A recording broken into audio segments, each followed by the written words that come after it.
พระบาทสมเด็จพระเจ้าอยู่หัวในวโรกาสอันเป็นมหามงคลครั้งนี้และเพื่อยังความสุขสงบอันยิ่งใหญ่ให้แก่แผ่นดินเพื่อความสงบระงับจากภัยพิบัติทั้งปวงและเพื่อความเป็นสิริมงคลแก่ตนเอง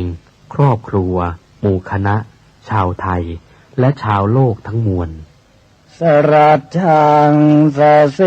นังสะพันธุงนรินทางปริตตานุภาโวสทารักขตุติภริตวานเมตตังสเมตตาภทานตาอวิคิตจิตตาปริตตังพนันตุสักเขกาเมจรูเปคิริสิขารตเตจันตลิเควิมาเนทีเปรัตเทจะคาเมตรุวนาคาเนเคหวัตทุมให้เขตเตภูมิมาจายันตุเทวาชละทละวิสเมยัคขกันทัพพนาคาติทันตาสันติเกยังมุนิวรวจนังสานทโวเมสุนันตุธรรมัสสวนกาโลยัมปทันตาธรรมัสสวนกาโลยัมปทันตาธรรมัสสวนกาโลยัมปทันตานะโมตัสสะภะคะวะโตอะระหะโตสัมมาสัมพุทธัสสะนะโมตั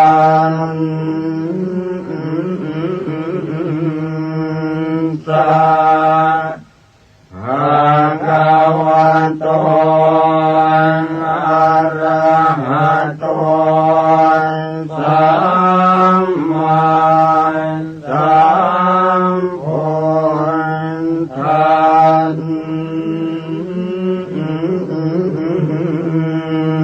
สะนะโมตัสสะภะคะวะโต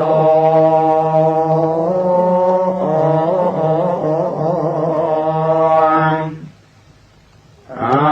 ระหะโตสั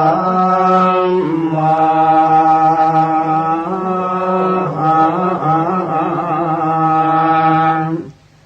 สัมพุทธัส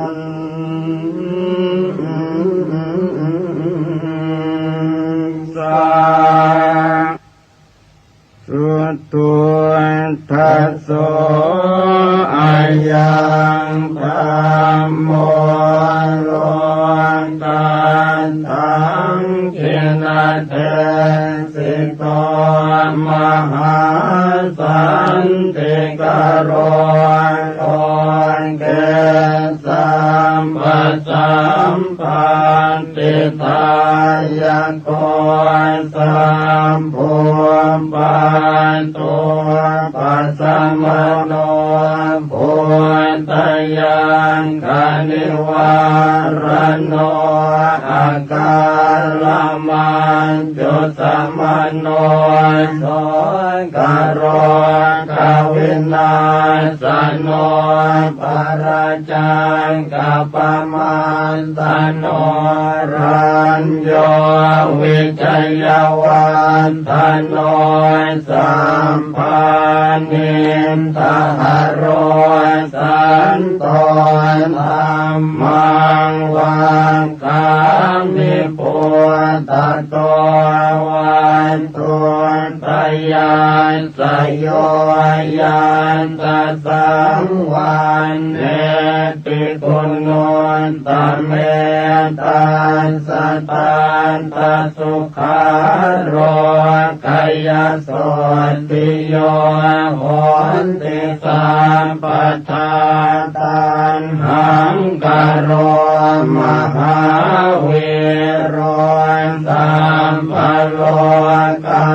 นุกรรมปังโกวันตสังสารกรรมโนสัมปกรรมตโตสัทธาสัมภาภิกขุสัมภาวิทุสัมปเทวะโรตโมสัมภาสวัคริกิโนตตาโสทิงกโรตุโนวรรังคณสัมปันโนเมตังกโรมหามุนิจุตินตโรมหาสิริสุวรรณกิริสันนิพนธิพรุปมหากายโยมหานาโทมหาพโลมหาการุณิโกสัทธามหาสันติงกโรตุโนมหาโมหตมังหันตวายโยนาโท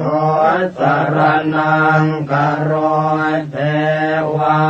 เทวมนุสานังโลกานันจะหิตังกโร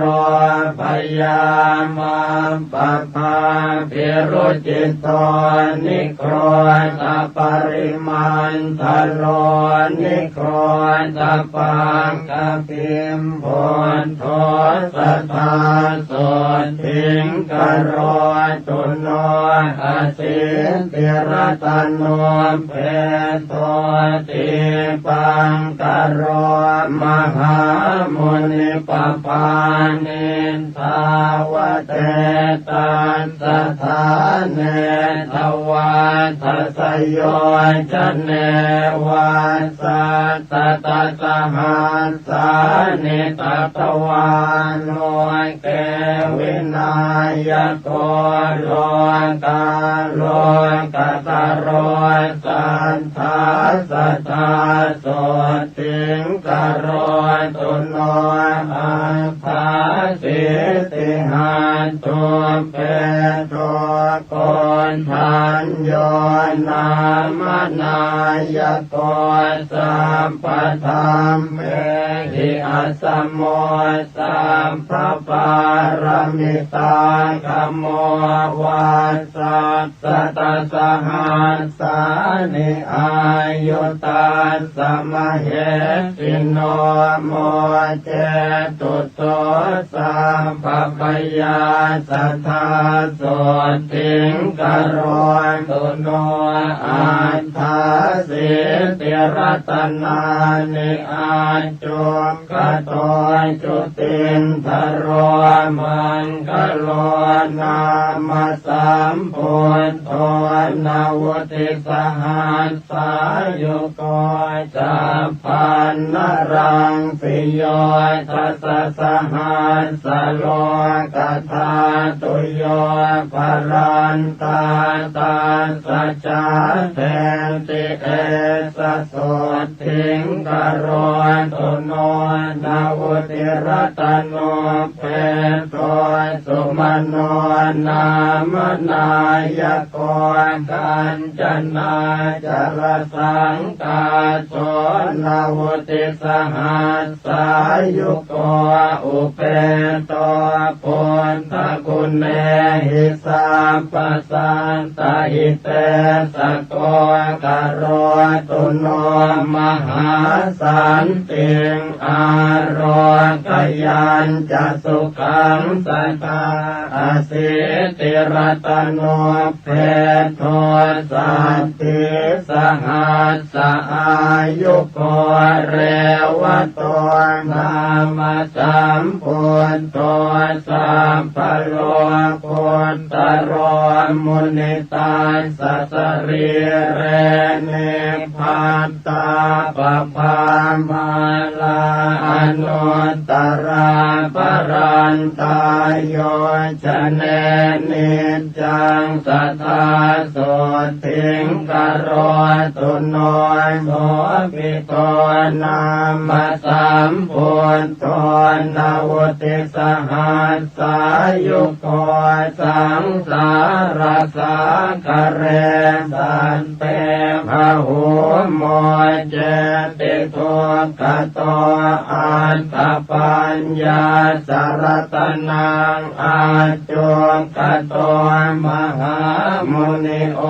ภาเสติติสาสัมภาสัทธาโสติงกโรตุโนอนุมัทานสิสามพุทโตเตชันสิทุรติกัมโมอันตปันนาสรตโนโอภาเสนโตสเทวเกนิพพานปาปะโกโลเกวัสสัสตสหัสสายุกโรตุโนมหาสันติงสุขิตาจะมยังสัทธาปทุโมนามาสัมพุทโธโลกเจโธนราสะโพอันตปัญญาสารตโนอาทิตโยววิโรจติวัสสัสตสหัสสานิอายุตัสสะมเหสิโนโสปิปุณโตการุณิโกสัทธาโสติงกโรตุโนอัตตาสิติรัตโนเพโทนารโทสัมปตามโทนิรันตรังติวาราติงโยชนังปรเตปภานาวติวันสสหัสสานิทัตวาโลเกวินายโกโมเจติตุกโตสัตเตโสภิสุทธิงกโรตุโนอันตปันนาสรตโนปทุโมตตโรมหามุนิตาสัพพกติการังสิภรันติทวาตัสโยชเนวัสสัสตสหัสสานิทัตวาโลเกมตันตโทโมเจติพันธนาสัตเตโสปิปาเลตุโนสัตตาอัตถาสิติรัตนานิอาจุขโตมหามุนิสุเมโทนามาสัมพุทโธนาวุติสหัสสายุโกตัสสะปะกติการังสิปรันติโยชนังสัทธาปะเลตุโนสัทธาพุทโธปะเยหิวิวิเทหิจปัญญาสารตโนเพโทสุชาโตนามนายโกเหมวันโนมหาเวโรมหาตม วิโนทโนนาวติวาสสหัสสานิอายุตาสมเหสิโนโสติปุณโทการุณิโกสัทธาโสติงกโรตุโนอาสิติรตโนเพโทปิยทัสสิมหามุนินาวุติวาสสหัสสานิทัตวาโลกาคณายโกโสติสัพพคุณโนเปโตสัพพโลกสุขัมปโตสัมปโตสังวินาเสนโตสัพพังสุติงกโรตุโนอสิติรตโนเปโตอันตทัสสินราสโพวาสัสตสหัสสานิโลเกอันทาสินายโกตัสสะปะกติการังปิภรันติโยชนังสัทธานิรันตรังทิวารันติงนาโทโสติงกโรตุโนธรรมทัสสิจะสัมพุทโธอสิติหัตถโมคขโตอติโรจติเตเจนะสะเทวะสุรมานุเสวะสัสตสหัสสานิทัตวาโลเกมหายโสสัมปสันเตปโมเจติพยาราคตุโนสัทธาสิทธาโทนามสัมพุทโธสัตติรัตนโมคโตติภเวโสติชนะโกสัตตาสหัสสะอายุโกสังสารสาคาราโลเกสันตาเรตวาสเทวเกนิพพาเปติจโยสันตาสัทธาโสติงกโรตุโนสัตติรัตนโมเปโตติโสโรกากนายโกอนุปโมอสัตถิโสอตุโลอุตตโมชิโนวาสัสตสหัสสานิอายุตาสมเหสิโนอารกยัญจะมหาสุขังโหตุโนตัสสะเตจะสาอัตตปันนาสรตโนพุทโตโลกาคณายโกจะนำผู้จังวิโรเทนโตนิพพาเป็นโตสัทเทวเกณวุติวาสสหัสสานิทัตวาโลเกมหายโสอุตตรันโตภะหุสัตเตสัทธาโสติงกโรตุโนอสิติรตโนเปโตวิปัสสิโลกนายโกปภานิทาวเตตาสสมันตาสัตตโยชเนโสปิเทวมโนสนังพันธนาปริโมจลิอสิติสหัสสายุโกนาโทโสติงกโรตุโนสัตตติหัตถโมเปโทสิกินาเมสนายโกปภานิทาวเตตาสสมันตาโยจนาตเยโสปิอตุลโยสัมพุทโธสัตตติสหัสสายุโกกโรตุโนมหาสันติงสุขิตาจะมยังสัทธาเวสสะโพนามสัมพุทโธเห เหมรูปสมุปโมสันติรัตนโมเตโตสันติจะสหัสสายุโกพระมเทวมโนเสหินาคาสุรติเชหิวาปุจิโตปิสัทธานาโทสัทธาโสติงกโรตุโนตาลิสรตโนเพโตกกุสันโตมหามุนิตาสกายานิจรันติปภาตวาตัสโยชเนจัตตาลิสัสหัสสานิตาสอายุอนุตตรกโรตุโสสัทธานาโทอายุงสุขังพลัญจโนโกนาคัมมนาสามโพธิโตติงสหัสสะสมุขโตติงสวาสัสหัสสานิอายุตาสมเหสิโนธรรมามเตนะตาเปตาเทวสังฆังสุราลเยมหิตะเลจะชนะตังตถาโสติงกโรตุโนกัสสะโปนามสัมพุทโธธรรมราชาปปังกโรวิสติหัตถโมเปโตวิสัสหัสสอายุโกอนุปโม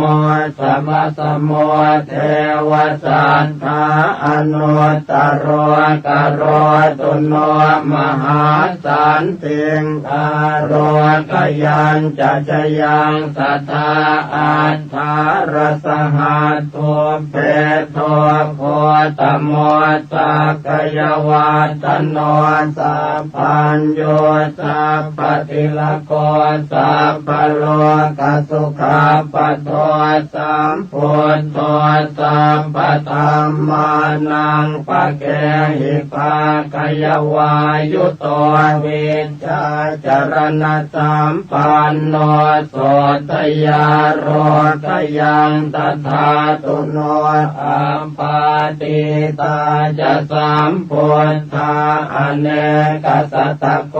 ติโยสัพพโลกมพิญญายสัพพสันตานุกัมปิโนสัพพเวรพยาติตาสัพพโลกสุขาปทานสัพพโทสังวินาเสนตาสัพพโสติงกโรนตุโนอนาคเตจะสัมพุทโธเมตตโยเทวปุจิตโตมหิติโกมหาเทวมหาสันติงกโรตุโนสัพเพปัจเจกสัมพุทธานิโรธชานโก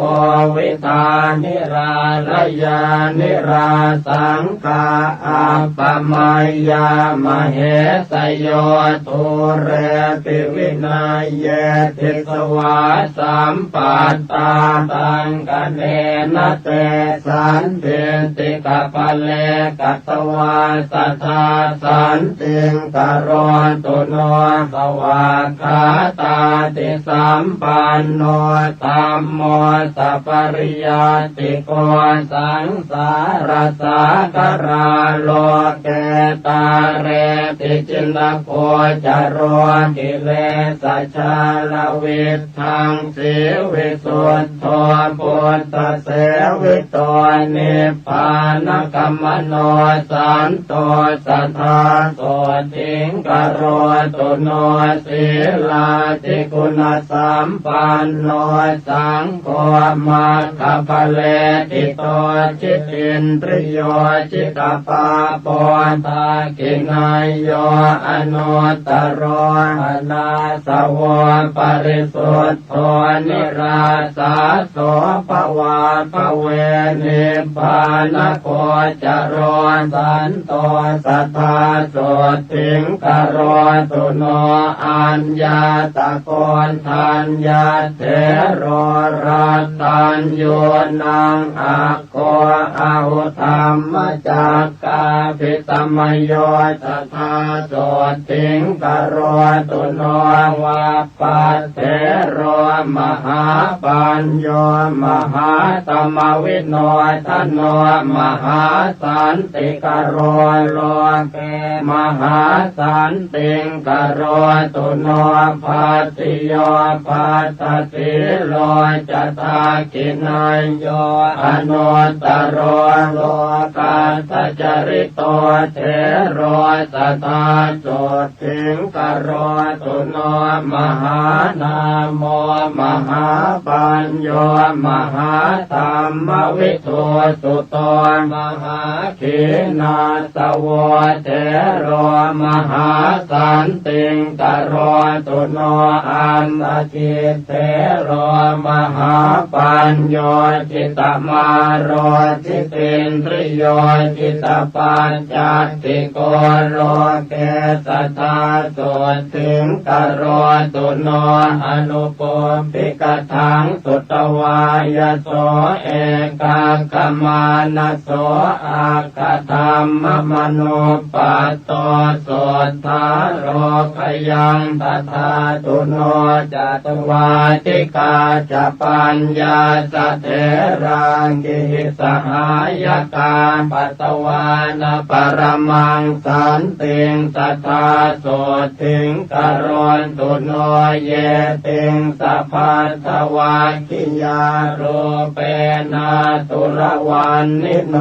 ขีนาสวาวสิปุตาเต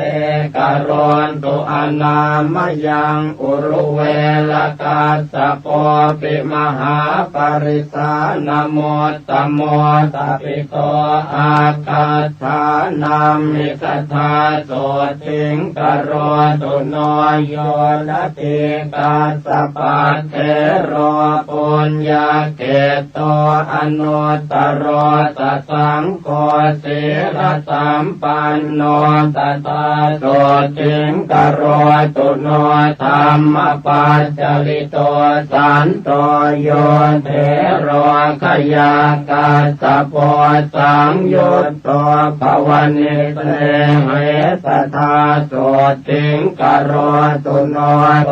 กนาทังสเปตวานปัญญวันตานปานินางปัญญายสาลิโพตัสสกลังนาคติโสลสิงสาลิโพตมหาปัญโยปัตโมอาคสาวโกธรรมเสนาปฏิเสธโทสัทธาโสติงกโรตุโนปาทังคุลิกมัสเตนะเวชยันตปกรรมปโนปัตเวงมหาติงสัพพังสมัตโตปริวัติตุงโมกัลลาโนมหาเถโรตุติโยอาคาสาวโกอิทธิมันตานังโสอาโคสัตตาโสติงกโรตุโนมหากาสปัตเถโรปิโอตัสสะนาการนิโพตุตะกุณากานิกิตโตตติโยสัตตุสาวโกอรัญญวาสาภิรโตปังสุโกรตโรมุนิสุขตัสสะสนัตโรสัทธาโสติงกโรตุโนอาปาติหานาปาติยาสเตกิจจายโกวิโตวินัยเยอาคเนกิตโตอุปาลิสัตตุวันนิโตวินัยเยปารมิปัตโตวินัยโกจโรมุนิกโรตุโนมหาสันติงโสทยาโรขยังตถาตุโนอนุโรตมหาเถโรติ ปจักขุนะโมตัมโมยาติเศษโตภะคะวะโตโสทยาโลกยังตถาตุโนอุจจากุริกานังอาโคปติโยสุตมาหิโตกาลิโกทายาปุตโตจัตตาโสติงกโรตุโนอานันโตปุตตุปัฏฐาโกสังกิติสาตุสัมมโตปะหุสุโตธัมมตโรสัทธาโสติงกโรตุโนกิมิโลสิริสัมปันโนมหาสุขสมาปิโตมหาขีนาสวจาโตมหาสันติงกโรตุโนครุวาสังวติตวานาปัสสันโนพุทธศาสเนภคุจารหัตังปัตโตสัทธาโสติงกโรตุโนกุลัมปัสสะทัชนะโกกาลุทาเยมหิติโกเอตตังคาติโตเทโรสัทธาโสติงกโรตุโนเตโตธรรมกติกานังเป็นนางเวทานปารโกปุณโนมันตานิยาปุตโตเทโรโสติงกโรตุโนปารทวาโจมหาเทโรสิหนาทานโมตโมทัพพิโตอาคาธานามิสัทธาโสติงกโรตุโนตังเกตปาสิตมัจฉังวิทาเรนวิชานโกกัจจานโนภวนิสเนโหเทโรโสติงกโรตุโนละกุณตปัตติโยเทโรมันจุสรานโมตโมทัพพิโตอาคาธานัมหิสัทธาโสติงกโรตุโนอรณวิหารินังอาโคทากินายโยอนุตตโรสุโพธิพุทธธรรมโนเตโรโสติงกโรตุโนอรัญญวาสินังอาโคเรวะโตคติรวนิโยวิเวกาภิรโตเทโรสัทธาโสติงกโรตุโนยาเยนังอุตตโมเทโรกังขาเรวตนามโกสมาธิญาณกุสโลสัทธาโสติงกโรตุโนโสโนจักโกเลวิโสปิอารัตถวิริยานโมตโมปะหิตัสโตสัทธาเทโรโสติงภาสุงกโรตุโนกัลยาณวากรณานังโสโนกุติกันโนปิจอักโคติวันนิโตเทโรโสติงภาสุงกโรตุโนลาภินโมตโมเทโรสิวลิอิสิวิสุตโตโสรโตปัญจยาเทมิสัทธาโสติงกโรตุโนสัทธาทิโมตานังอาโควังกะลิอิตินามโกปาโมจปะหุโรเทโรสัทธาโสติงกโรตุโนราหุโรพุทธพุทโตปิเขขากามานโมตโมทายาโทสัพพธรรมเมสุมหาสันติงกโรตุโนสัทธายาปาปจิตวานรัตถปาโลปรังกมิเอตตังเขติโตเยวสัทธาโสติงกโรตุโนกุณฑทาโนมหาเท โรสลากังปัตมังคโตตติโตเยวทานามิตถาโตถิงกโรตุโนปฏิภาณวันตานัมปิอาโคติตุตวันนิโตวังกีโสอะระหะเสโทสัทธาโสถิงกโรตุโนสมันตปาสาธิกานังอาคาธานัมอิตาปิโตอุปเสโนวังคันตะปุตโตสัทธาโสถิงกโรตุโนทัพโพมันละปุตโตเทโรเสนาสนปัญญาปโกทัปิโต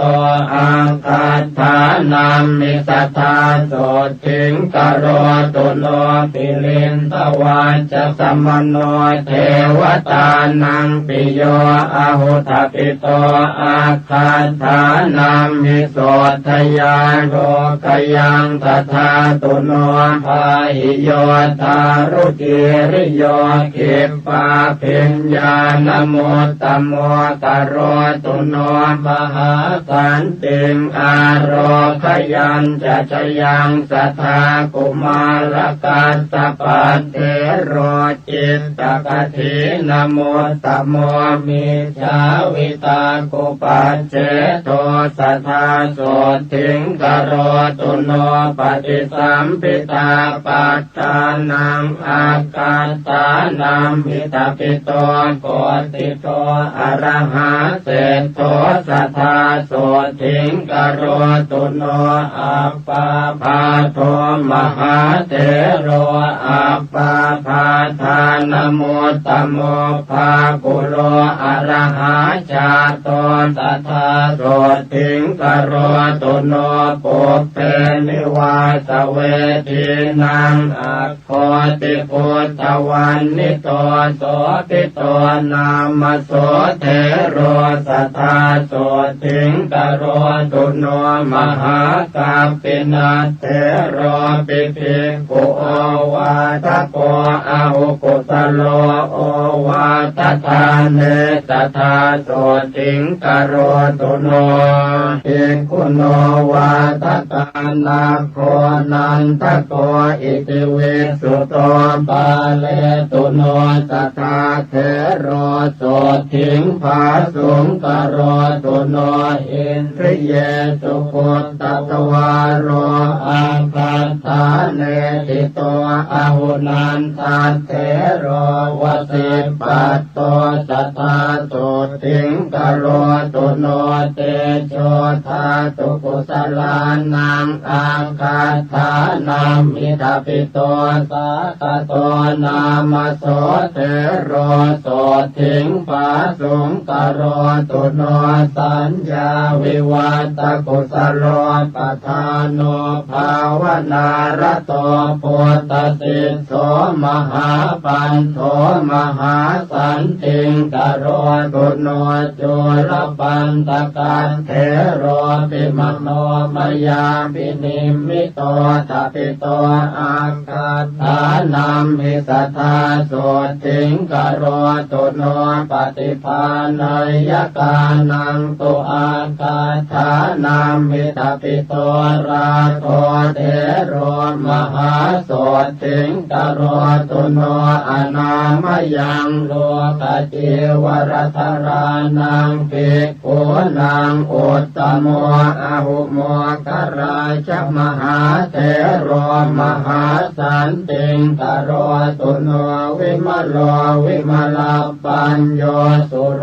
ปสุสัมมาหิโตระโชนลิมปฏิคันเทมหาสันติงกโรตุโนธรรมปาโลมหาปาโลมหาธรรมตโรยติมหาขีนาสวโลเกมหาสันติงกโรตุโนจักขุปาโลมหาเถโรปทานโนศิรสังวุโตปหิตา ตัสโตมหากายโยมหาสันติงกโรตุโนสัพพเวรพยาติโตนารโตอาสวะขโยมหาสันติกโรโลเกสัทธาโสทิงกโรตุโนปุถทปูชายนิรโตจินปัตติปรายโนสัทธัมมสวโนเทโลสัทธาโสทิงกโรตุโนปัจฉิมภวสัมปัตโตโคตโมภาวนารโตราคะขยมโนปัตโตสัทธาโสทิงกโรตุโนเสนาสเนสุสัพพายังลัทธาจานังสมารปิโคติโกโพธชายันโตสัทธาโสทิงกโรตุโนโพเทปัสสันนมานโสสุภาอุปัญจลีกโต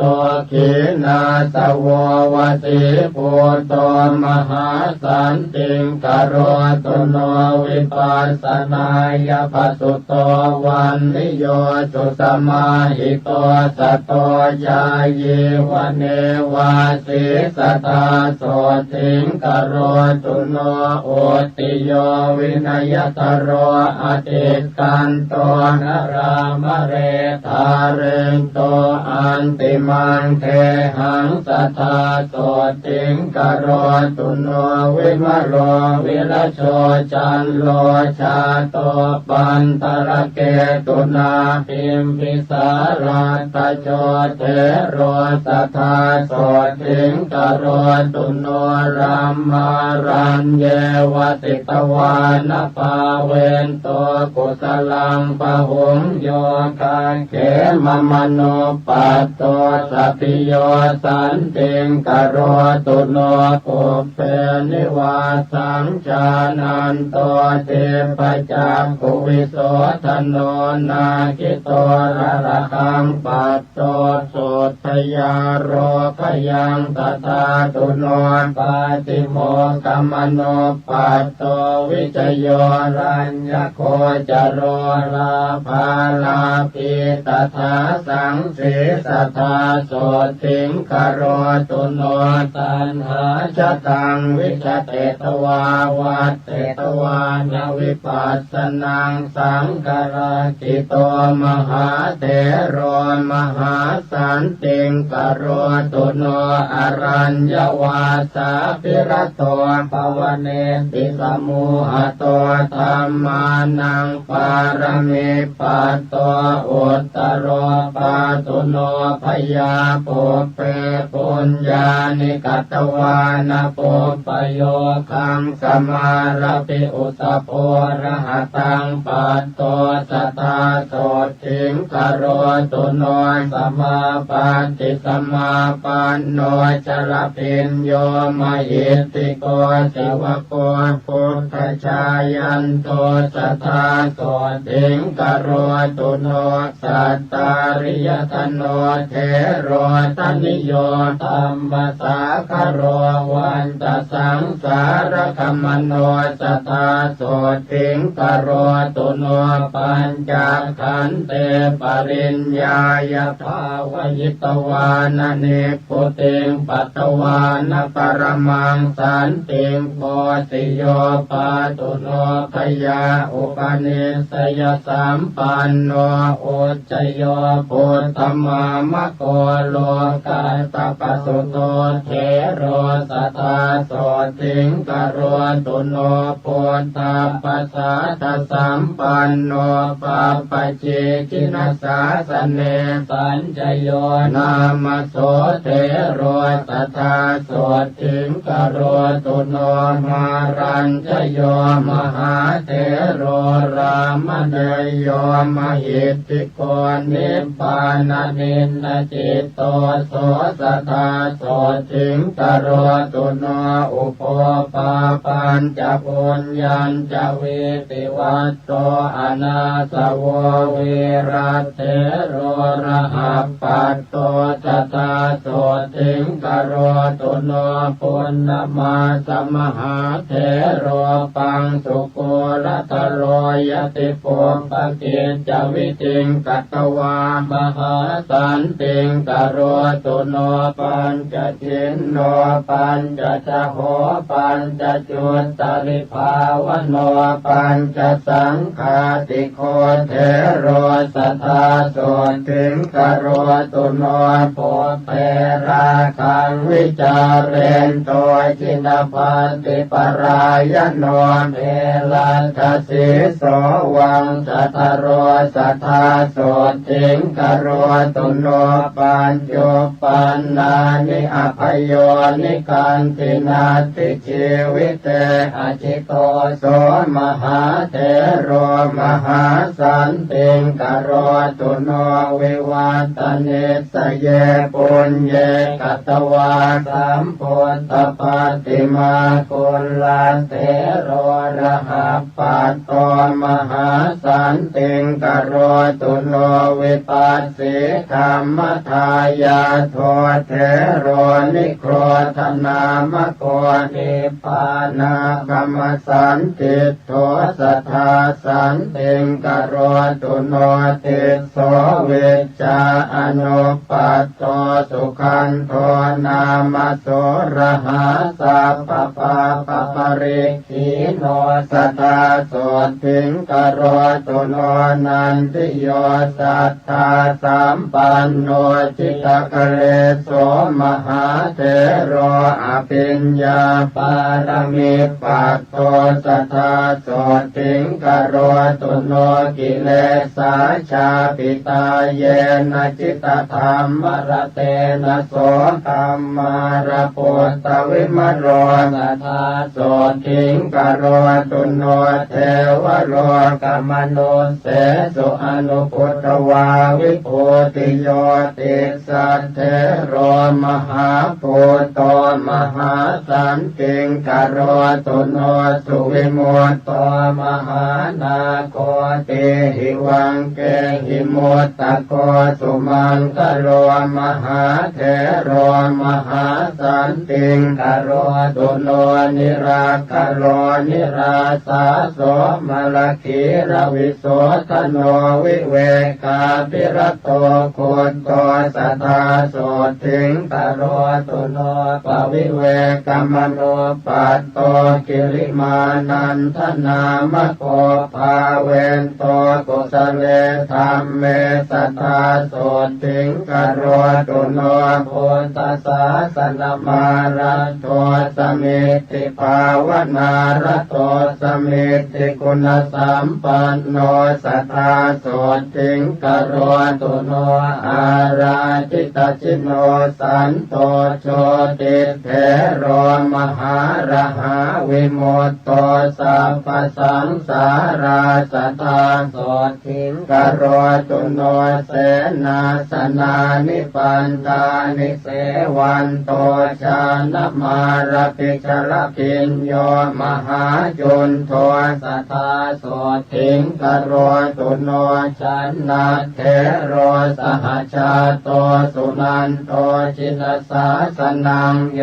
กะเขมมโนปัตโตสัทธาโสติงกโรตุโนเมขิโยปุตโตปัฏฐาโกจินปฏิปรายโนมิจฉาวิตากุปัจเจโตสัทธาโสติงกโรตุโนอุปวานโนมหาเถโรมหากายโยมหาระหามหิติโกมหาเตโชสัทธาโสติงกโรตุโนสังกิจโยโจรธรรมโนสัพพสังโยชนะขโยปาเลตุโนสัพพพยาโสทยาโรขยังตถาตุโนปัญหาพยากรเนเจโกเมตตาจานรโตยติโส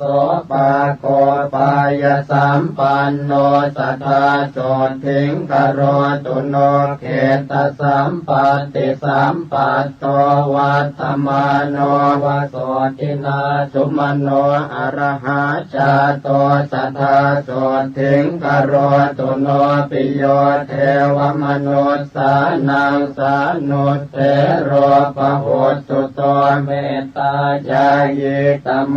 คาติสัทธาโสถิงกโรตุโนโยจะปุเพกตังปาปังกุสเลนะปิติยติอังคุลิมาโลโสเทโรสัทธาโสถิงกโรตุโนวิปัสสนาทุราเยปิเทราสมัทยานิกาขีนาสวามหาเตชามหาตมวิโนทนาชานิกาชานิกาเยปิธรรมาปิสมยาทโยสัพเพโสถิงสัทธาเทนตุชยมาโรคยมายุโนราตัญโยนังภิกขุนีนังโคตมิจินมาตุชาทปิตาอาคาธานามิสัทธาโสถิงกโรตุโนมหาปัญญานมัคคันธาเขมาเทริติปาตตาสาวิกาปุตตเศรษฐาสัทธาโสถิงกโรตุโนเท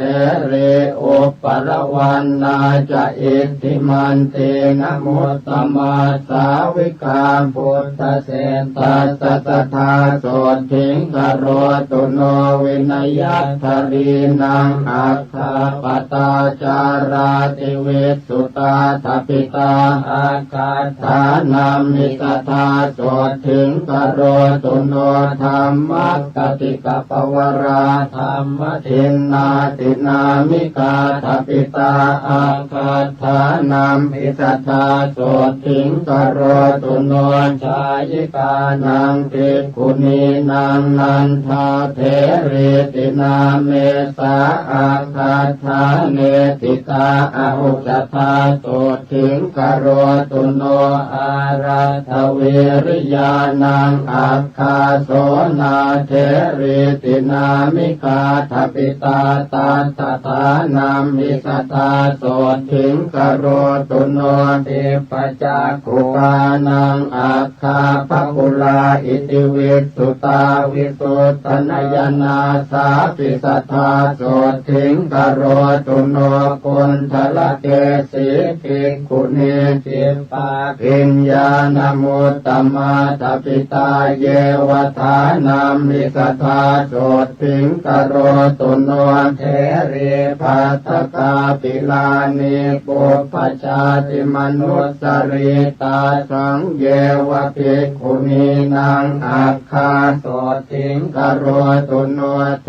รีตุปัตตกัจจานามหาปิญญาณมุตตมาจิเนนะสุขทุกขังสาสตาโสถิงกโรตุโนโลกจิวรธารีนังอาคากิสาปิโคตเมทปิตาอาคาธานามิสัทธาโสถิงกโรตุโนสิงคาลมาตาภิกขุนีสัตตาติมุตตานมุตตมากโรตุโนมหาสันติงอาโรกยัญจะสุขังสัทธาอัญญาภิกขุนิโยสัพพานานาคุณตราภะอุปาเลนตุโนสัพพปยาโสกโรคาติสัมภวาโส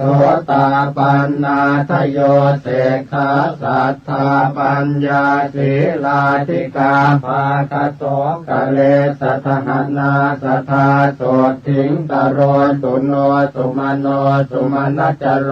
อรวาเลระปันตะโกจัมเปยโยมุจลินโทจะกัมปโลปุจกิสโรกาลนาโกมหากาโลสังฆปาโลมโหทโรมณิ กันโทมณิอาคินันทนาโคปนันทโกวรุณโนตตรัสโถจักกุงกุวิโลปลาละโกจิตรนาโคมหาเวโรจัพยาปุตโตจวาสุกีการหาโคตโมปุจกินโตอังกิตุมัติโกตถาจุโลตโรหะอิจัตโตนาคาเอราปทาทโยอาสิวิสาโอรวิสาเยสัพเพนยนาวุธาจรัสภาวาตลัสภาวาปัปปะเตยานติจรากรณตุโนมหาโสติงอายุมาโรกิยังสัทธานิจจามตันติกาเปตาอุสุสัตติจโรมกามังสปินทาทโยเปตาเปตาเวมานิกาทโยปาเลนตุโนสัพพยาสัทธาเตสุขิโนสัทธาเยปหาราตสัมภรภรยาสุรคนาจะเยเวปจิตตาสุรคนาจันทาสุรคนาทโยสัพเพเตติมหาเตชะภูตยากนิวารณากรณตุโนมหาโสติงอารคยัญจะจยังสัทธาเยยันขาสัตตหัสสะกุมมาคาปิลวัตถุกาอิติมันโตจุติมันโตวันนวันโตยัสสัสสิโนสัพเพติสรณายักขามเหสักขาจุตินทรากรณตุโนมหาโสติงอารคยัญจะจยังสัทธาจะสหัสสาเหมวตายักขานานาตวันนิโนโพตปูชายนิรัตตาสัทธาโสติงกรณตุโนสาตาธิราติสหัสสายักขานิราติวันนิโนนานาปปายสัมปันนาสัทธาโสติงกรณตุโนเวสามิตาปัญจสตายักขานานาตวันนิโนอิติมันโตชุติมันโตวันนวันโตยัสสัสสิโนโมทมานาอภิสามุงสัทธาโสติงกรณตุโนกุมพีโรราชกหิโกเวปุลลาสนิเวสนังปริโยนังสัตตสหัสสังยักขานังปยิโรอาสติโส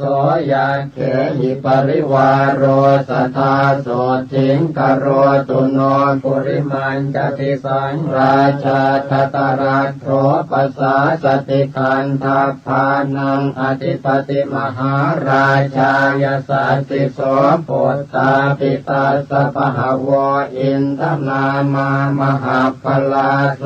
ราชาสหโพเตหิสัทธาโสติงกรณตุโนทักขินันจติสังราชาวิรุณโหตังปัสสาสติกุมพันธานังอธิปติมหาราชายสัสสิโสโพธาปิตาสปหาว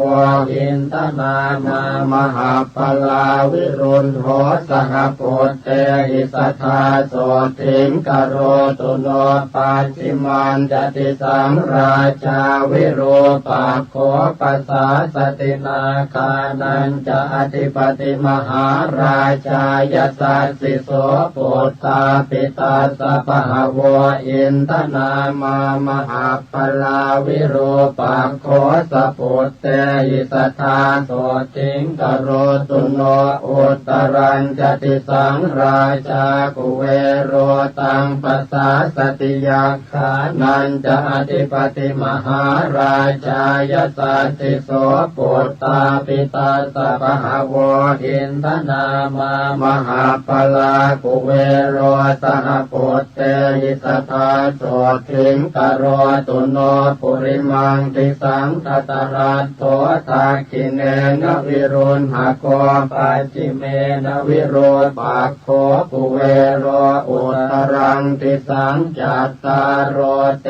มหาราชาตมันตาจตุโรติสาทัพพนามานาอัตถังป ตุตถาโสถิงกโรตุโนเตสังมายาวิโนทาสาอาคุงวันจนิกาสัทธามายาปุเทนตุวิเทนตุวิโตจวิตุโตสหจันทโนกามเศษโทจะกินลุคันตุนิคันตุจะปนาโทโอปมันโยจะเทวสุโตจะมาตลิกินตเสโนจะคันทาโพนโร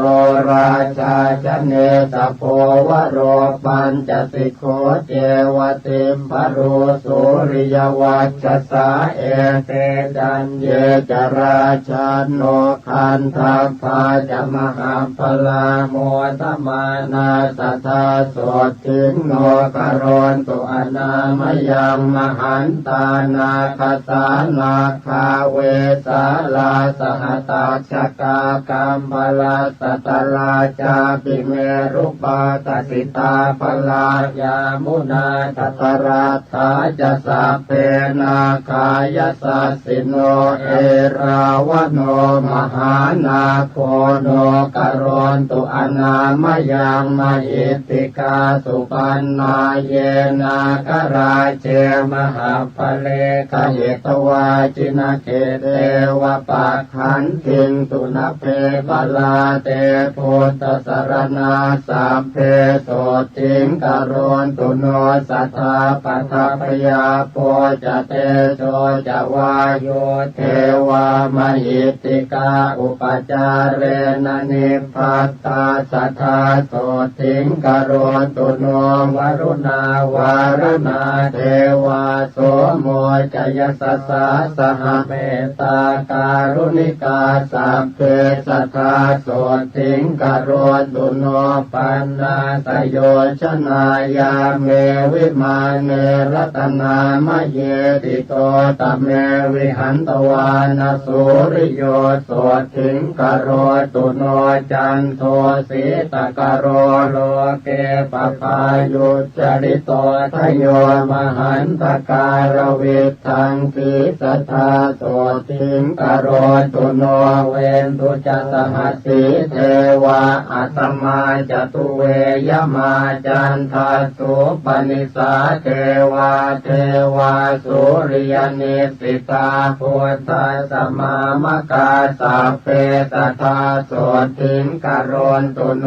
นาคาตานิปุระคัตวาเทวามันทวลาหากาสักโกปุรินทโทเศธโทสัทธาโสติงกรณตุโนมหันตาสหภูเทวาชลมากิสิขาริวะอริทกาจโรชาจะอุมมาปุปนิภาสิโนวรุณาสหธรรมาจะอาจุตาจะอเนชกาสุเรยรุติราเทวาเทวาวาสวเนสิโนตเสเตทัสสทากายาสัทธาโสติงกรณตุโนสมานามหาสมานามานุสามานุสุตตมาคิตาปโทติกาเทวาเทวามโนปโทติกาอัฏฐาปิหารโยเทวาเทวาโลหิตวาจิโนปารคามหาปารคาสัพเพเทวายสัสสิโนทัสเสเตทัสสทากายาสัทธาโสติงกรณตุโนสงกากรัมภาอรุณาอาคุงเวคณสาสหโอทาตะไคหาปาโมคาอาคุงเทวาวิจักขณาสัทธามันตาหารคชามิสกาจยสัสสิโนธนยังอาคปัญชุนโนโยติสาสววิวัสสติทเสเตตัสสทากายาสัพเพนานาตวันนิโนอิติมันโตชุติมันโตวันละวันโตยสัสสิโนโมทมานาจินทานาสัทธาโสติงกโรตุโนโลกตาตุสหัสเสสุตัสสะเววะสมันตโตเทวาทโยปานคณาสัทธาโสติงกโรตุ โนเทมิยากันตกายาจัโชตินามามหิติกาลัมพีตกาลามเศรษฐาสทาโสถิงกโรตุโนชลัทธาจักรัตถันเยเทวากาสัตตกาทโยยากคันตาปกุมพันธาปิสาจาเยมโหรคาเมตจิตตาจะสัพเพเตโสถิงปาสุงกโรนตุโนตาวติงสาจะเยเทวายามาเทวามหิทธิกาตุสิตาจะมหาเทวานิมมานรติโนมราวสวัตติสุรติโนสัพเพเทวาสวาสวาพุทธปูชายนิรตาสัทธาโสถิงกโรตุโนพระมาโนปาริสัชชาจะเยจะพระมปุโรหิตามหาพระมาจะสัพเพเทปตมัชฌานสันติโนเมตตาวิหาริโนสันตาสัมพุทธัสสะปรายนากโรนตุโนมหาโสถิงเสกขาเสกปุตุชนาปริตาภาปมานาภาพระมาจาภาสราตถาพุทธปูชายนิรตาตุติยาชาณสันติโนเมตตากรุณิกาสัมเพตาปัสสัสสะอิเตสิโนกโรนตุโนมหาสันติงโสติมาโรกยมายุวังปริตตสุภาพระมาโนอัปปมาณสุภาจะเยสุภกินหาจะพระมาโนตติยาชาณสันติโนปปายปรณาโลเกพุตตชานรตาสัทธาอหิงสาสัพพสัตเตตุสัทธาสันติงกโรนตุโนเวหะพลาปิพระมาโนจตุทัชชานสันติโนเสกปุถุชนาเสกขากทาสันติงกโรนตุโนสัมปติยานะหายันติพระมาโนจินสาวกาอวิหานามกาสัพเพสัทธาสันติงกโรนตุโนอัตตปานามพระมาโนจตุทัชชานสันติโนพระมวิหาริกาสัพเพโสถิงภาสุงกโรนตุโนสุทัสสานามพระมาโนพิรูปาชานโพธิโนอภุนากัมปนากาเมสันติงภาสุงกโรนตุโนพระมวิหารสัมปันนาจินพันติปรายนาพระมาโนสุทัสสีนามสัทธาโสถิงกโรนตุโนอากานิฐาจะพระมาโนเจตาสัพพกุเนหิจะปะหินภวนิสเลหาสัทธาโสถิงกโรนตุโนปัตมารูปพระมาโนสัพพรูปวิราคิโนจินพันติรตาสัพเพสัทธาโสถิงกโรนตุโนตุติยารูปพระมาโนเหตาชานวิราคิโนจินพันติรตาสัพเพสัทธาโสถิงกโรนตุโนตติยารูปพระมาโนเหตาชานวิราคิโนจินพันติรตาสัพเพสัทธาโสถิงกโรนตุโนจตุถารูปพระมาโนเหตาชานวิราคิโนจินพันติรตาสัพเพสัทธาโสถิงกโรนตุโนเวเทเหปรโมยานเนจัมปุหิเปปุรุมหิจเทวยัคขปิสาเจหิสัตถิงวิชชาธราทโยอากาสัทธาจะพระมาโนชรัตถาจันตลิกขจาทวิปัฏฐาทโยเยสัตตาสัทธาโสถิงกโรนตุโนมารเตนวิกาตัสสตินาสดุปัจจายโนเตโชปะเลนะมหตาสัทธา มังคลมัตตุโนนานาคุณวิจิตตัสสะรูปกายาสัสสะตุโนสัพพเทวมนุสสานังมารพันธวิโมจิโนเมตตาภเลนะมหตาสัทธามังคลมัตตุโนสัพพัญญุตาธิกายาสัทธรรมกายาสัสสะตุโนจักขาทยโคจรัสสาปิโคจรัสเสวะภูริยาเตโจปะเลนะมหตาสัพพมังคลมัตตุโนรูปกายสัทธิสัสสนิมมิตาสมเหสิโนธัมมัสสวะตุโนสักเกเทวานังสุขตาปฏิเตโชปะเลนะมหตาสตามังคลมัตตุโนสิกิตวามานุเตเตเวโมจยิตวาสเทวะเกสังขาเรปัจหันตัสสเนปุตตัสสมเหสิโนมหันเตนานุภาเวนัสสัพพมังคลมัตตุโนจตุราสีติสหัสสธรรมขันธัสสะเตชัสสานวังคัสสะสนัสสะปินวโรปุตตรัสสะจะสัพพปาปะปะวะเหนะสัพพมังคลมัตตุโนมหาโตริยสังฆาสปุญญาเขตัสสะตาทิโนปะหินะสัพพปาปัสสะสีราติขันธสาริโนมหาเตชานุภาเวนะสัพพมังคลมัตตุโนปาตาเลภูตลากาเสเทวยาคปิสัจกาวิชชาตราจคันทัพพานาคกุมพันธรักขสาสัพเพสมานุภาเวนะสัพพมังคลมัตตุโนอิเทวมุปปาตสันติงโยวัฏยตุเนยวาวิเชยสัพพปาปานิวุฒาตัญจะภวิสสติสุทิกามโอลเพสุทิงสุขกามโมสุขังลเพ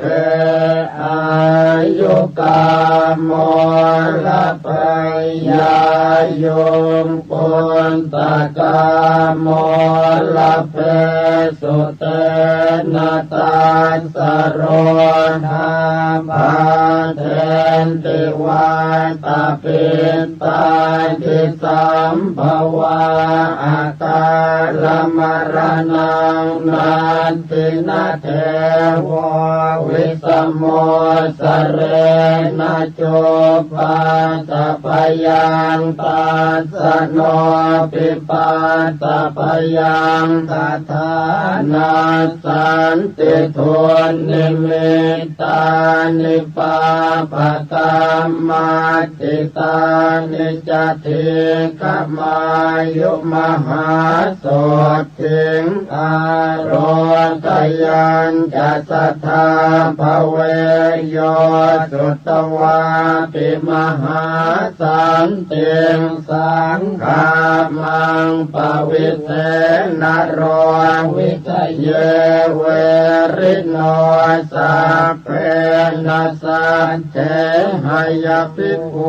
ยเตสัพพทาลปเตปิติงวิปัสติงนาวคาหติโรเกหินาปิโพยเตสวัสตุหิวิวัตเตยัตระเตเสวะโกวะกามพันหการังกัสสะทโยอุปปาต สันติโกเสนะสัพเพตันตสมันติเตยโมทิสวัตเตสันติสัจจิวันจาปยชีวิตังโสโมจเตมหาทุกขาปะปะติสุขติงสัทธาเทวันทานเนนักเรวันนิจโมปายตัสสันติยาปาลกาเทวราชาโนเตจสิริวิวันตนาปัตตปยาปาติสัญญาตาอุปาตาจันตลิกาจาอินหาติจานิตุมปาตาปาปะกรรมสมุติตาตาภูมิปาตาวินาสันติเตชะสุปาตาสันติยา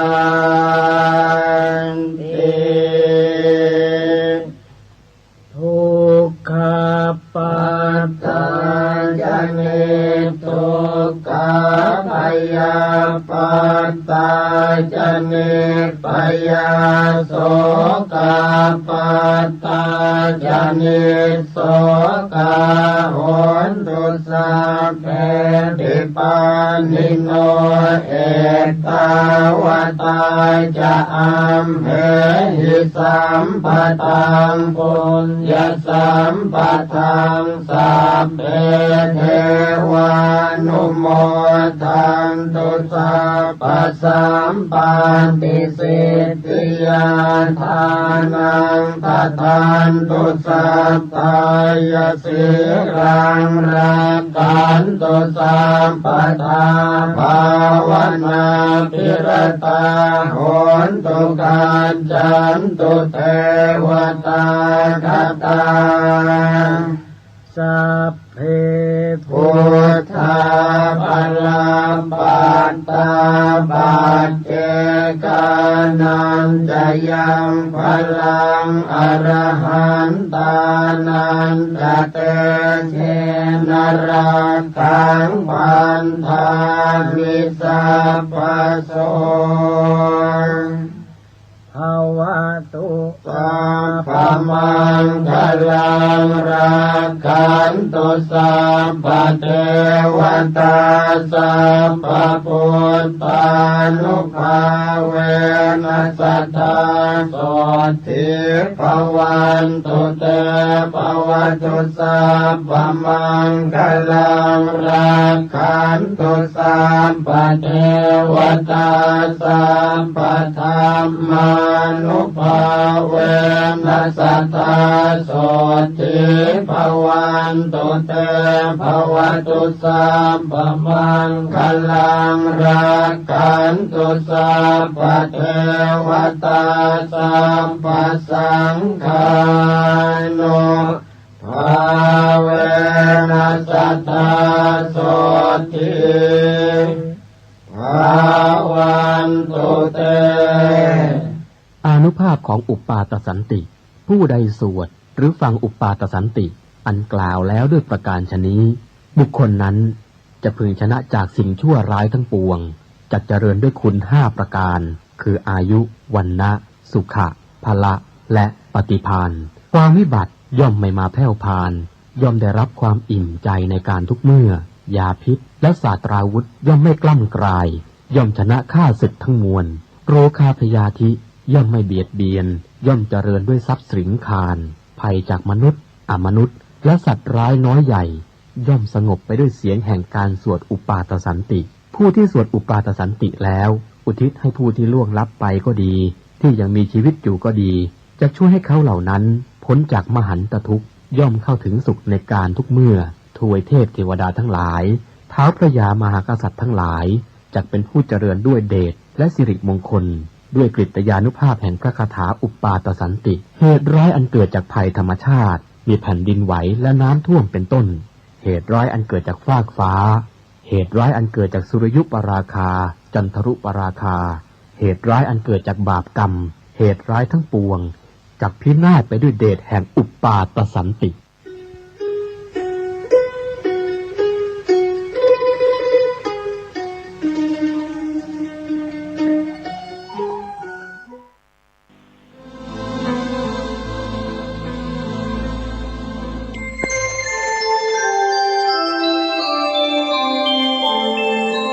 ขณะนี้ท่านกำลังฟัง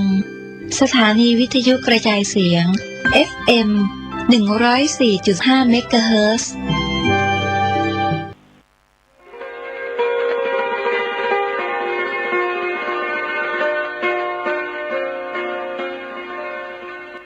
บทสวดมนต์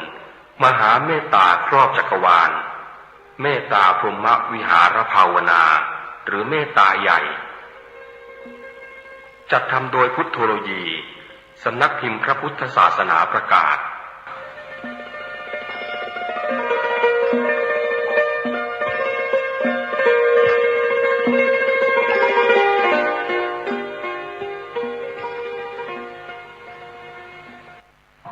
นะโมตัสสะภะคะวะโตอะระหะโตสัมมาสัมพุทธัสสะนะโมตัสสะภะคะวะโตอะระหะโตสัมมาสัมพุทธัสสะนะโมตัสสะภะคะวะโตอะระหะโตสัมมาสัมพุทธัสสะเอวเมสุตังเอกังสมยังภะคะวะสวัสดิยังวิหารติเชตวันเนอนาถปิณฑิกาสะอาราเมตัตระโคภะคะวะภิกขุอามันเตสิเภคะวะติภัทธันเตติเตภิกขุภะคะวะโตปัจจาโสสุภะคะวะเอตทะโวจาเมตตายะภิกขเวเจโตวิมุตติยาอาเสวิตายะภาวิตายะภะหุริกตายะญาณิกตายะวัตถุกตายะอโนทิตายะปริจิตายะสุสมารัตถายะเอกาทัสสานิสังสาปฏิกังขากตเมเอกทัสสะสุขังโสปฏิสุขังปฏิโพชตินะปาปะกังสุปินังปัสสติมโนสานังปิโยโหติอมโนสานังปิโยโหตุเทวตารักขันตินาสะอาคิวาวิสังวะสัทธังวากรรมติตุวตังเจตังสมาธิยติโมขวันโนเวปัสสิทติอสัมมุลโหการังกโรติอุตตริงอาปติเวชันโตพระมโลกุปโคโหติเมตตายะภิกขโวเจโตวิมุตติอาเสวิตายะภาวิตายะภะหุริกตายะญาณิกตายะวัตถุกตายะอนุทิตายะปริจิตายะสุสมารัตถายะอิเมเอกาทัสสานิสังสาปฏิกังขาอาทิอโนทิโสวรณะเมตตาเจโตวิมุตติอัตถิโอทิสุภรณะเมตตาเจโตวิมุตติอัตถิทิสาภรณะเมตตา เจโตวิมุตติกติหากาเลหิอโนทิโสภรณาเมตตาวิมุตติกติหากาเลหิโอทิโสภรณาเมตตาเจโตวิมุตติกติหากาเลหิทิสาภรณาเมตตาเจโตวิมุตติปัญจหากาเลหิอโนทิโสภรณาเมตตาเจโตวิมุตติสัตตหากาเลหิโอทิโสภรณาเมตตาเจโตวิมุตติทัสสหากาเลหิทิสาภรณาเมตตาเจโตวิมุตติกตเมปัญจหากาเลหิอโนทิโสภรณาเมตตาเจโตวิมุตติสัพเพสัตตาเวระอัพพยาปัชชาอนีฆะสุขีอัตตานังปริหารันตุสัพเพปานาเวระอัพพยาปัชชาอนีฆะสุขีอัตตานังปริหารันตุสัพเพภูตาเวระอัพพยาปัชชาอนีฆะสุขีอัตตานังปริหารันตุสัพเพปุคคาราเวระอัพพยาปัชชาอนีฆะสุขีอัตตานังปริหารันตุสัพเพ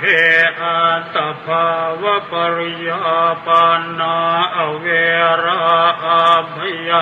ปัญชาอนีฆะสุขีอัตตานังปริหารันตุอิเมปัจจหากาเลหิอโนทิโสภรณาเมตตาเจโตวิมุตติกตเมหิสัตตหากาเลหิโอทิโสภรณาเมตตาเจโตวิมุตติสัพเพอิทธิโยเวระอัพพยาปัญชังอนีฆะสุขีอัตตานังปริหารันตุสัพเพปุริสาเวระอัพพยาปัญชังอนีฆะสุขีอัตตานังปริหารันตุสัพเพอริยเวระอัพพยาปัญชาอนีฆะสุขีอัตตานังปริหารันตุสัพเพอนาริย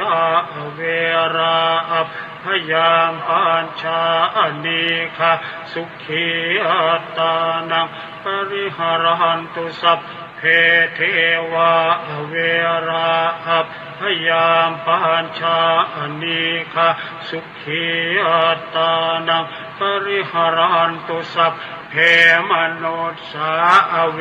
ระอัพพยาปัญชาอนีฆะสุขีอัตตานังปริหารันตุสัพเพวินิปาติกาเวระอัพพยาปัญชาอนีฆะสุขีอัตตานังปริหารันตุอิเมสัตตหากาเลหิโอทิโสภรณาเมตตาเจโตวิมุตติกตเมทัสสหากาเลหิทิสาภรณาเมตตาเจโตวิมุตติสัพเพปุราธิมายทิสายสัตตาเวระอัพพยาปัญชาอนีฆะสุขีอัตตานังปริหารันตุสัพเพปัจฉิมายทิสายสัตตาเวระอัพพยาปัญชาอนีฆะสุขีอัตตานังปริหารันตุสัพเพอุตตรายทิสายสัตตาเวระอัพพยาปัญชาอนีฆะสุขีอัตตานังปริหารันตุสัพเพทักขินายทิสายสัตตาเวระอัพพยาปัญช ชาอเนคาสุขีอัตตานังปริหารันตุสัพเพปุราธิมายะอนุทิสายสัตตาเวราอาภยาอาชาอเนคาสุขีอัตตานังปริหารันตุสัพเพปัจฉิมายะอนุทิสายสัตตาเวราอาภยาอาชาอเนคาสุขีอัตตานังปริหารันตุสัพเพอุตตรายะอนุทิสายสัตตาเวราอาภยาปัญชาอเนคาสุขีอัตตานังปริหารันตุสัพเพทักขินายะอนุทิสายสัตตาเวราอาภยาปัญชาอเนคาสุขีอัตตานังปริหารันตุสัพเพเหติมายติสายสัตตาเวราอาภยาปัญชาอเนคาสุขีอัตตานังปริหารันตุสัพเพอุปริมายติสายสัตตาเวราอาภยาปัญชาอเนคาสุขีอัตตานังปริหารันตุสัพเพปุราธิมายติสายปานาเวราอาภยาปัจฉาอเนคาสุขีอัตตานังปริหารันตุสัพเพปัจฉิมายติสายปานาเวราอาภยาปัจฉาอเนคาสุขีอัตตานังปริหารันตุสัพเพอุตตรายติสายปานาเวราอาภยาปัญชาอเนคาสุขีอัตตานังปริหารันตุสัพเพดังขินายติสายปานาเวราอาภยาปัญชาอเนคาสุขีอัตตานังปริหารันตุสัพเพปุราธิมายติสายปานาเวราอาภยาปัจฉาอเนคาสุขีอัตตานังปริหารันตุสัพเพปัจฉิมายะอนุทิสายปานาเวราอาภยาปัจฉาอเนคาสุขีอัตตานังปริหารันตุสัพเพอุตตรายะอนุทิสายปานาเวราอาภยาปัญชาอเนคาสุขีอัตตานังปริหารันตุสัพเพทักขินายะอนุทิสายปานาเวราอาภยาปัจฉาอเน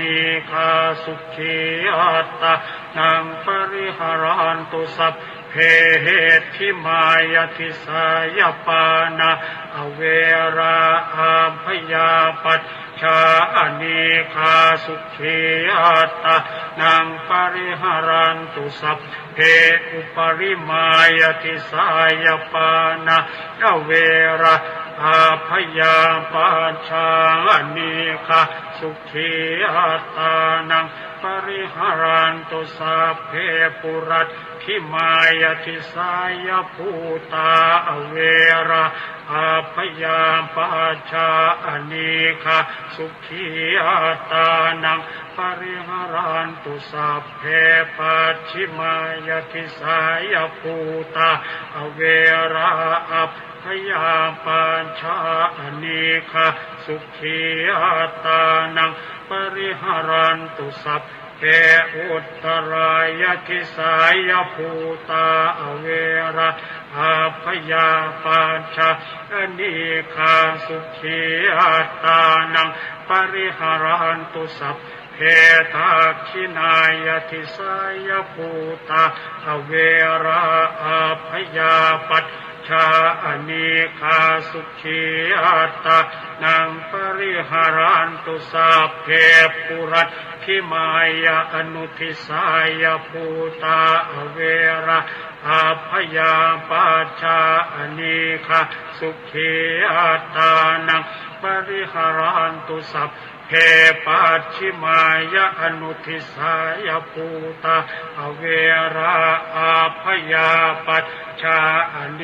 คาสุขีอัตตานังปริหารันตุสัพเพอุตตรายะอนุทิสายภูตาอเวระอาภยาปัจชาอเนคาสุขีอัตตานังปริหารันตุสัพเพ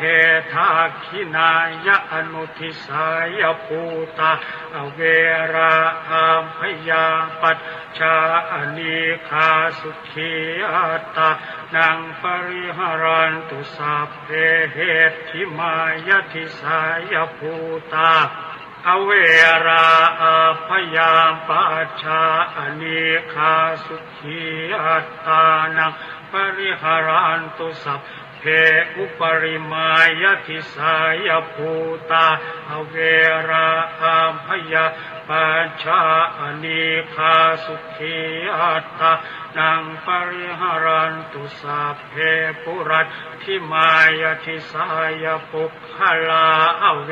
ราอาภยาปัจชาอเนคาสุขีอัตตานังปริหารันตุสัพเพปัจฉิมายทิสายปุคขลาอเวราอาภยาปัญชาอเนคาสุขีอัตตานังปริหารันตุสัพเพอุตตรายทิสายปุคขลาอเวราอาภยาปัญชาอเนคาสุขีอัตตานังปริหารันตุสัพเพทักขินายทิสายปุคขลาอเวราอาภยาปัญชาอเนคาสุขีอัตตานังปริหารันตุสัพเพปุรัตถิมายะอนุทิสายปุคขลาอเวราอาภยาปัญชาอเนคาสุขีอัตตานังปริหารันตุสัพเพปัจฉิมายะอนุทิสายปุคขลาอเวราอาภยาปัญชาอเนคาสุขีอัตตานังปริหารันตุสัพเพอุตตรายะอนุทิสายปุคขลาอเวราอาภยาปัจชาอเนคาสุขีอัตตานังปริหารันตุสัพเพทักขินายะอนุทิสายปุคขลาอเวราอาภยาปัจชาอเนคาสุขีอัตตานังปริหารันตุสัพเพเหติมายทิสายปุคขลาอเวราอาภยาปัจชาอเน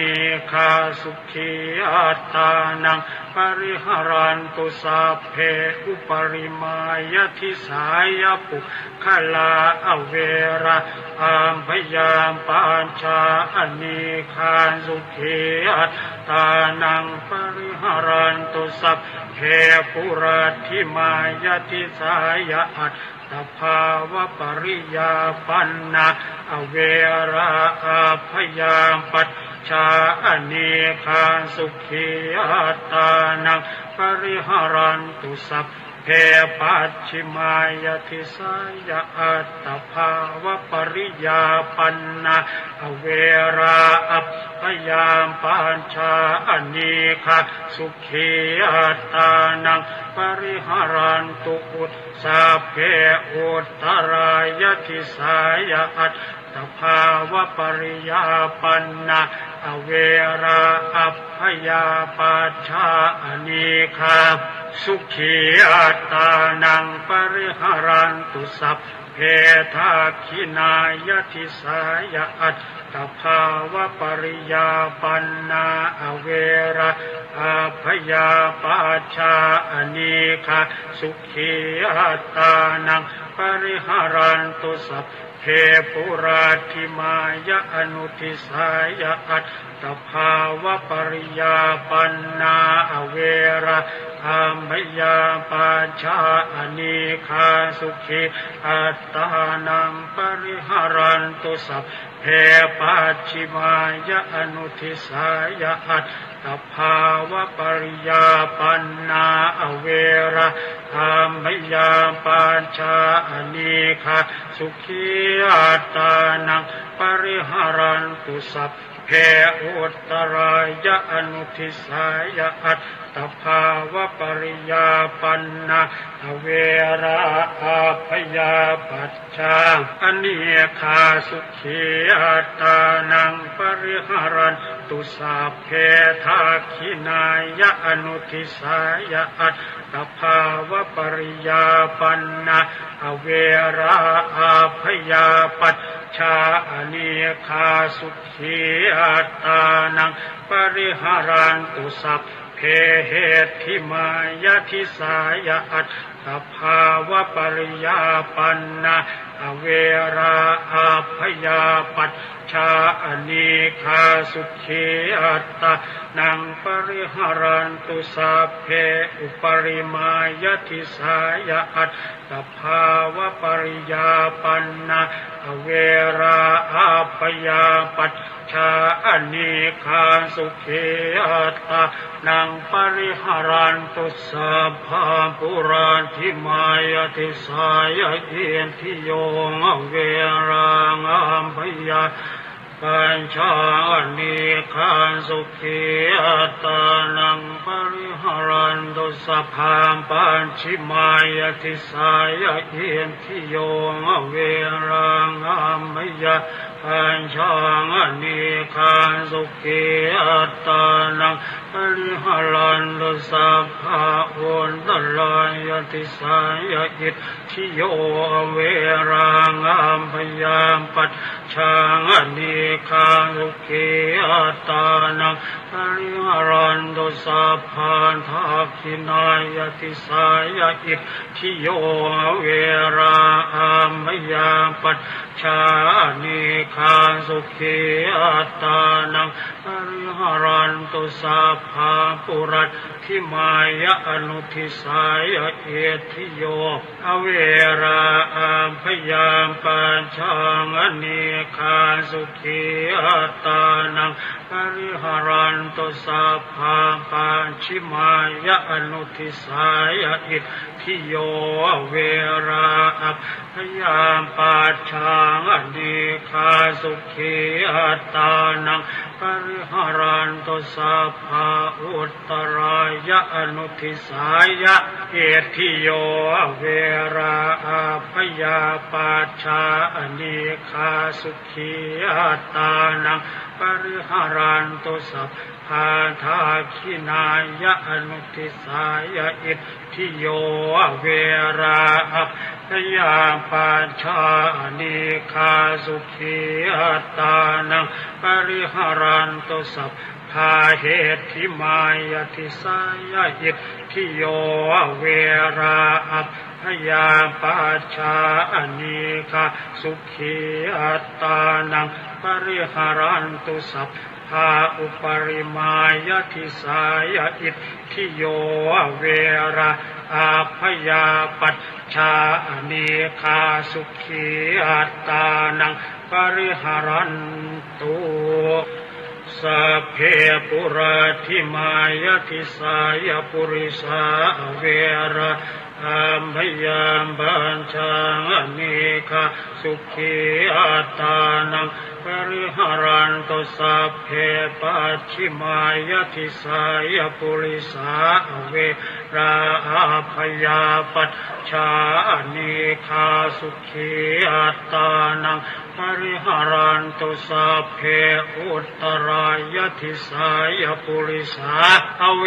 ระอัมพยาปัจฉาอนิคาสุขีอัตตานังปริหารันตุสัพเพทักขินายะทิสายะปุริสาอเวระ อาพยามปัญชาอเนคาสุขีอัตตานังปริหารันตุสัพเพปุราธิมายะอนุทิสายะปุริสาอเว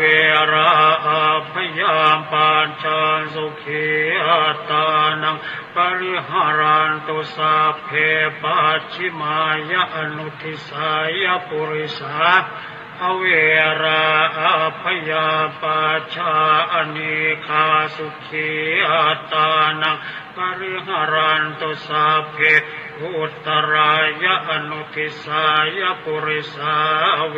ราอาพยาปัญจาอเนคาสุขีอัตตานังปริหารันตุสัพเพทาคินายะอนุทิสายะปุริสาเวราอาพยาปัจจาอเนคาสุขีอัตตานังปริหารันตุสัพเพเหติมายะทิสายะปุริสาอเวราอาพยาปัจจาอเนคาสุขีอัตตานังปริหารันตุสัพเพโอปริมายะทิสายะปุริสาอเวราอาพยาปัญจาอเนคาสุขีอัตตานังปริหารันตุสัพเพปุรัตถิมายะทิสายะอริยาอเวราอาพยาปัจฉาอเนคาสุขีอัตตานังปริหารันตุสัพเพปัจฉิมายะทิสายะอริยาอเวราอาพยาปัจฉาอเนคาสุขีอัตตานังปริหารันตุสัพเพอุตตรายะทิสายะอริยาอเวราอาพยาปัจฉาอเนคาสุขีอัตตานังปริหารันตุสัพเพทักขินายะทิสายะอริยาอเวราอาพยาปัจฉาอเนคาสุขีอัตตานังปริหารันตุสัพเพปุราธิมายะอนุทิสายะอริยาอเวราอาพยาปัจฉาอเนคาสุขีอัตตานังปริหารันตุสัพเพปัจฉิมายะอนุทิสายะอริยาอเวราอาพยาปัจฉาอเนคาสุขีอัตตานังปริหารันตุสัพเพอุตตรายะอนุทิสายะอริยาอเวราอาพยาปัจฉาอเนคาสุขีอัตตานังปริหารันตุสัพเพทักขินายะอนุทิสายะอริยาอเวราอาพยาปัจฉาอเนคาสุขีอัตตานังปริหารันตุสัพเพเหติมายะทิสายะอริยาอเวราอาพยาปัจฉาอเนคาสุขีอัตตานังปริหารันตุสัพเพอุปริมายะทิสายะอริยาอเวรา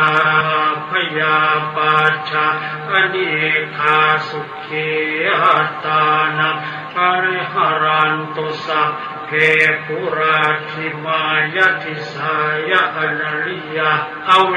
ราอาพยาปัจฉาอเนคาสุขีอัตตานังปริหารันตุสัพเพปัจฉิมายะทิสายะอริยาอเวราอาพยาปัจฉาอเนคาสุขีอัตตานังปริหารันตุสัพเพอุตตรายะทิสายะอริยาอเวราอาพยาปัจฉาอเนคาสุขีอัตตานังป ปริหารันตุสัพเพทักขินายะคิสายะอนัลลิยาเวราอาภยาปัจจานิคาสุขีอัตตานังปริหารันตุสัพเพปุราธิมายะอนุทิสายะอนัลลิยาเวราอาพยาปัญชามณีคาสุขีอัตตานังปริหารันตุสัพเพปัจฉิมายะอนุทิสายะอนัลลิยาเวราอาพยาปัญชามณีคาสุขีอัตตานังปริหารันตุสัพเพอุตตรายะอนุทิสายะอนัลลิยาเวราอัมพยามปัญชามณีคาสุขี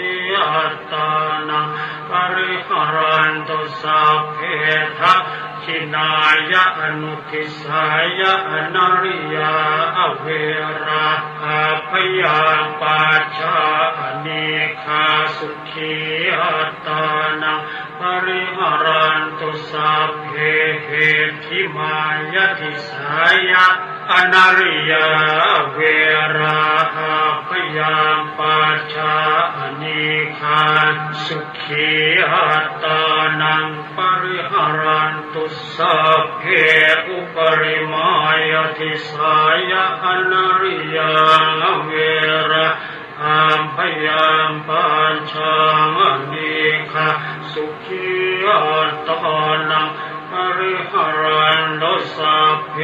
ปุราธิมายะทิสายะเทวาเวราอาพยามปัญชามณีคาสุขีอัตตานังปริหารันตุสัพเพปัจฉิมายะทิสายะเทวาเวราอาพยามปัจจานิคาสุขีอัตตานังปริหารันตุสัพเพอุตตรายะทิสายะเทวาเว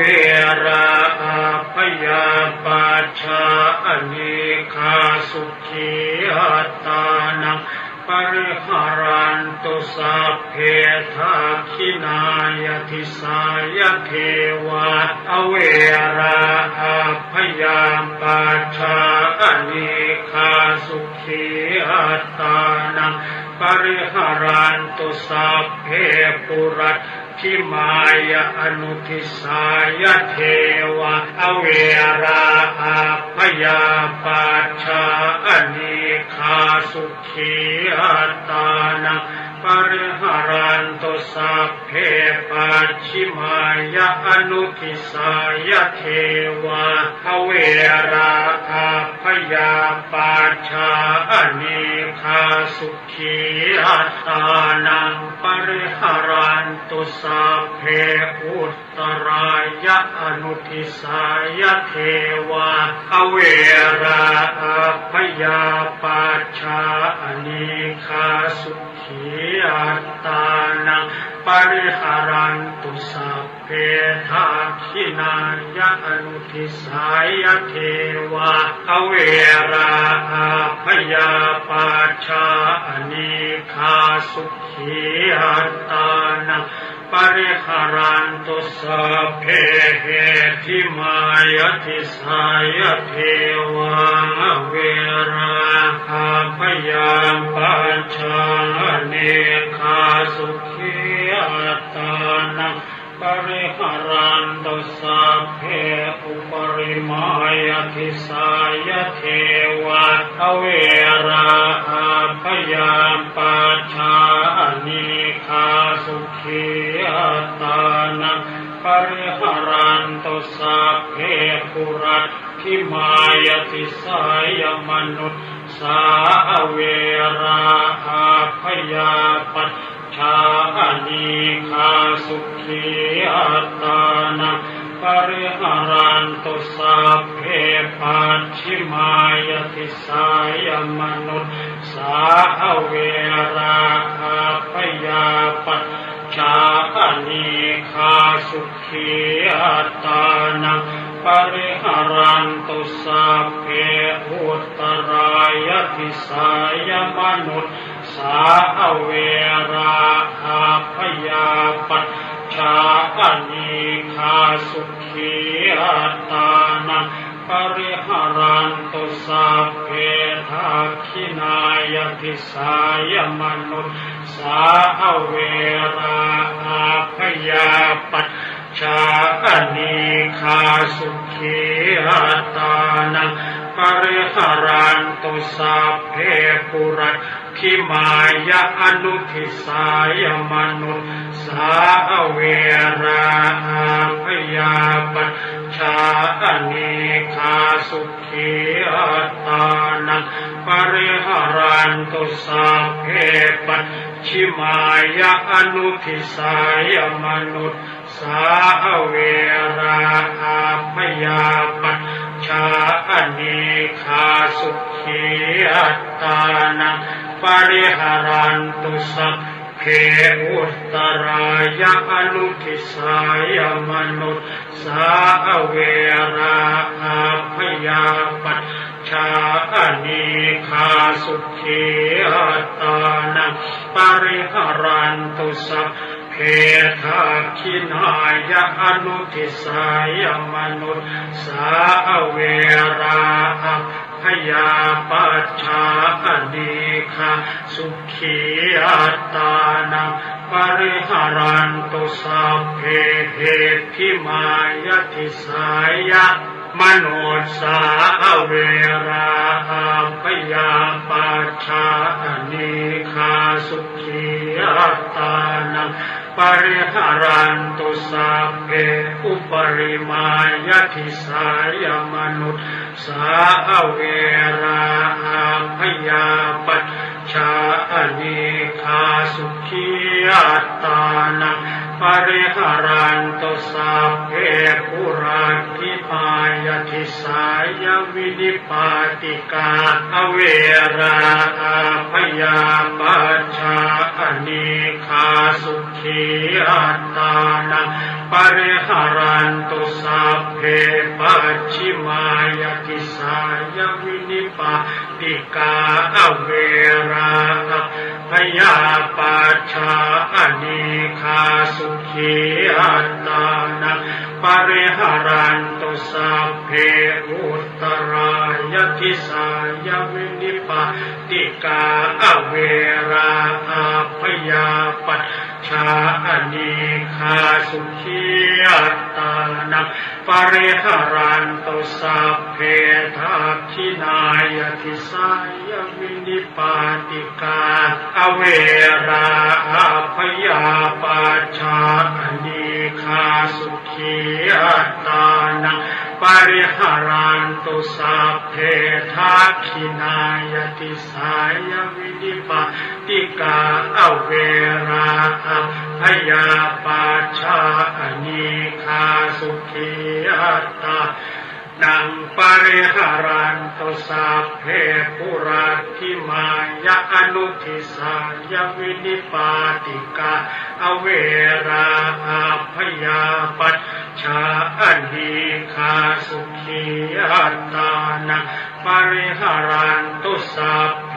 ปัจฉิมายะอนุทิสายวินิปาติกาเวราอาพยาปัจชา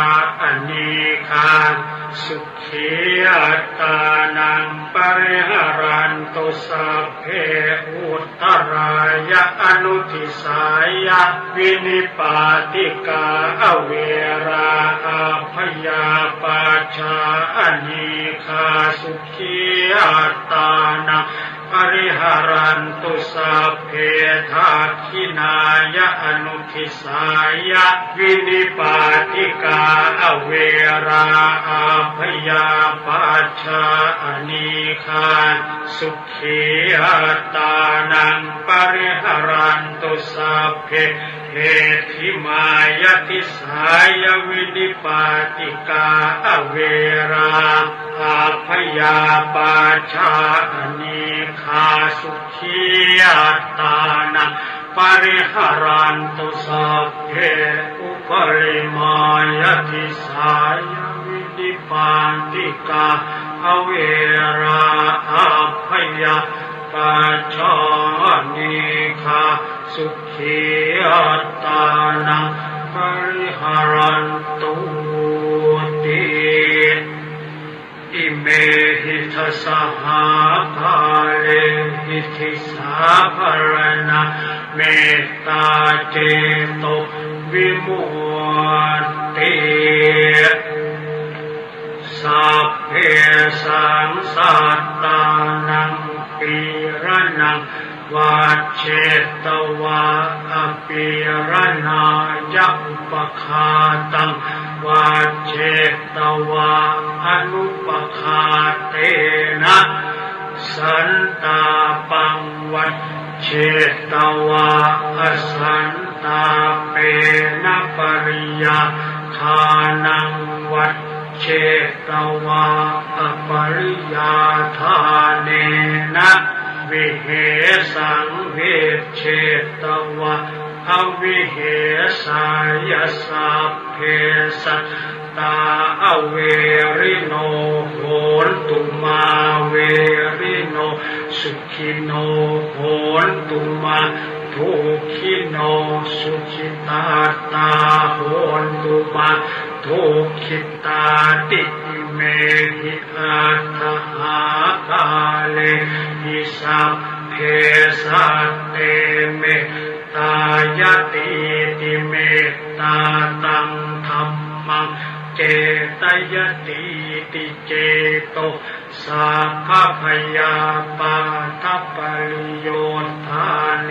หิมุตจติติเมตตาจเจโตวิมุตติจาติเมตตาเจโตวิมุตติเมตตาธรรมวิหารภาวนานิทธิตาบทกรวดน้ำและแผ่เมตตาสัพเพสัตตาสัตว์ทั้งหลายที่เป็นเพื่อนทุกข์เกิดแก่เจ็บตายด้วยกันทั้งหมดทั้งสิ้นอเวราโหตุ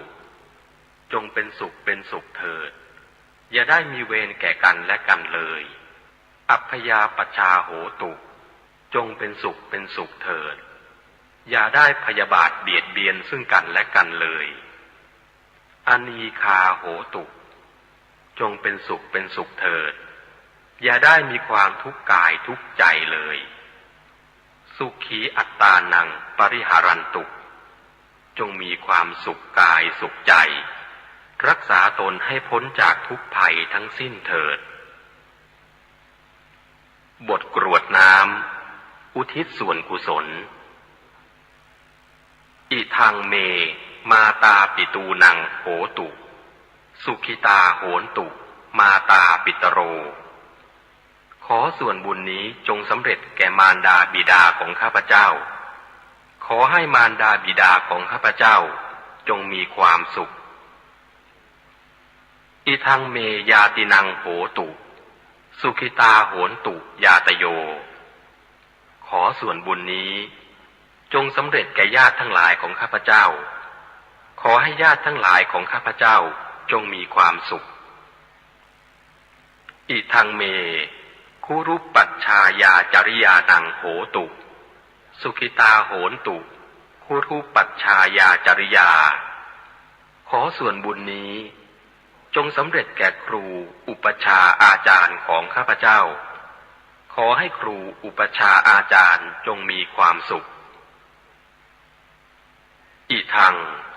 สัพพเทวตานังโหตุสุขิตาโหนตุสัพพเทวาขอส่วนบุญนี้จงสำเร็จแก่เทวดาทั้งหลายขอให้เทวดาทั้งหลายจงมีความสุขอิทัง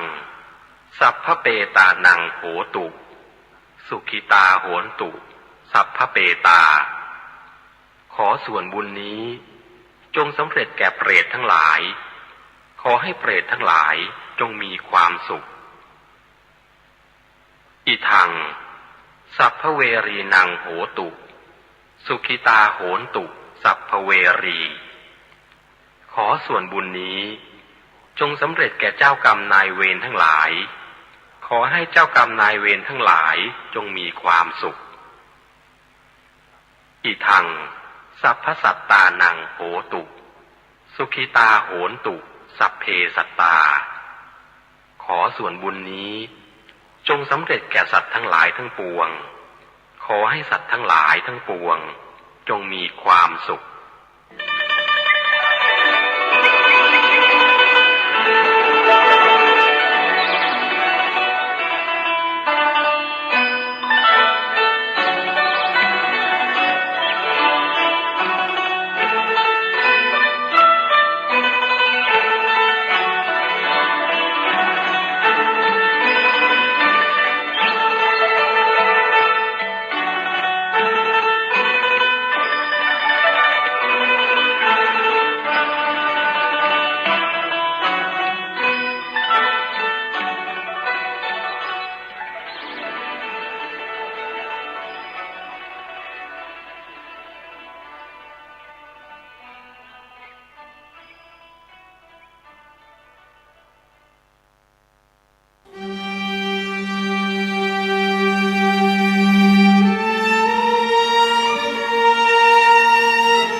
วัดพระสิงห์วรมหาวิหารโรงเรียนธรรมราชศึกษาเทศบาลนครเชียงใหม่ร่วมกับกรมการศาสนากระทรวงวัฒนธรรมจัดโครงการบรรพชาสามเณรภาคฤดูร้อนปีที่28ประจำปีพุทธศักราช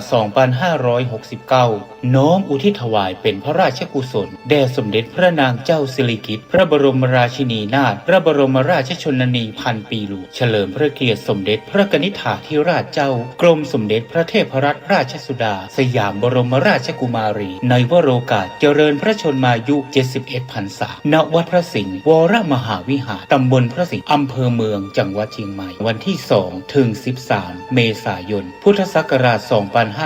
2569วันพุธที่1เมษายนเวลา 14 นาฬิกาเชิญร่วมพิธีปลงผมณอาคารเรืองวิสุทธิ์โรงเรียนธรรมราชศึกษาวันพฤหัสบดีที่2เมษายนเวลา 8 นาฬิกาขอเชิญร่วมพิธีบรรพชาเป็นสามเณรณพระวิหารหลวงวัดพระสิงห์วรมหาวิหารร่วมเป็นเจ้าภาพบรรพชาสามเณรรูปละ 1,500 บาทหรือถ้าเป็นเจ้าภาพภัตตาหารน้ำปานะถวายสามเณรภาคฤดูร้อนทุกรูปติดต่อสอบถามรายละเอียดเพิ่มเติมได้ที่พระครูปริยัติกิจจาภิวัตรโทรศัพท์0892642485หรือบริจาคสมทบทุนได้ที่ธนาคารกรุงไทยชื่อบัญชีโรงเรียนธรรมราชศึกษาเลขที่บัญชี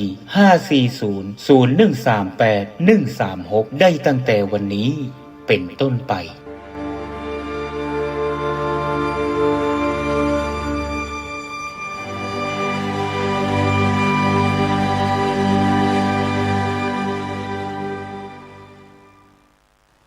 ซีดีธรรมบรรยายชุดตามพระใหม่ไปเรียนธรรมโดยพระพรหมคุณาภรณ์ ปอ.ประยุตโต วัดยานเวศกวัน ตำบลบางกระทึก อำเภอสามพราน จังหวัดนครปฐม บรรยายแก่พระนวกะรุ่นพรรษา 2539 ตอนที่ 52 เรื่องรักษาศีล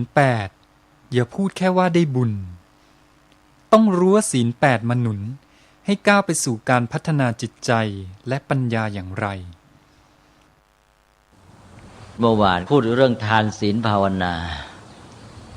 เน้นเรื่องทานก็คิดว่าวันนี้ก็มาพูดต่อวันนี้จะเน้นเรื่องศีลอันนี้ก็ตอนพูดเรื่องทานก็พูดโยงมาแล้วเรื่องศีลว่าทานนั้นเป็นเครื่องสนับสนุนให้ศีลนี่ดำรงอยู่ได้โดยดีเพราะว่าศีลนั้นมุ่งที่การไม่เบียดเบียนกันการอยู่ร่วมกันมีความสัมพันธ์ที่ดีกับเพื่อนมนุษย์กับสัตว์อื่นอันนี้ก็มนุษย์ต้องอาศัยวัตถุเลี้ยงชีพถ้าหากว่า มนุษย์จะพยายามอยู่ในศีลแต่ว่าคนยังมีความขาดแคลนแร้นแค้นขาดอาหารเป็นต้นการที่จะดำรงอยู่ในศีลก็ทำได้ยากคนที่ขาดแคลนก็ทนไม่ไหวก็ต้องละเมิดศีลโดยที่ว่าอาจจะไปแย่งชิงกันลักขโมยกันศีลก็อยู่ได้ยากนี่เมื่อมีทานมาก็ทำให้คนแบ่งปันกันช่วยเหลือในวัตถุเมื่อวัตถุมีกินมีใช้พออยู่ได้ศีลก็มีความมั่นคงยิ่งขึ้นก็สนับสนุนกันอันนี้สำหรับคฤหัสถ์นั้นมีชีวิตที่ต้องยุ่งกับวัตถุมากก็เน้นเรื่องทานขึ้นต้นทีนี้พอมีทานมาหนุนแล้วศีลเป็นไปได้ดีทีนี้ศีลที่พระพุทธเจ้าตรัสไว้สำหรับชาวบ้านญาติโยมคฤหัสถ์ผู้ครองเรือนเนี่ยเราก็จะได้ยินกันอยู่เสมอว่าเน้นเรื่องศีลห้าซึ่งที่จริงเรียกว่าสิกขาบทห้าก็คือข้อปฏิบัติในการฝึกตนเกี่ยวกับการงดเว้นจากการฆ่าฟันเบียดเบียนทำร้ายละเมิดต่อร่างกายชีวิตกันเรียกว่าเว้นจากปาณาติบาตแล้วก็ข้อสองก็เว้นจากเรื่องของการละเมิดกรรมสิทธิ์ในทรัพย์สินลักขโมยถือเอาของที่เขาไม่ได้ให้ก็เรียกว่าเว้นจากอทินนาทานข้อสามก็เว้นจากการละเมิดต่อคู่ครองของรักของหวงแหนของผู้อื่นเรียกว่าเว้นจากกาเมสุมิจฉาจารแล้วก็ข้อสี่ก็เว้นจากการใช้วาจาละเมิดทำร้ายผู้อื่นหรือว่าทำให้เขาเสียผลประโยชน์ด้วยการกล่าวเท็จหลอกลวงคำไม่จริงก็เป็นภาษาพระเรียกว่าเว้นจากมุสาวาทแล้วข้อสุดท้ายก็เว้นจากการใช้เครื่องดองของเมาสุรายาเสพติดต่างๆที่จะทำให้ขาดสติทำให้เกิดความประมาทเป็นผู้คุกคามต่อความรู้สึกมั่นคงปลอดภัยของผู้อื่นนะอย่างที่ได้ยกตัวอย่างไปแล้วนะนี่ก็เป็นเรื่องของสิกขาบทห้าที่เรียกภาษาชาวบ้านว่าศีลห้าเวลามีพิธีต่างๆในพุทธศาสนาก็เลยเราก็เป็นเครื่องเตือนใจว่าให้รักษาข้อปฏิบัติทั้ง5ข้อนี้ก็จะมีการรับศีลห้ากันทุกทีจนกระทั่งรับกันไปพอเป็นพิธีพอพูดออกไปแล้วก็เลยไม่ได้นึกแต่ว่าที่จริงนั้นเป็นการเตือนใจอยู่เสมอว่าเอานะต้องอยู่กันได้ศีลห้าแต่ว่าเวลาญาติโยมขออาราธนาศีลพระก็ให้สิกขาบทห้าโยมขอศีลพระให้สิกขาบททุกทีไปโยมบอกว่ามะยังพันเตวิสุงวิสุงรักนัตถายะติสรเนนะสหปัญจศีลานิปัญจศีลานิยาจามะข้าพเจ้าทั้งหลายขอศีลแต่เวลาพระให้เนี่ยพระให้สิกขาบทจะบอกว่าปาณาติปาตาเวรมณีสิกขาปะทังนี่สิกขาบทไม่มีคำว่าศีลแล้วพระสรุปท้ายก็บอกว่าพอจบข้อสุราพระก็จะบอกว่าอิมานิปัญจสิกขาปทานิเนี่ยว่างั้นสิกขาบทเนี่ยบอกสิกขาบทเนี่ยโยมขอศีลแต่พระให้สิกขาบททุกทีไปเนี่ยเพราะว่าเท่ากับบอกว่าโยมศีลเนี่ยมาเกิดที่ตัวเองนะต้องรักษาปฏิบัติเอาเนี่ยใครให้กันไม่ได้เนี่ยศีลมันเป็นคุณสมบัติที่ตัวเองเมื่อท่านเอาสิกขาบทนี้ไปปฏิบัติท่านก็เป็นผู้มีศีลเองพอต่อจากนั้นจบแล้วพระจึงบอกศีเลนะสุขติงยันติเอาและพอท่านมีศีลด้วยการปฏิบัติตามสิกขาบทนี้ก็จะได้อานิสงส์นั่นจะสรุปท้ายตอนนั้นเป็นพูดเรื่องศีลแหละอันนี้เป็นเกร็ดความจริงเคยพูดไปแล้วเอามาเล่าซ้ำๆเนี่ยและเรื่องศีลห้าก็พูดไปปนอยู่กับเมื่อวานแล้วด้วยนี่จุดที่น่าสังเกตก็คือว่าศีลที่พระพุทธเจ้าตรัสสำหรับชาวบ้านผู้ครองเรือนเนี่ยอย่างที่ว่าเน้นเรื่องศีลห้าหรือสิกขาบทห้านี้อันนี้เรามาเรียนเรื่องศีลกันเนี่ยก็บอกแล้วว่าศีลนั้นเป็นเรื่องของการสัมพันธ์กับสิ่งแวดล้อมทั้งทางสังคมและทางวัตถุคือใช้กายวาจาของเราเนี่ย หรือว่าพูดให้เต็มว่าพฤติกรรมทางกายวาจาของเราเนี่ยไปสัมพันธ์กับเพื่อนมนุษย์บ้างไปสัมพันธ์กับวัตถุเช่นปัจจัยสี่บ้างเพราะฉะนั้นศีลของพระนี่จะกว้างมาก227ข้อที่เรียกว่าสิกขาบท227เนี่ย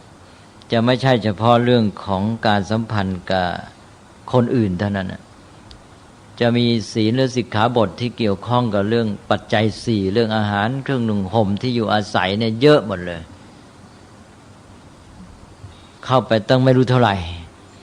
อาจจะมากกว่าส่วนที่เกี่ยวข้องกับคนอื่นด้วยซ้ำเพราะฉะนั้นส่วนที่เราไม่อาจจะมองข้ามได้ก็คือว่าศีลในแง่ที่สัมพันธ์กับวัตถุไม่ใช่สัมพันธ์กับเพื่อนมนุษย์อย่างเดียวแล้วถ้าสรุปศีลของพระหรือสิกขาบทสำหรับพระเนี่ยเวลาฝึกพระในเบื้องต้นพระพุทธเจ้าก็จะตรัสโดยที่แยกเรื่องการปฏิบัติต่อปัจจัยสี่เรื่องวัตถุนี้ออกไปว่าผู้เข้ามาในบวชในพระธรรมวินัยนี้นะเริ่มต้นก็เรื่องฝึกกันในศีลแล้วก็ฝึกอินทรียสังวรเรื่องของการใช้ตาหูจมูกลิ้นกายใช่ไหมนี่ก็ศีลแล้วก็ฝึกเรื่องโภชเนมัตตัญญุตาการรู้จักกินให้พอดีกินด้วยปัญญากินเป็นบริโภคเป็นหรือว่ากินอย่างรู้จักประมาณนะบริโภคอย่างพอดีอันนี้อยู่ในศีลทั้งนั้นซึ่งเป็นศีลที่เน้นในการฝึกสำหรับพระภิกษุหรือว่าผู้ที่บวชเข้ามาในพระพุทธศาสนานี้สำหรับคฤหัสถ์เนี่ยเราอาจจะมองข้ามเราก็เลยไปหยุดกันแค่ศีลห้าความจริงในครอบครัวนี่จะต้องฝึกให้มากเรื่องอินทรียสังวรเรื่องการใช้ตาหูจมูกลิ้นกายตลอดจนกระทั่งใจโดยเฉพาะก็ตาหูนี่แหละว่าทำไงจะดูเป็นฟังเป็นใช้ตาดูหูฟังแล้วไม่เกิดโทษเกิดคุณค่าเป็นประโยชน์กับชีวิตใช้ตาดูแล้วได้ความรู้ได้สติปัญญาได้ความดีงามได้คติที่เป็นประโยชน์พูดง่ายๆก็คือใช้ตาเพื่อการศึกษาไม่ใช่ตาหูเพียงเพื่อเสพหาความสนุกสนานบันเทิงดูทีวีก็ได้แต่สนุกบันเทิงอย่างเดียวดูทีวีไม่เป็นถ้าดูทีวีเป็นก็ใช้เพื่อศึกษาก็ใช้ได้ความรู้ได้สติปัญญาตอนนี้ต้องฝึกมากในครอบครัวเรามักจะเน้นเรามองข้ามเรื่องการศึกษาขั้นต้นเนี่ยเรามายกให้พระเองก็บางทีก็ลืมเหมือนกันนะแล้วก็โภชเนมัตตัญญุตาการฝึกในเรื่องการบริโภคการกินอาหารกินเป็นกินด้วยปัญญาทำไงจะกินแต่เพียงเสพรสอร่อยอย่างเดียวนะ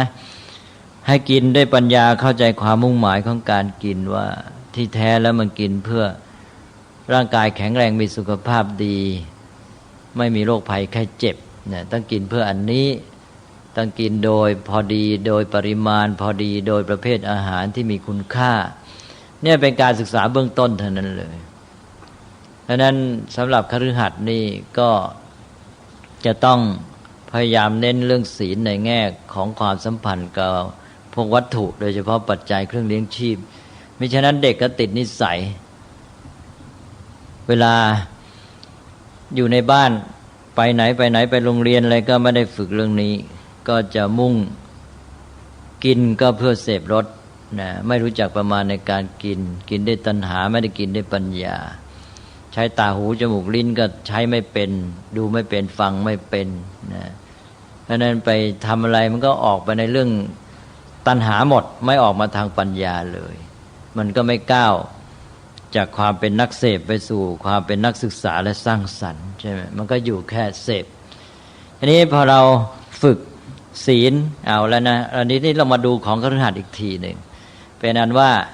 ศีลเป็นเรื่องของความสัมพันธ์ในสังคมและสัมพันธ์กับวัตถุปัจจัย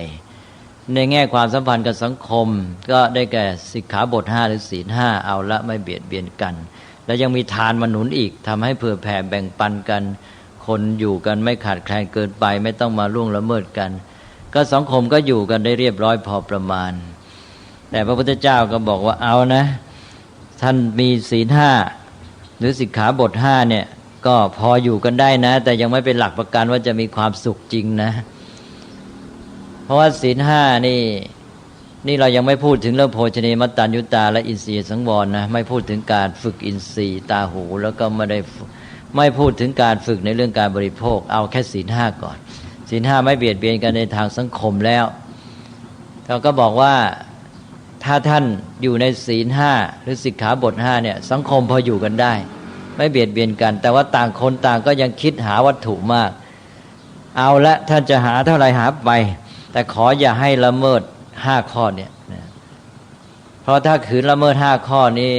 อยู่กันไม่เป็นสุขแน่สังคมนี้ต้องเดือดร้อนลุกเป็นไฟนั้นท่านจะหาไปหาความสุขจากวัตถุแต่ขออย่าให้ละเมิด5 ข้อนี้แล้วท่านจะพออยู่กันได้แต่ว่ายังไม่เป็นหลักประกันว่าจะมีความสุขจริงเพราะความสุขนั้นจะต้องพัฒนาตัวเองต่อไปอีกนะอยู่แค่ขั้นนี้ก็ควบคุมความเป็นนักเสพนักบริโภคของท่านให้อยู่ในขอบเขตที่จะไม่เบียดเบียนแย่งชิงกันเกินไปนี้เพื่อจะให้พัฒนาต่อพระพุทธเจ้าก็ตรัสเรื่องศีลเพิ่มเข้ามาศีลต่อไปที่เพิ่มเข้ามาเนี่ยสำหรับมาฝึกหัดพระพุทธเจ้าจะไม่เรียกร้องมาเป็นศีลที่จะฝึกตัวเองในการที่ว่าเพื่อเชื่อมต่อกับเรื่องของการพัฒนาด้านจิตใจและปัญญาตอนนี้ก็ไม่จำเป็นจะต้องปฏิบัติทุกวันด้วยซ้ำพระพุทธเจ้าจะตรัสว่าเอาแค่สัก8 วันครั้งหนึ่งหรือเดือนละสัก4 ครั้งถ้ามีความเพียรก็เพิ่มเป็น2 เท่าจากเดือนละ4 ครั้งเป็นเดือนละ8 ครั้งงั้นนะศีลนี้คือศีลอะไรเอ่ยคือศีล8นะหรือเราเรียกกันว่าอุโบสถนะนี่แหละพระพุทธเจ้าเพิ่มเข้ามาศีล8เนี่ยจะเป็นการฝึกเพิ่มขึ้นและศีล8นี้จะมาเน้นเรื่องความสัมพันธ์กับพวกวัตถุเสพนะสิ่งเสพแหละศีล5นี่เน้นเรื่องสังคมจะเห็นว่าเรื่องอินทรีย์สังวรเรื่องการฝึกอินทรีย์แล้วก็เรื่องของการฝึกเรื่องการบริโภคเนี่ยจะมาอยู่ในศีล8นะขอให้ลองดูเถอะเอาละคฤหัสถ์ถ้าไม่ได้ฝึกกันในชีวิตประจำวันในเรื่องความสัมพันธ์กับเรื่องสิ่งเสพบริโภคแล้วก็เรื่องการฝึกตาหูก็มาฝึกสัก 7-8 วันครั้งหนึ่งที่ศีล8เนี่ยเรามาดูกันนะศีล8ก็เพิ่มจากศีล5ศีล5มีเว้นจากปาณาติบาตอย่างที่เราว่ากันไปแล้วพอมาเป็นศีล8เพิ่มอะไรเอ่ยเพิ่มข้อที่6ก็วิกาลโภชนาเว้นจากการบริโภคอาหารผิดเวลาเกินเวลาเกินจำเป็นของเวลานะก็เอาว่าเที่ยงไปแล้วไม่ต้องรับประทานเพราะว่าแค่ภายในครึ่งวันนี้รับประทานพอแล้วท่านว่างั้นแล้วเดี๋ยวนี้หมอเจอเยอะเลยหมอบอกไปมาของพระพุทธเจ้าถูกอาหารมื้อหลังจากเที่ยงเนี่ยไม่จำเป็นเลยนะแล้วก็ถ้ากินแค่ภายในเที่ยงกลับดีต่อสุขภาพเดี๋ยวนี้หมอกลับว่าไปอย่างนั้นแต่ก่อนนี่หาว่าพระนี่อยู่ยังไงผิดธรรมชาติว่างั้นนะฉันน้อยไม่พอต่อร่างกายมาหมอเดี๋ยวนี้กลับมาเห็นด้วยนะบอกว่าดีแล้วถูกต้องอาหารเย็นเกินจำเป็นว่างั้นไปอีกนะเอาแล้วนะวิกาลโภชนา1เรื่องอาหารนะไม่เกี่ยวกับผู้คนอื่นเลยใช่ไหมนะเป็นเรื่องการบริโภคแหละบริโภคอาหารนะได้ข้อโภชเนมัตตัญญูตามาแล้วใช่ไหมนี่ต่อไปอะไรนัจจคีตวาทิตวิสูกทัสนะมาลาคันทวิเลปนะธารณะมณณวิภูสนัฏฐานาเวรมณีเว้นจากเรื่องการดูการเล่นฟ้อนรำขับร้องดนตรีทัดทรงของหอมอะไรพวกนี้เครื่องแต่งตัวประดับเอานะ 7-8 วันทีนี่เรื่องอะไรเรื่องการใช้ตาหูจมูกใช่ไหมลิ้นเรื่องการใช้ตาหูจมูกนี่มาอยู่ที่นี่แล้วนะดูการละเล่นดนตรีฟังนะฟังแล้วก็จมูกดมกลิ่นใช่ไหมแล้วก็ไอ้ลิ้นลิ้มรสก็ไปอยู่ข้ออาหารแล้วนะนี่ก็น่าจะคีมาลามาแล้วใช่ไหมต่อไปอุจจาเสนะมหาเสนาเว้นจากเรื่องของการนอนที่นอนสูงใหญ่ฟูกฟู ที่หนาที่นอนสบายบำเรอกายนี่ก็คือเรื่องการใช้สัมผัสกายใช่ไหมไม่บำรุงบำเรอครบแล้ว8ข้อแล้วจะไปเปลี่ยนข้อ3จากกาเมสุมิจฉาจารเป็นอภรรมจริยานะก็ตกลงว่าศีล8มาแล้วศีล8นี้เห็นได้เลยไม่เกี่ยวกับเรื่องการเบียดเบียนคนอื่นใช่ไหมเป็นเรื่องของการปฏิบัติต่อวัตถุสิ่งเสพสิ่งบริโภคแล้วไม่เกี่ยวกับคนอื่นนะคือเป็นไม่ใช่ด้านสังคมแล้วก็เป็นเรื่องไม่เกี่ยวกับเพื่อนมนุษย์คนอื่นแต่เป็นเรื่องของตัวเองแหละถ้าศีล5ข้อนะเป็นเรื่องการละเมิดต่อคนอื่นแต่พอศีล8นี่เป็นเรื่องของตัวเองแหละเรื่องการรับประทานอาหารเรื่องของการฟ้อนรำขับร้องดนตรีดูการเดินเล่นเรื่องของการนอนที่นอนสูงใหญ่อะไรต่างๆเนี่ยตอนนี้เราจะเห็นได้ว่านี่มาแล้วการฝึกในเรื่องที่พระพุทธเจ้าเน้นสำหรับพระคือศีลในแง่ความสัมพันธ์กับวัตถุสิ่งเสพสิ่งบริโภคซึ่งพระพุทธเจ้าก็สรุปไว้แล้วว่าอินทรียสังวรการรู้จักใช้ตาดูหูฟังให้เป็นว่าตาดูหูฟังอย่างไรจะไม่เกิดโทษไม่เกิดความลุ่มหลงมัวเมาไม่หลงละเลงเพลิดเพลินแล้วก็ฟุ่มเฟือยเกินไปเบียดเบียนแย่งชิงกันแต่ว่าให้ใช้ตาดูหูฟังให้เกิดประโยชน์ดูเพื่อให้เกิดปัญญาความรู้และความดีงามฟังก็เช่นเดียวกันตอนนี้เคยดูทีวีมา7 วันดูรายการบันเทิงเยอะพอมาวันนี้ปั๊บเปลี่ยนรายการทีวีเป็นดูหาความรู้นะอย่างน้อยได้วันแหละดูหา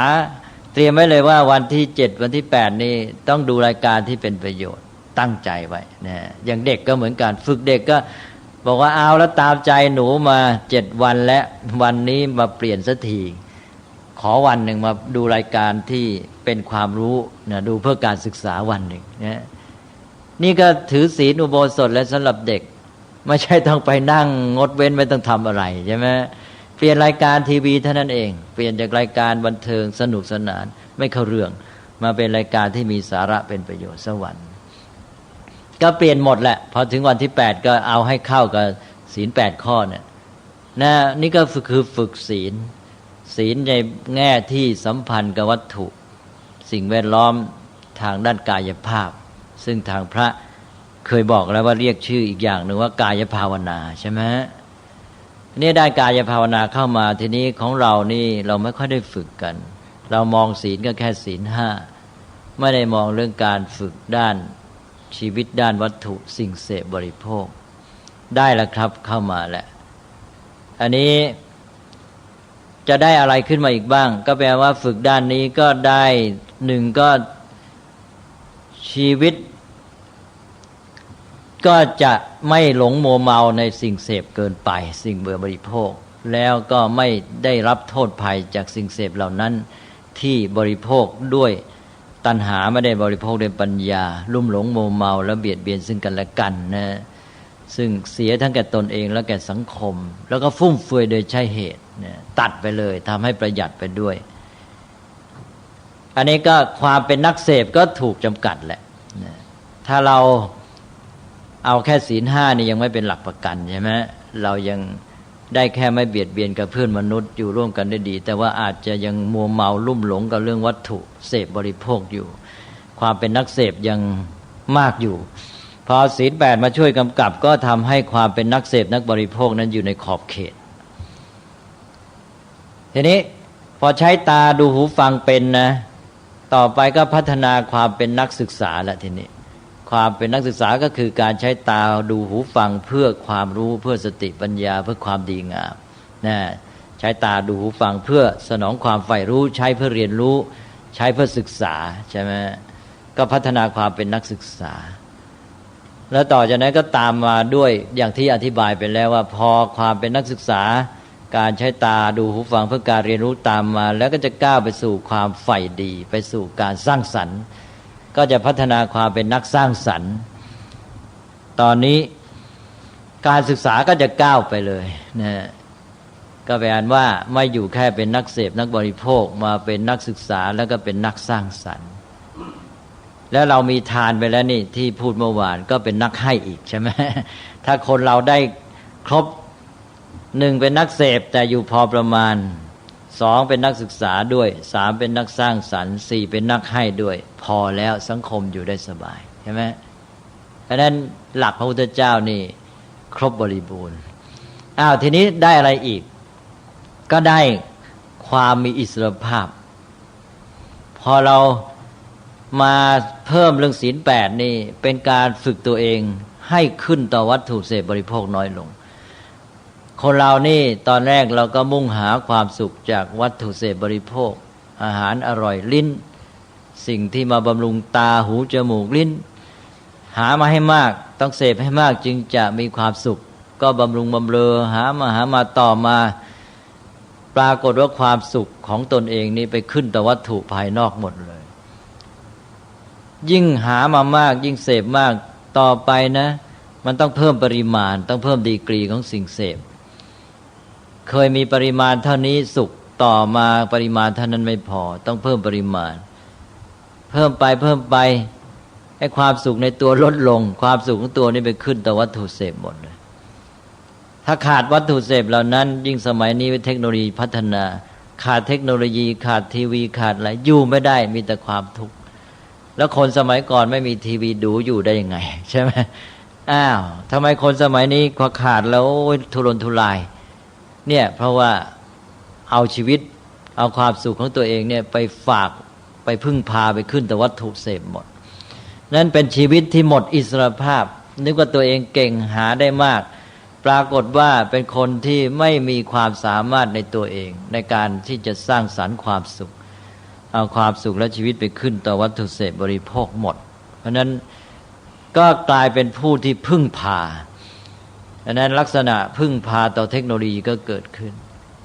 ที่ฝรั่งเรียกว่า technological dependence นะก็พึ่งพาวัตถุเสพบริโภคพึ่งพาเทคโนโลยีในสองด้านหนึ่งในด้านการดำเนินชีวิตและกิจการงานสองพึ่งพาในด้านความสุขหมายความว่าขาดสิ่งเหล่านั้นแล้วขาดสิ่งบำรุงบำเรอแล้วหาความสุขไม่ได้ทีนี้การที่มีศีล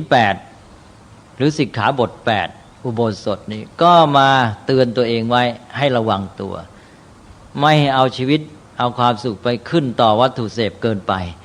พอถึง8วันทีหนึ่งกินแค่เที่ยงงดดูการบันเทิงงดฟังเรื่องดนตรีอะไรต่างๆงดไม่ต้องนอนบนฟูกฟูดูซิว่าเราอยู่กับชีวิตของเราโดยมีวัตถุเสพแต่เพียงเท่าที่พออยู่ได้เนี่ยอยู่ได้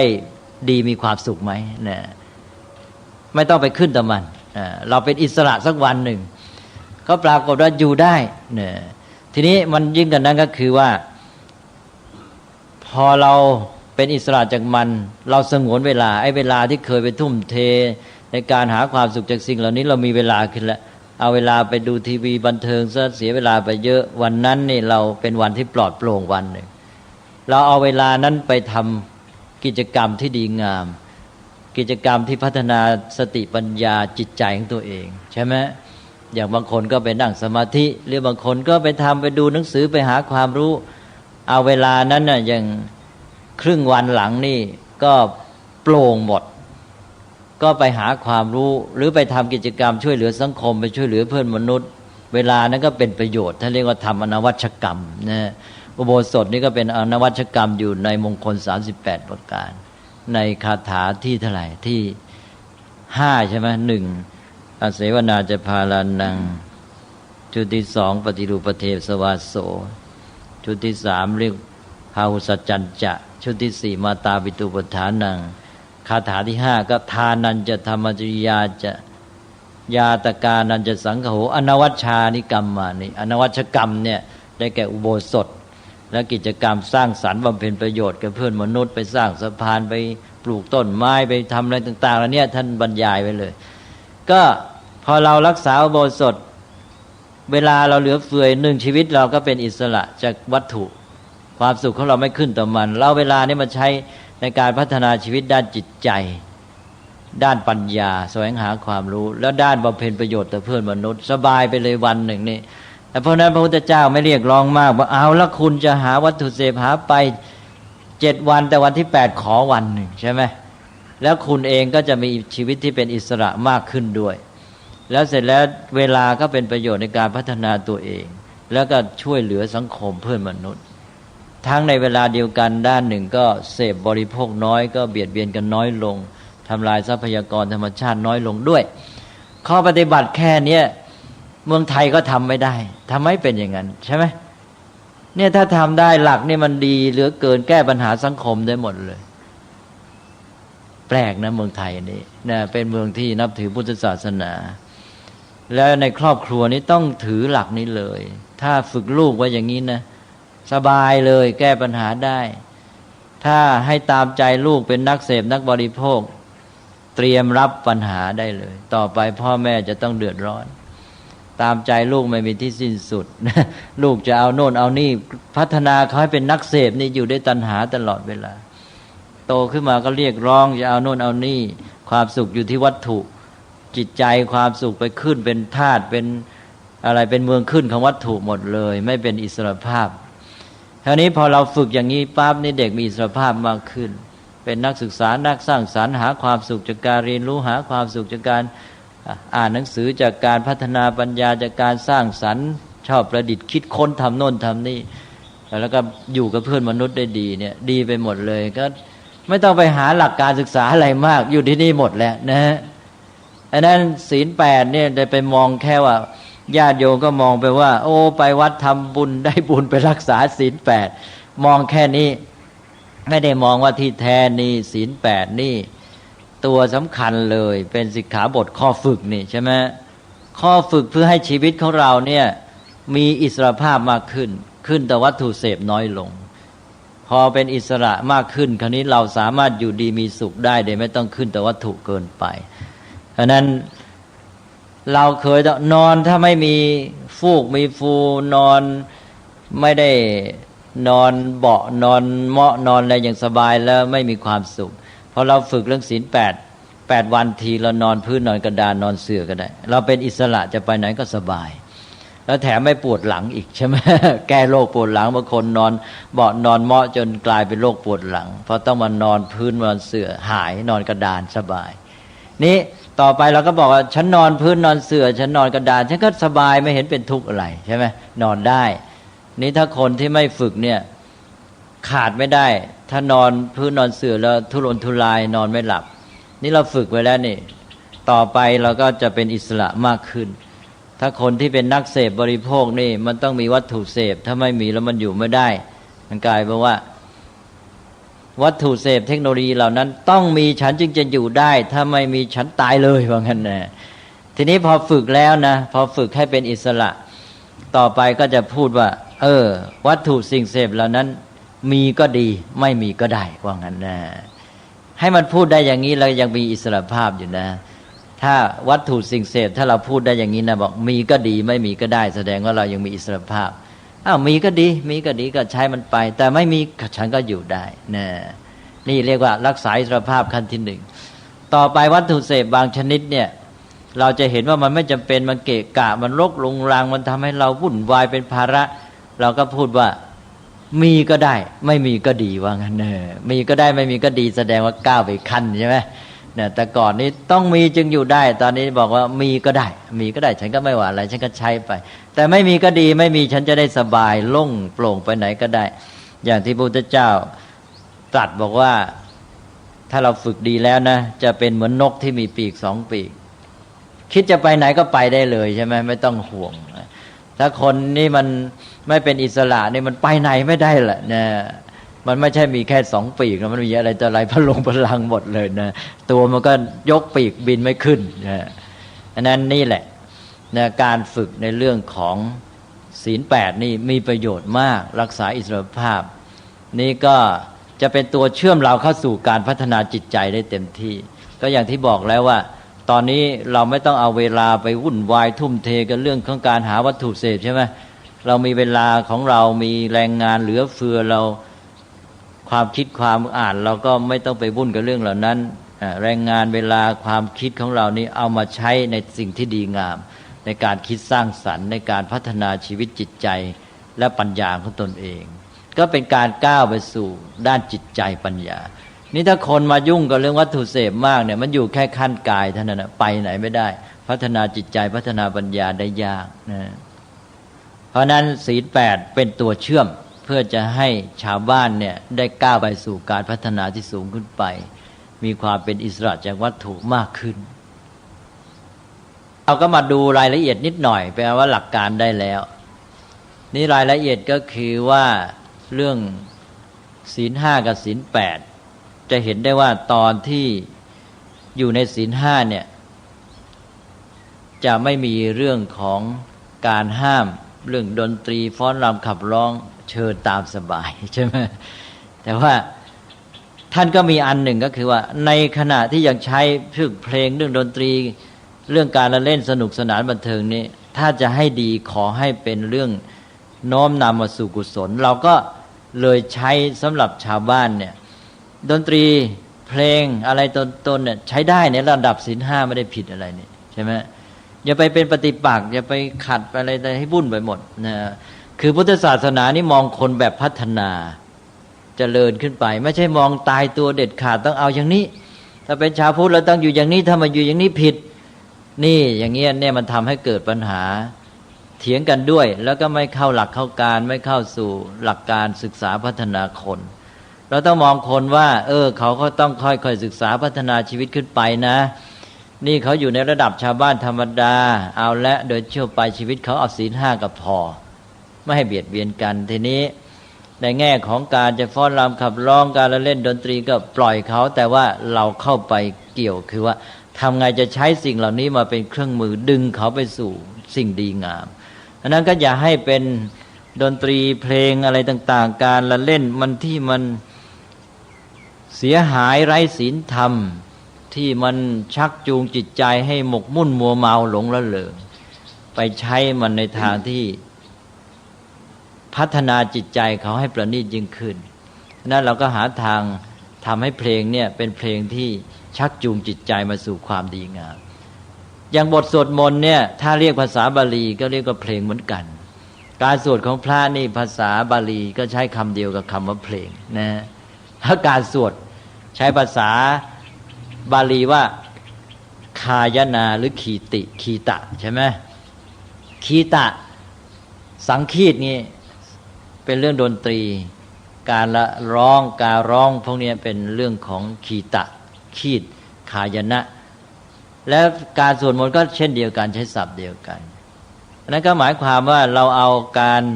สวดการร้องเพลงเนี่ยมาใช้ประโยชน์ในทางทำให้ดีเพราะฉะนั้นเพลงของชาวบ้านก็พยายามจะให้เป็นเพลงที่มันชักจูงจิตใจให้ตกต่ำลงให้ลุ่มหลงมัวเมาเอาเพลงเนี่ยมาเป็นเครื่องมือช่วยทำให้จิตใจประณีตขึ้นก็หาทางแต่งเพลงที่มันดีๆนะให้คติธรรมให้บทเรียนชีวิตนะให้คนเกิดสติปัญญามองสิ่งต่างๆด้วยความรู้สึกที่ดีงามชื่นชมธรรมชาติอะไรต่างๆเหล่านี้จูงจิตไปสู่สิ่งที่ดีงามทำด้วยความมุ่งหมายคือทำด้วยปัญญาไม่ได้ทำด้วยอวิชชาโมหะนี่เพลงเดี๋ยวนี้มันทำด้วยโลภะโทสะโมหะมากใช่ไหมแล้วเพลงที่มีเป็นเครื่องมือพัฒนามนุษย์นี่หายากเพลงที่ช่วยทำให้จิตใจมีความรักเพื่อนมนุษย์มีเมตตาไมตรีกันเพลงที่ทำให้คิดเสียสละอยากช่วยเหลือผู้อื่นเพลงที่ทำให้ชื่นชมธรรมชาติความดีงามของเพื่อนมนุษย์และความดีงามของป่าเขาลำเนาไพรก็น้อยใช่ไหมเพลงที่ทำให้เกิดปัญญารู้เข้าใจชีวิตเนี่ยเดี๋ยวนี้ยิ่งน้อยลงทุกทีเลยอันนั้นจะต้องหันมาเน้นเรื่องเหล่านี้นะใช้ไอ้สิ่งที่เขาใช้กันอยู่แล้วเนี่ยมาชักจูงเพราะว่าศีล 5ยังไม่ได้ไปแตะต้องในเรื่องเหล่านี้ในแง่ของการที่ว่าจะต้องงดต้องเว้นไม่มีแต่ว่าทำไงจะให้มันดีทีนี้พอ8วันทีอุศึกษาโบสถ์สดจึงบอกว่าเอานะเรามายังอยู่ด้วยชีวิตที่เป็นตัวของตัวเองลองอยู่แต่ตัวชีวิตของเราอย่างเดียวไม่มีสิ่งภายนอกเราอยู่ได้ไหมต้องฝึกไว้นะอันนั้นไม่งั้นชีวิตของเรานี่ก็หมดอิสรภาพต้องขึ้นแต่สิ่งภายนอกไม่มีสิ่งบำเรอตาหูจมูกลิ้นไม่มีสิ่งบำเรอลิ้นไม่มีสิ่งบริโภคเสพให้อร่อยแล้วอยู่ไม่ได้ก็แย่ เดี๋ยวเวลาท่านเจ็บป่วยทำไงท่านต้องอยู่กับชีวิตท่านคนเดียวถ้าอย่างนั้นท่านก็ทุกข์ทุรนทุรายแย่สิท่านอยู่กับชีวิตตัวท่านไม่พอแล้วท่านแก่ลงท่านเสพสิ่งเหล่านี้ไม่ได้ท่านทำไงท่านไม่ได้ฝึกไว้ท่านก็ทุกข์ทุรนทุรายใช่ไหมนั้นต้องฝึกให้อยู่กับตัวชีวิตลำพังไม่ต้องมีสิ่งเสพไม่ต้องมีสิ่งภายนอกให้อยู่กับร่างกายและจิตใจของตัวเองเนี่ยให้อยู่ได้สามารถมีความสุขได้นั่นแหละจะเป็นอิสระจริงเพราะนั้นเราก็ฝึกการฝึกในเรื่องศีล 8ก็จะเป็นอย่างเนี้ยคือให้อยู่กับชีวิตของตัวเองที่มีร่างกายและจิตใจเนี่ยพออยู่ได้สามารถทำใจได้ฝึกปัญญาของตัวเองได้นะมีความสุขที่เป็นอิสระจะเจ็บไข้ได้ป่วยนอนบนเตียงก็ไม่ทุกข์ใช่ไหมไม่งั้นแย่สิพอนอนป่วยเขาก็ทุรนทุรายเนี่ยดังนั้นต้องฝึกไว้คนเรานี่มันไม่ได้มีสิ่งเสพมาบำรุงบำเรอตลอดเวลาชีวิตที่อยู่กับตัวแน่นอนก็คือร่างกายจิตใจของเราเนี่ยเพราะนั้นจะต้องใช้มันให้เป็นฝึกมันให้ดีพัฒนาศึกษามันตลอดเวลานะเอาละครับก็เป็นอันว่าเรื่องของศีลนี่มีประโยชน์หลายอย่างนะหนึ่งก็คือไม่เบียดเบียนกันในสังคมเกื้อกูลกันสองก็คือเป็นเครื่องฝึกชีวิตให้มีอิสรภาพมากขึ้นต่อสิ่งเสพบริโภคน้อยลงสามารถอยู่กับชีวิตจิตใจตัวเองแล้วเป็นทางของการที่จะพัฒนาจิตใจและปัญญายิ่งขึ้นไปนะนี้ต่อไปก็ไปประสานกับภาวนาพอเรามีศีลในขั้นของศีลที่ปฏิบัติต่อวัตถุภายนอกสิ่งเสพในระดับศีล 8แล้วก็พร้อมที่จะพัฒนาปัญญาก็พัฒนาเริ่มแต่ท่าทีของจิตใจต่อเพื่อนมนุษย์ที่มีเมตตาไมตรีแล้วก็พัฒนาเรื่องของสติสมาธิเรื่องของจิตใจที่เข้มแข็งอะไรต่างๆความเพียรพยายามแล้วก็พัฒนาเรื่องปัญญานะการเรียนรู้การหาความรู้แล้วก็การรู้เข้าใจโลกชีวิตตามเป็นจริงก็พัฒนาขึ้นไปเรื่อยนะนี่แหละก็เห็นจะพอสมควรวันนี้เน้นเรื่องศีลนะฮะแล้วก็พอศีลมันก็ไปเป็นฐานปัญญาพอศีล 8ก็อย่างที่เห็นแล้วนี่นำไปสู่การพัฒนาในด้านจิตใจและปัญญาที่เรียกว่าภาวนาได้อย่างดีทีเดียวก็รับกันหมดทั้งชุดทานศีลภาวนาคิดว่าวันนี้ก็พอสมควรแก่เวลามีอะไรสงสัยไหมกรณีที่ว่าการจะถือโบสุศีลก็ไม่สะดวกเพราะว่าวันทำงานเราไม่ตรงกันอ้าวเราก็ย้ายไปวันเสาร์หรือวันอาทิตย์สักสิจะไปยากอะไรใช่ไหมอันนี้มันเรื่องของบัญญัติใช่ไหมเรื่องของวินัยเรื่องระดับศีลก็เป็นเรื่องของการเอาชีวิตของคนในยุคสมัยนั้นมาใช้ประโยชน์สมัยนั้นเขาอยู่ด้วยปฏิทินจันทรคติในยุคพุทธกาลใช่ไหมเขาไม่รู้จักปฏิทินสุริยคติเขาก็ต้องใช้วันพระจันทร์เป็นยังไงพระจันทร์ครึ่งดวงพระจันทร์เต็มดวงพระจันทร์หมดดวงใช่ไหมเอาอย่างนี้มาเป็นหลักกำหนดทีนี้คนสมัยนี้ไม่ได้มองดูพระจันทร์แล้วนะบางคนนะอยู่อาทิตย์หนึ่งหรือบางคนเดือนหนึ่งไม่ได้เห็นพระจันทร์เลยเชื่อไหมนะคนสมัยนี้ห่างธรรมชาติมากนะ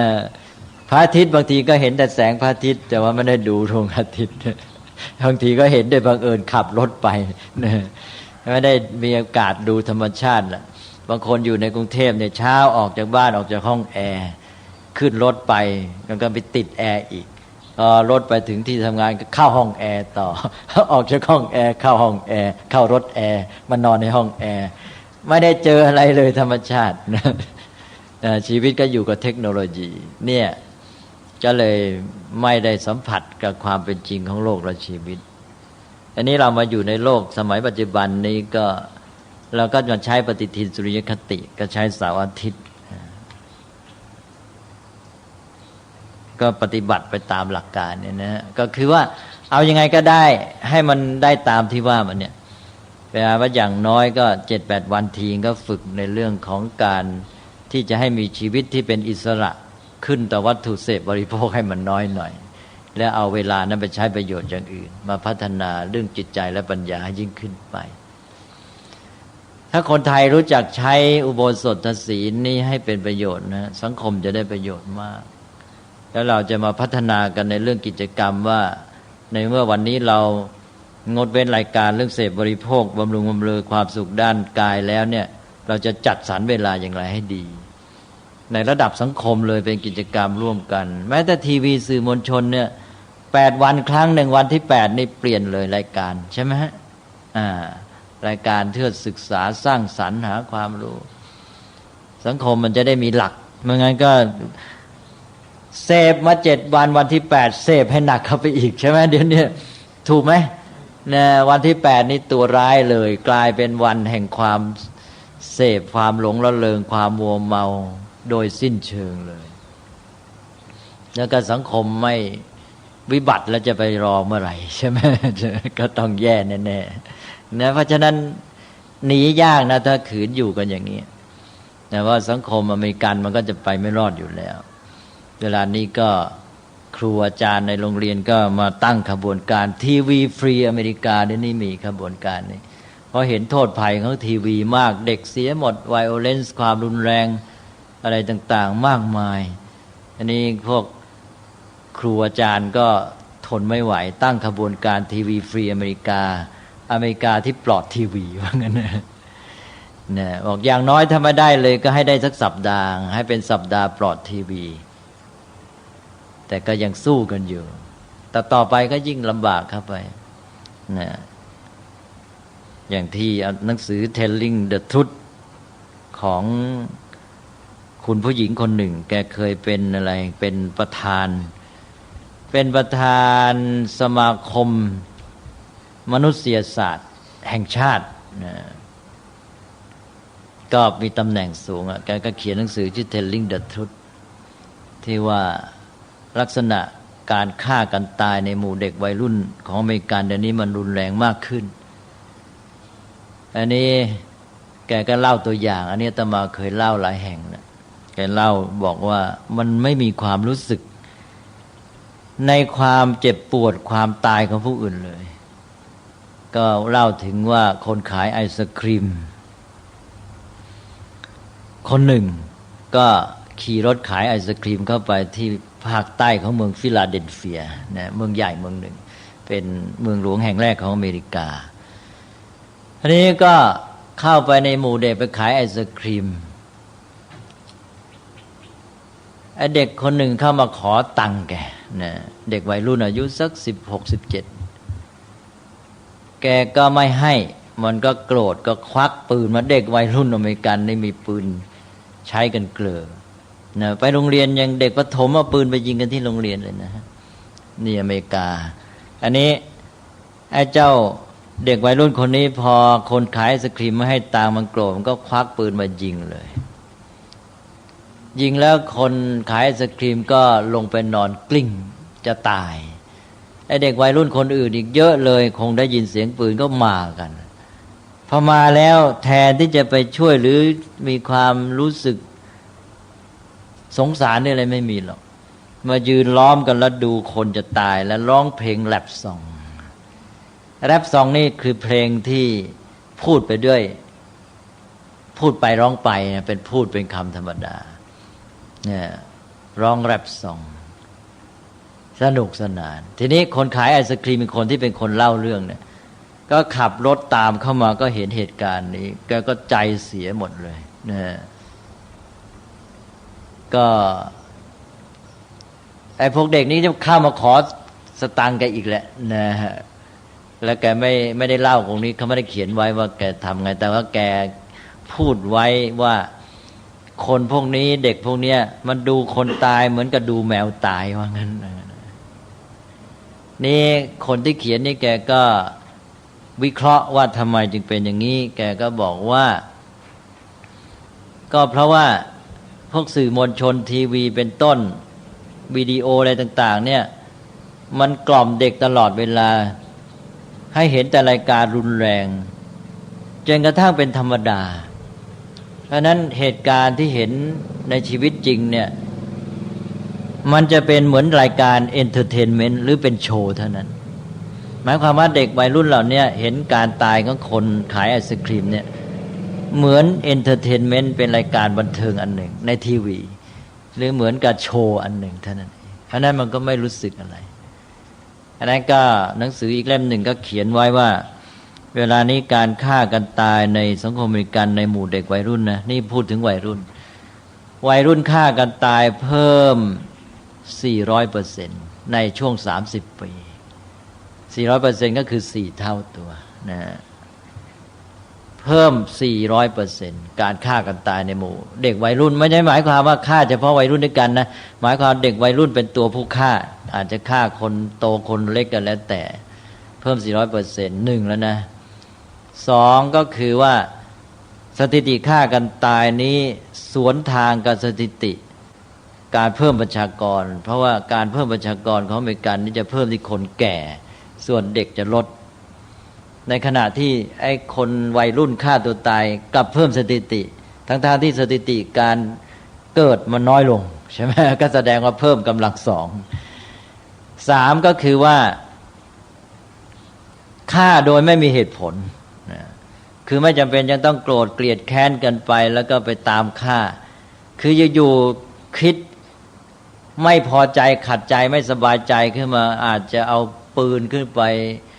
บนหลังคาแล้วยิงกราดใครผ่านมาก็เอาทั้งนั้นใช่ไหมเพราะฉะนั้นไว้ใจไม่ได้ฆ่าส่งเดชเนี่ยสามแล้วนะฆ่าไม่มีเหตุผลสี่ฆ่าแล้วเฉยไม่รู้สึกอะไร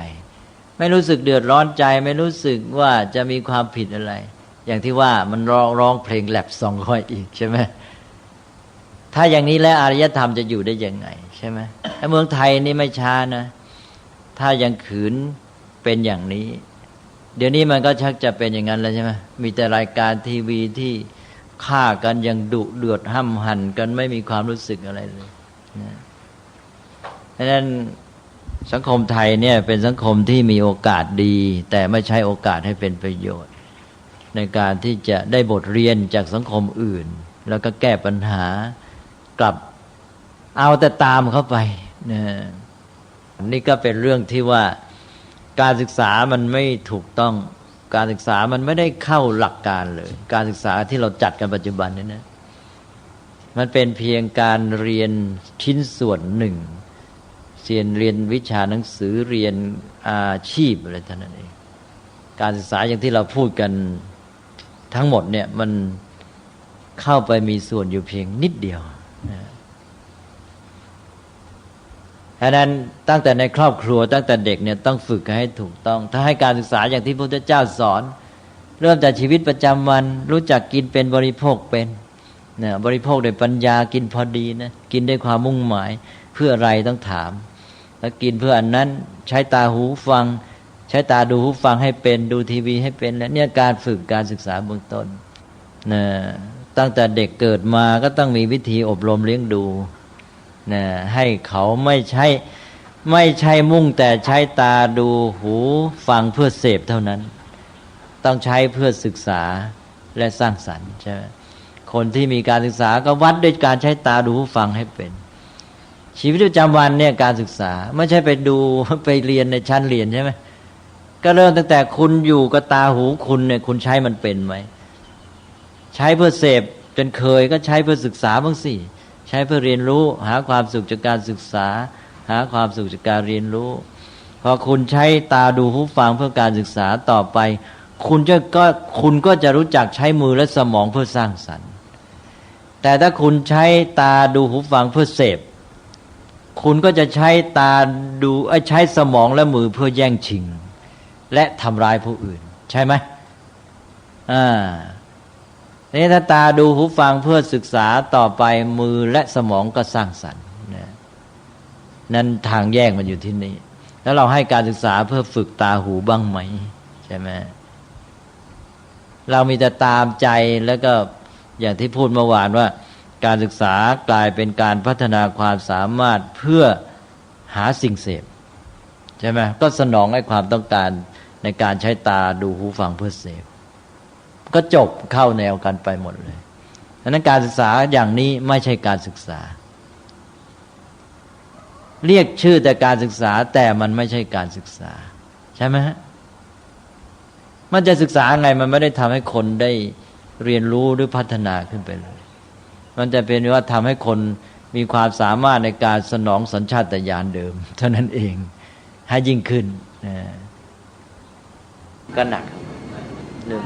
ตอนแรกเขาเป็นเด็กเรียบร้อยพอไปอยู่โรงเรียนการบ้านแล้วกลายเป็น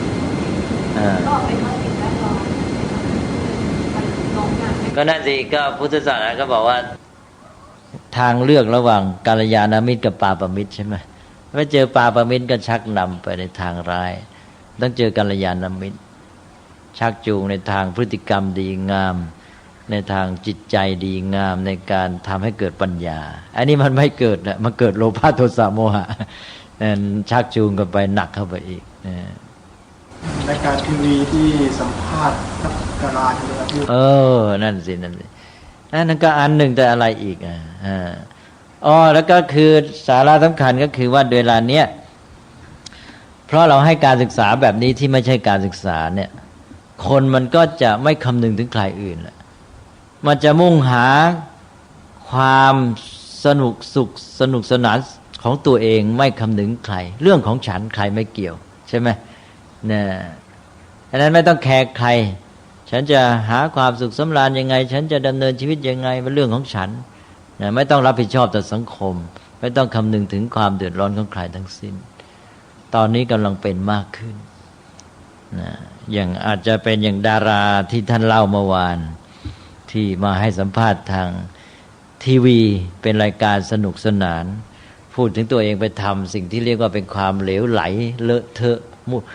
ลุ่มหลงโมเมาแล้วเล่าด้วยความภูมิใจนะแล้วก็เขาถามว่า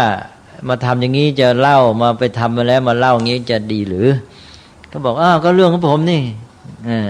อะไรทำนองเนี้ยใครจะเป็นไงก็เป็นเรื่องของเขาสิฉันทำอย่างนี้อะไรเงี้ยคือไม่ต้องคิดถึงสังคมจะเป็นยังไงจะเป็นปัญหากับคนอื่นยังไงจะเป็นตัวอย่างตัวเองเป็นดาราแล้วเด็กทั้งหลายที่เกิดตามมานี่มันมีค่านิยมตามเนี่ยมันจะเสียหายยังไงไม่ได้คำนึงเท่านั้นเป็นเรื่องของฉันจะทำใครจะว่าไงก็เป็นเรื่องของคุณเรื่องนั้นนะอยากมาตามฉันเองนี่ใช่ไหมนั่นก็ไม่ต้องมีความรับผิดชอบอะไรนี่แหละสภาพอย่างนี้จะเกิดมากขึ้นถ้าเมืองไทยขืนเดินไปในทิศทางอย่างนี้ใช่ไหมจะไปแก้ปัญหาอะไรล่ะมันก็สภาพจิตก็เด็กรุ่นหลังก็ชอบดาราที่เป็นอย่างนี้เขามีท่าทีทัศนคติพฤติกรรมแบบนี้ตัวเองก็พลอยว่าไปตามเขาทำไปแล้วเขามีความรู้สึกอย่างนี้เขาพูดแบบนี้ตัวเองก็พูดอย่างนั้นด้วยใช่ไหมทุกคนทำแบบนี้ก็คือความย่อยยับของสังคมนั่นเองแต่นั้นแก้ยากแล้วนะสังคมในขณะนี้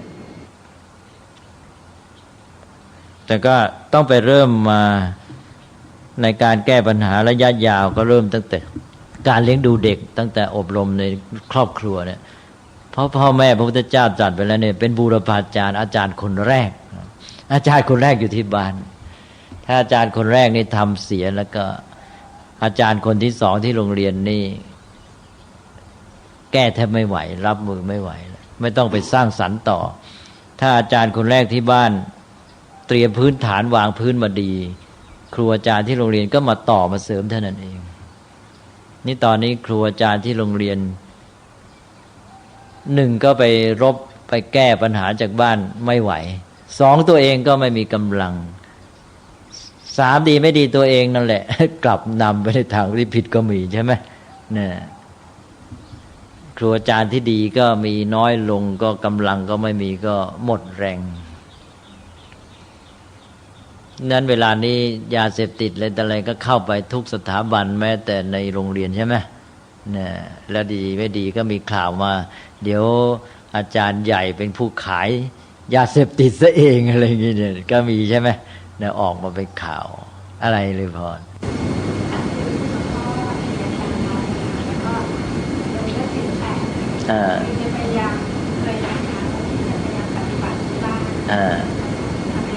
ทำไมล่ะเป็นเพราะบรรยากาศไม่สบายทางการปฏิบัติที่เราจะไปทำตัวเลยบ้านเราปิดตรงนี้เราก็จะนอนตรงนั้นเราก็จะทำเป็นแค่ได้ทำเลยต้องใช้วิธีว่ามาวัดแล้วเอาก็ยังดีก็นี่แหละ ก็โบราณก็ยังใช้วิธีนี้ไงคนแก่ก็ถึงวันอุโบสถก็มาวัดใช่ไหมก็จะได้ให้บรรยากาศมันช่วยแล้วมาอยู่ในชุมชนเดียวกันชุมชนคนที่มีวัตถุประสงค์อย่างเดียวกันต้องการอย่างเดียวกันจะได้มาทำกิจกรรมแบบเดียวกันนะมันจะได้เสริมกันไปนะก็อาศัยสภาพแวดล้อมของวัดบรรยากาศของวัดพร้อมทั้งผู้คนที่ร่วมอุดมการณ์ว่าอยู่คนที่ยังไม่มีกำลังพอต้องการครูบาอาจารย์เป็นที่พึ่งก็อันนั้นก็มีส่วนเพราะว่าตัวคนเดียวถ้าไปอยู่ในสิ่งแวดล้อมนั้นก็ถูกกลืนง่ายนะแต่ก็ถ้ามีความเข้มแข็งก็ค่อยๆพัฒนาต่อไปก็อาจจะช่วยนำผู้อื่นด้วยสังคมก็เป็นอย่างเงี้ยก็ต้องเริ่มจากการที่มีผู้ที่เห็นภัยเห็นโทษของสิ่งที่ไม่ดีแล้วก็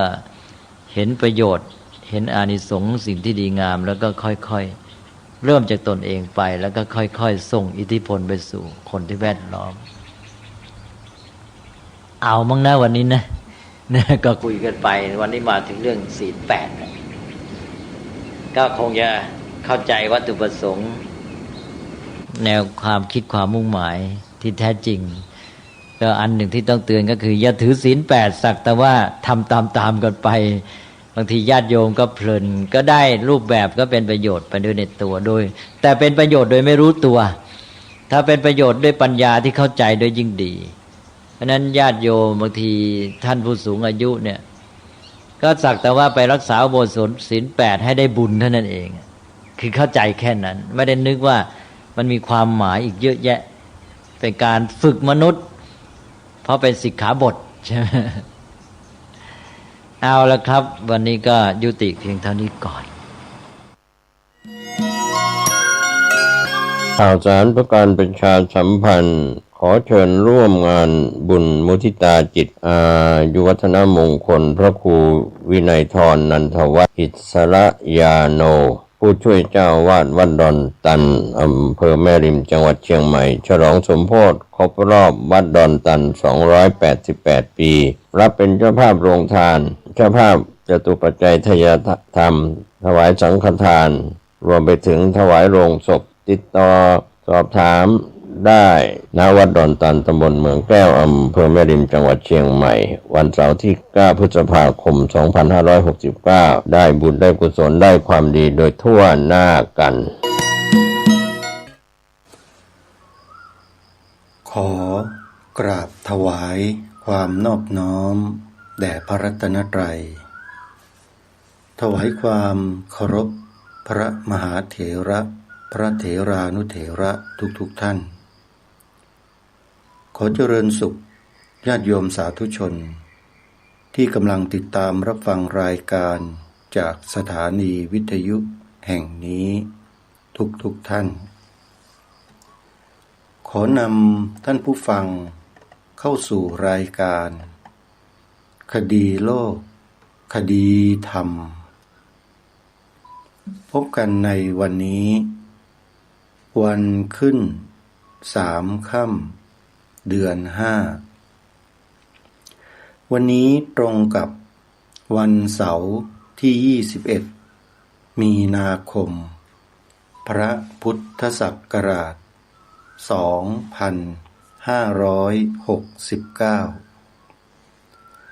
รายการคดีโลกคดีธรรมมาพบกับสาธุชนเป็นปกติทุกวันจันทร์ถึงวันศุกร์และวันเสาร์อาทิตย์ทางสถานีวิทยุแห่งนี้ท่านสามารถติดตามรับฟังรายการนี้ได้เป็นประจำทุกวันทางสถานีวิทยุ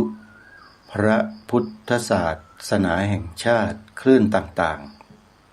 ๆแอปพลิเคชันดังกล่าวนี้มีสถานีวิทยุรวมกันอยู่ทั้งสิ้น40 กว่าสถานีทั่วทุกภูมิภาคของประเทศไทยแต่ละสถานีนั้นมีพระภิกษุสงฆ์เป็นผู้อำนวยการสถานีวิทยุ ซึ่งในอดีตญาติโยมบางท่านบางคนไม่เข้าใจแล้วก็ถามพระกลับมาว่าทำไมถึงต้องมาทำสถานีวิทยุจะมาแข่งกับญาติโยมไงมีพระบางรูปท่านเล่าให้ฟังพระที่ท่านเป็นผู้อำนวยการสถานีวิทยุนะโยมพระท่านก็ตอบว่าไม่ได้มาแข่งกับโยมทำหน้าที่ไปเถอะอาตมาก็จะทำหน้าที่ของอาตมาหน้าที่อะไรท่านมันเป็นหน้าที่ของท่านแล้วเป็นกิจของสงฆ์หรือไงมาตั้งสถานีวิทยุเนี่ยโยมอาตมาไม่ได้มาขายของไม่ได้มาเปิดสถานีวิทยุเพื่อทำธุรกิจทำมาหากินแต่ต้องการที่จะมาเผยแผ่ธรรมะโยมก็เปิดเพลงเปิดโฆษณาสินค้าอะไรต่างๆตามปกติเหมือนเดิมอาตมาไม่ไปเปิดแข่งกับโยมแต่อาตมาจะเปิดธรรมะให้ผู้คนได้สดับรับฟังกันโยมคนนั้นก็ทำท่าฟังไม่เข้าใจแล้วก็เดินหนีไปจากนั้นเหตุการณ์ก็เกิดขึ้นกับพระภิกษุที่เป็นผู้อำนวยการสถานีวิทยุพระพุทธศาสนามาโดยลำดับเหตุการณ์ที่เกิดขึ้นนั้นก็คือสถานีวิทยุถูกปิดไปโดยลำดับปิดแล้วปิดอีกปิดแล้วปิดอีกไม่รู้เหมือนกันว่าทำไมเขาต้องตามปิดสถานีวิทยุของพระตอนแรกเนี่ยไม่ทราบพอมาตอนหลังเขามีข้ออ้างว่าคลื่นวิทยุของพระคุณเจ้าเนี่ยมันไปรบกวนสถานีวิทยุการบินเป็นอันตรายต่อการสื่อสารของนักบินเขาว่าอย่างนั้นแล้วก็นำเอาหลักฐานคลิปเสียงบนเครื่องบินในขณะที่กัปตันกำลังพูดสายอยู่กับพื้นที่ศูนย์การบินด้านล่างก็มีเสียงสถานีวิทยุบางสถานีส่งคลื่นเข้ามาแทรกในขณะทำการบินอยู่อันนี้ก็เป็นเหตุผลที่น่าเชื่อถือเพราะเป็นหลักฐานที่อ้างถึงแล้วมีเสียงของการพูดวิทยุแล้วก็วิทยุภาคพื้นดินก็แทรกเข้ามาในขณะที่พูดวิทยุอยู่นั้นแต่อันนี้จะเป็นข้อเท็จจริงอย่างไรนั้นอาตมาภาพก็ไม่ใช่เป็นคนที่ไปบันทึกเสียงด้วยตัวเองแต่มีผู้บันทึกเอาไว้จะจริงเท็จอย่างไรนั้นไม่สามารถจะตัดสินได้นะโยมแต่ในเมื่อทางเจ้าหน้าที่เขาอ้างอย่างนั้นยกหลักฐานมากล่าวอย่างนั้นพระภิกษุสงฆ์ผู้เป็นเจ้าของสถานีวิทยุนั้นก็ต้องยอมจำนนด้วยหลักฐานดังกล่าวที่ตนเองไม่ได้ไปพบไปเจอหรือไปพิสูจน์ทราบด้วยตัวเองปิดสถานีวิทยุปิดแล้วปิดอีกปิดแล้วปิดอีกจาก500 กว่าสถานีปัจจุบันเหลือน่าจะ100 สถานีเศษหรืออาจจะต่ำกว่า100 สถานีไปแล้วนี่คือเหตุการณ์ที่เกิดขึ้นกับสถานีวิทยุของพระภิกษุสงฆ์ที่ท่านเผยแผ่พระธรรมคำสอนของพระสัมมาสัมพุทธเจ้าแต่ทำผิดระเบียบไม่ถูกต้อง โดยเฉพาะหลักฐานที่อ้างถึงคือสถานีวิทยุของพระเนี่ยไปแทรกสถานีวิทยุการบินเขาก็เลยต้องปิดตัวลงเงินลงทุนที่ได้มาโดยความบริสุทธิ์จัดตั้งสถานีวิทยุเป็นจำนวนเงินเป็นล้านก็ต้องสูญสิ้นไปในที่สุดพระภิกษุสงฆ์เหล่านั้นท่านก็ไม่ได้เดือดร้อนไม่ได้ดิ้นรนไม่ได้อะไรต่ออะไรท่านก็ยอมจำนนแล้วท่านก็ทำกิจของท่านเหมือนเดิมตามปกติเป็นหลวงตาเฝ้าวัดเหมือนเดิมแต่ก็ยังมีสถานีวิทยุของพระคุณเจ้าอีกจำนวนหลายสถานีที่ดำรงสถานะของตนเองอยู่ได้ถึงทุกวันนี้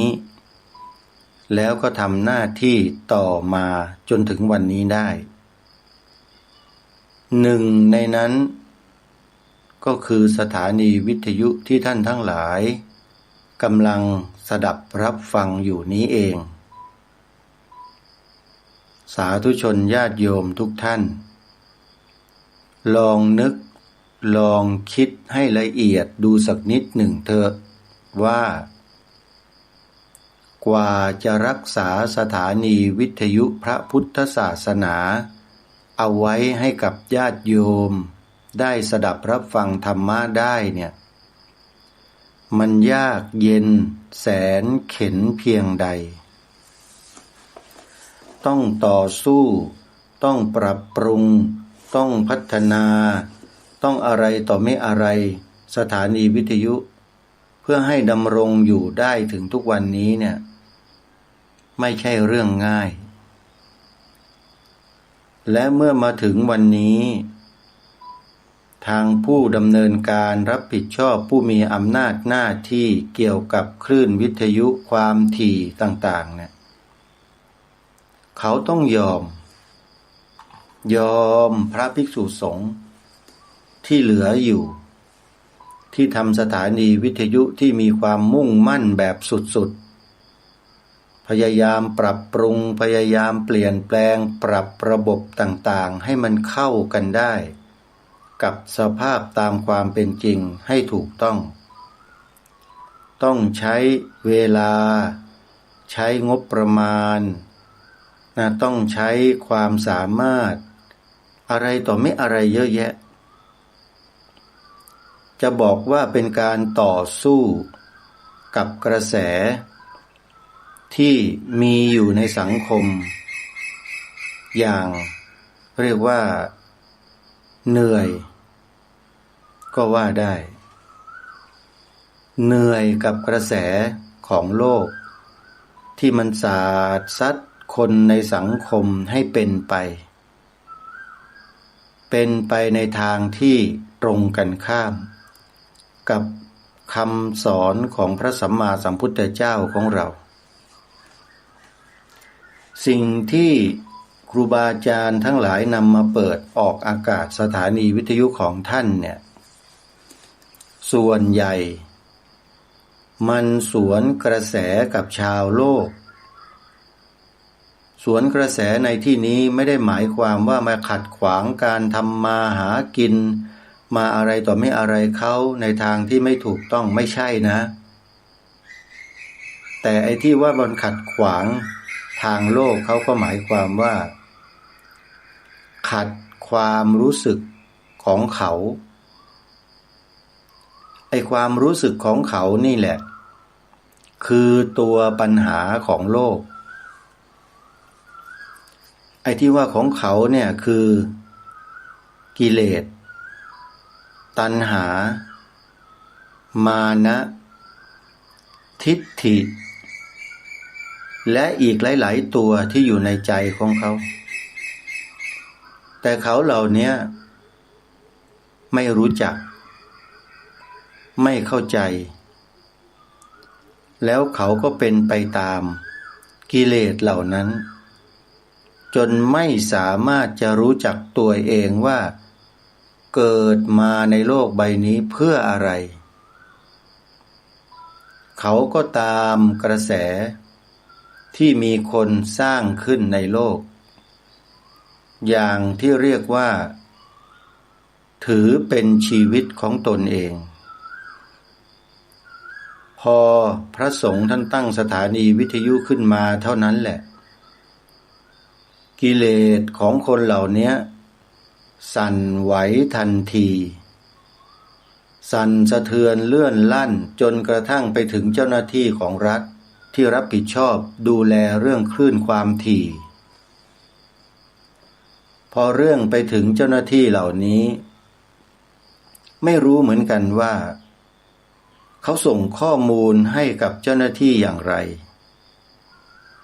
ทางเจ้าหน้าที่ก็ดำเนินการทันทีมีหนังสือส่งมาเตือนสถานีวิทยุของพระเตือนแล้วเตือนอีกเตือนแล้วเตือนอีกสถานีวิทยุของพระสงฆ์แต่ละรูปไม่มีศักยภาพเพียงพอญาติโยมที่จะต้องไปจ้างช่างเทคนิคที่มีความรู้ความสามารถมาปรับปรุงปรับแต่งพัฒนาเครื่องส่งกระจายเสียงที่มีอยู่นั้นได้เพราะบางครั้งและหลายๆครั้งต้องใช้เงินงบประมาณเนี่ยสำหรับว่าจ้างเจ้าหน้าที่เหล่านี้มาดำเนินการมาทำเนี่ยเยอะแล้วเชื่อไหมญาติโยมว่าพระคุณเจ้าของเราหลายรูปที่เป็นผู้อำนวยการสถานีวิทยุพระพุทธศาสนาเนี่ยนะกลายเป็นเหยื่อของคนบางกลุ่มบางคนอาศัยคราบของนักวิชาการนักเทคนิคอะไรต่างๆมาหลอกลวงพระภิกษุสงฆ์ผู้อำนวยการสถานีวิทยุหมดเงินไปบางทีเป็นล้านโยมไม่ได้อะไรเลยแถมยังถูกสถานีวิทยุถูกปิดไปด้วยบัญชีช้ำกระหล่ำปลีไหมล่ะโยมลองคิดดูเถอะนี่คือการทำงานของพระสงฆ์ที่ท่านมีความหวังดีมีความปรารถนาดีต่อสังคมประเทศชาติแต่กลับถูกกฎหมายที่มีคนมีกิเลสตราขึ้นมาเนี่ยจัดการแล้วเล่นงานท่านสาธุชนลองพิจารณาในข้อนี้ดูทีเถอะด้วยใจเป็นธรรมนะอย่ามีอคติอย่าลำเอียงความเป็นธรรมเนี่ยถือว่าเป็นสิ่งที่ถูกต้องที่สุดแล้วความไม่เป็นธรรมไม่ต้องพูดถึงแทบจะหาความถูกต้องไม่ได้เลยคือถูกต้องอย่างเดียวคือถูกต้องตามใจของฉันใจของท่านสั่งให้เขียนกฎกติกาแบบเนี้ยแล้วใจฉันก็ดำเนินการกับคนที่ไม่ทำตามกฎกติกาของฉันอย่างเนี้ยนี่เขาเรียกว่าตามใจฉันคือใจของคนพวกนี้เขามีเจตนาที่จะเขียนกฎกติกาของสังคมออกมาตามที่เขาต้องการแบบเนี้ยแล้วเขาก็ตั้งบุคคลต่างๆของเขานั่นแหละขึ้นมาดำเนินการตามกฎหมายเหล่านั้นแล้วเขาก็เอากฎหมายเหล่านั้นแหละมาจับผิดประชาชนคนในสังคมหนึ่งในนั้นก็คือพระสงฆ์เราถูกจับผิดตลอดทั้งที่ทำแต่คุณงามความดียังโดนจับถอดจีวรขังคุกรอคำพิพากษาของศาลสุดท้าย เมื่อศาลฎีกามีคำพิพากษาถึงที่สุดพระนั้นไม่มีมูลความผิดใดๆให้พระเป็นผู้บริสุทธิ์ญาติโยมสาธุชนลองคิดดูว่าพระสงฆ์ไปนอนอยู่ในคุกเป็นปี2 ปี3 ปี5 ปีเสียอิสรภาพเสียอะไรต่อไม่อะไรชื่อเสียงเกียรติยศหมดไม่มีเหลือเลยสร้างมา40 ปี50 ปีหายหมดพอกลับออกมาถือครองเพศสมณะห่มจีวรผ้ากาสาวพัสเหมือนเดิมแต่ทุกท่านคิดว่าท่านนั้นจะเหมือนเดิมไหมล่ะจิตใจท่านไม่มีกำลังแทบจะไม่มีกำลังทำและคิดอะไรเลยแล้วโยมอย่ามาพูดนะว่าเป็นพระเป็นสงฆ์แล้วทำไมจะต้องเป็นอย่างนั้นด้วยล่ะพระสงฆ์ที่โยมว่านั่นน่ะเป็นปุถุชนอย่างญาติโยมนั่นแหละเหมือนกันยังไม่ได้บรรลุแม้แต่โสดาบันสักรูปหรือท่านบรรลุก็ไม่รู้แหละอาตมาก็ไม่ทราบหรอกไม่ใช่ไปสันนิษฐานไปเดาไปตัดสินใจได้หรอกโยมอาตมาไม่ทราบแต่เชื่อว่าท่านเหล่านั้นยังไม่ได้บรรลุอริยบุคคลยังเป็นปุถุชนเหมือนอย่างทุกคนนั่นแหละแต่เป็นปุถุชนที่สูงขึ้นมานิดนึงผู้รู้ท่านใช้คำว่ากัลยาณปุถุชนคือปุถุชนที่มุ่งทำแต่คุณงามความดีเสียสละเพื่อสังคมอันนี้แหละเขาเรียกว่ากัลยาณปุถุชนคนดีของสังคมนั่นเองเพราะฉะนั้นสาธุชนญาติโยมทุกท่านที่หยิบยกเรื่องนี้ขึ้นมาพูดก็ต้องการจะให้ทุกท่านได้เห็นว่าพระสงฆ์ไทยเราท่านไม่ได้นั่งเฉยๆตอนเช้าขึ้นมาไม่ใช่ว่าถือบาตรไปรับอาหารบิณฑบาตจากญาติโยมมาแค่นั้นแล้วก็ไม่ทำอะไรเลยอย่าไปคิดเช่นนั้นเด็ดขาดถ้าเราพิจารณากันให้ลึกๆมองกันให้ละเอียดยิ่งไปกว่าที่เราเห็นด้วยตาเนื้อนะเราจะเข้าใจพระภิกษุสงฆ์สามเณรแม่ชีอารามิกชนที่อยู่ในวัดในวาทุกวัดทั่วประเทศประมาณ 40,000 กว่าวัดรวมทั้งสำนักสงฆ์เนี่ยท่านเหล่านี้ทำคุณให้แก่แผ่นดินประเทศไทยอยู่ตลอดทุกวี่ทุกวันว่าแต่ว่าเราจะมองเห็นกันหรือเปล่าหรือไม่เคยเข้าวัดไม่เคยไปดูว่าในวัดในวาเขาทำอะไรกันหรือเห็นแต่ข่าวที่พวกผู้สื่อข่าวนักข่าวที่อ่านข่าวกันอยู่หน้าจอนำเอาแต่ข่าวไม่ดีและก็ไม่ดีที่มีการไปคุยเขี่ยไปค้นหากันแบบแทบพลิกแผ่นดินถึงกว่าจะเจอความไม่ดีมานำเสนอหน้าจอหรือเปล่าไปเสพบริโภคแต่ข่าวเหล่านั้นอยู่หรือไม่จึงไม่รู้อะไรว่าพระสงฆ์ทำคุณประโยชน์ให้กับแผ่นดินเพียงใดที่กล่าวเช่นนี้ไม่ได้เกินเลยความจริงนะเป็นความจริงแท้ๆด้วยถ้าประเทศไทยไม่มีวัดวาอารามในพระพุทธศาสนาไม่มีพระภิกษุสงฆ์สามเณรแม่ชีอารามิกชนที่อาศัยจำวัดอยู่ในวัดแล้วทำกิจของสงฆ์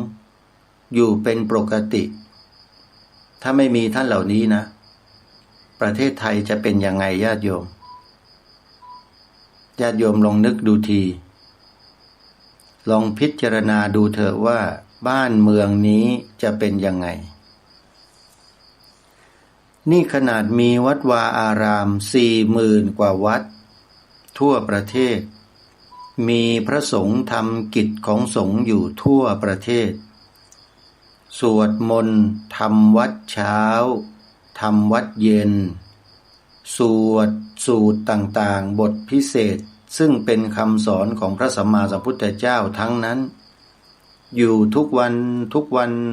นการณียมัตถกุสเลนยันตังสันตังปตังอภิสเมจะสักโกอุชูจะสุหุชูจะสุวโจจะสมุดวานาติมานีสันตุสโกจะสุภโรเป็นต้นกรณียเมตสูตรหรือไม่ก็ธรรมจักกัปปวัตนสูตรหรือไม่ก็บทอื่นๆรัตนสูตรบ้างบทพาหุงมหากาสวดอยู่ทุกวันแล้วญาติโยมทราบไหมว่าการสวดสาธยายมนต์ที่เราเรียกว่ามนต์เนี่ยนะจริงๆไม่ใช่มนต์หรอกเป็นคำสอนของพระสัมมาสัมพุทธเจ้าพระสงฆ์พาญาติโยมภิกษุสามเณรแม่ชีบาศกบาสิกาสวดสาธยายทุกเช้าทุกเย็นทุกเช้าทุกเย็นบางวัดก็มีกลางวันด้วยนะสวดอยู่อย่างนี้ทุกวันรู้หรือไม่ว่าการสวดสาธยายหลักธรรมคำสอนที่พระสัมมาสัมพุทธเจ้าตรัสไว้ตามที่มีกำหนดอยู่ในหนังสือสวดมนต์ต่างๆมีผลต่อประเทศไทยยังไงทราบไหมหรือไม่ทราบหรือไม่สนใจไม่ใส่ใจหรือรังเกียจไม่มีความเชื่อศรัทธาในสิ่งเหล่านี้เป็นอย่างไรลองพิจารณาดูความรู้สึกในตัวเราสักนิดหนึ่งก่อนที่จะตอบคำถามที่ว่าพระสงฆ์สามเณรแม่ชีบาศกบาสิกาสวดสาธยายหลักธรรมคำสอนของพระสัมมาสัมพุทธเจ้าอยู่เป็นประจำทุกเช้าทุกเย็นทุกเช้าทุกเย็นเนี่ยโยมว่ามีผลต่อแผ่นดินต่อประเทศชาติบ้านเมืองหรือไม่ตอบคำนี้ออกมาด้วยตัวเองโยมว่าที่ท่านพาทำอย่างนี้กันทั้งบ้านทั้งเมืองทั้งแผ่นดินเนี่ยมีผลต่อประเทศนี้ไหมและมีผลยังไงไปคิดเป็นการบ้านดูนะญาติโยมอาตมภาพเนี่ยถ้าไม่ติดภารกิจที่ใดอยู่ที่กุฏิที่วัดตัวเองสังกัดสวดสาธยายทุกวันและไม่ใช่สวดสาธยายอย่างเดียวนะตอนจบเนี่ยยังพาอุทิศบุญกุศลให้กับเหล่าบรรดาเทพเทวดานางฟ้าผู้มีพระคุณดวงพระวิญญาณขององค์บุรพมหากษัตริย์ดวงวิญญาณของบรรพชนไทยที่เสียสละเลือดเนื้อปกป้องผืนแผ่นดินไทยมาให้พวกเราวันนี้ท่านพาอุทิศบุญกุศลให้กับดวงวิญญาณเหล่านั้นที่ตกค้างอยู่บนผืนแผ่นดินที่ท่านสู้รบปกป้องผืนแผ่นดินปกป้องพระพุทธศาสนาปกป้องสถาบันพระมหากษัตริย์เนี่ยให้ทุกวันแล้วโยมได้คำตอบหรือยังว่าพระสงฆ์สามเณรแม่ชีบาศกบาสิกาอารามิกชนที่อยู่ในวัดทำกิจวัตรทุกวันสวดมนต์ไหว้พระสาธยายธรรมต่างๆแล้วอุทิศส่วนกุศลแผ่บุญให้กับเทวดาทั้งหลายทั้งปวงทั่วทั้งแผ่นดินพร้อมๆกันทุกวันเนี่ยโยมคิดออกหรือยัง ว่ามีผลต่อแผ่นดินไทยประเทศไทยหรือไม่และถ้าไม่มีวัดไม่มีพระสงฆ์ในประเทศนี้เสียงสาธยายมนต์ทำวัดสวดมนต์ไม่มีญาติโยมคิดว่าแผ่นดินนี้จะเป็นยังไงนี่ไม่ได้พูดเข้าข้างตัวเองนะพูดตามหลักธรรมชาติที่พระสัมมาสัมพุทธเจ้าตรัสรู้ความจริงแล้วมาบอกกับพวกเราเพราะสื่อทางเพราะสิ่งที่เป็นวิญญาณและจิตใจที่มีเจตนาต่อกันและกันไม่ว่าจะอยู่ภพภูมิใดก็แล้วแต่มีผลต่อการกระทำนั้นต่อความรู้สึกนึกคิดนั้นอย่างหลีกเลี่ยงไม่ได้เพราะฉะนั้นที่พระสงฆ์ในประเทศไทยทั่วทั้งราชอาณาจักรสวดมนต์ทำวัดเช้าสวดมนต์ทำวัดเย็นอยู่ทุกวันเนี้ย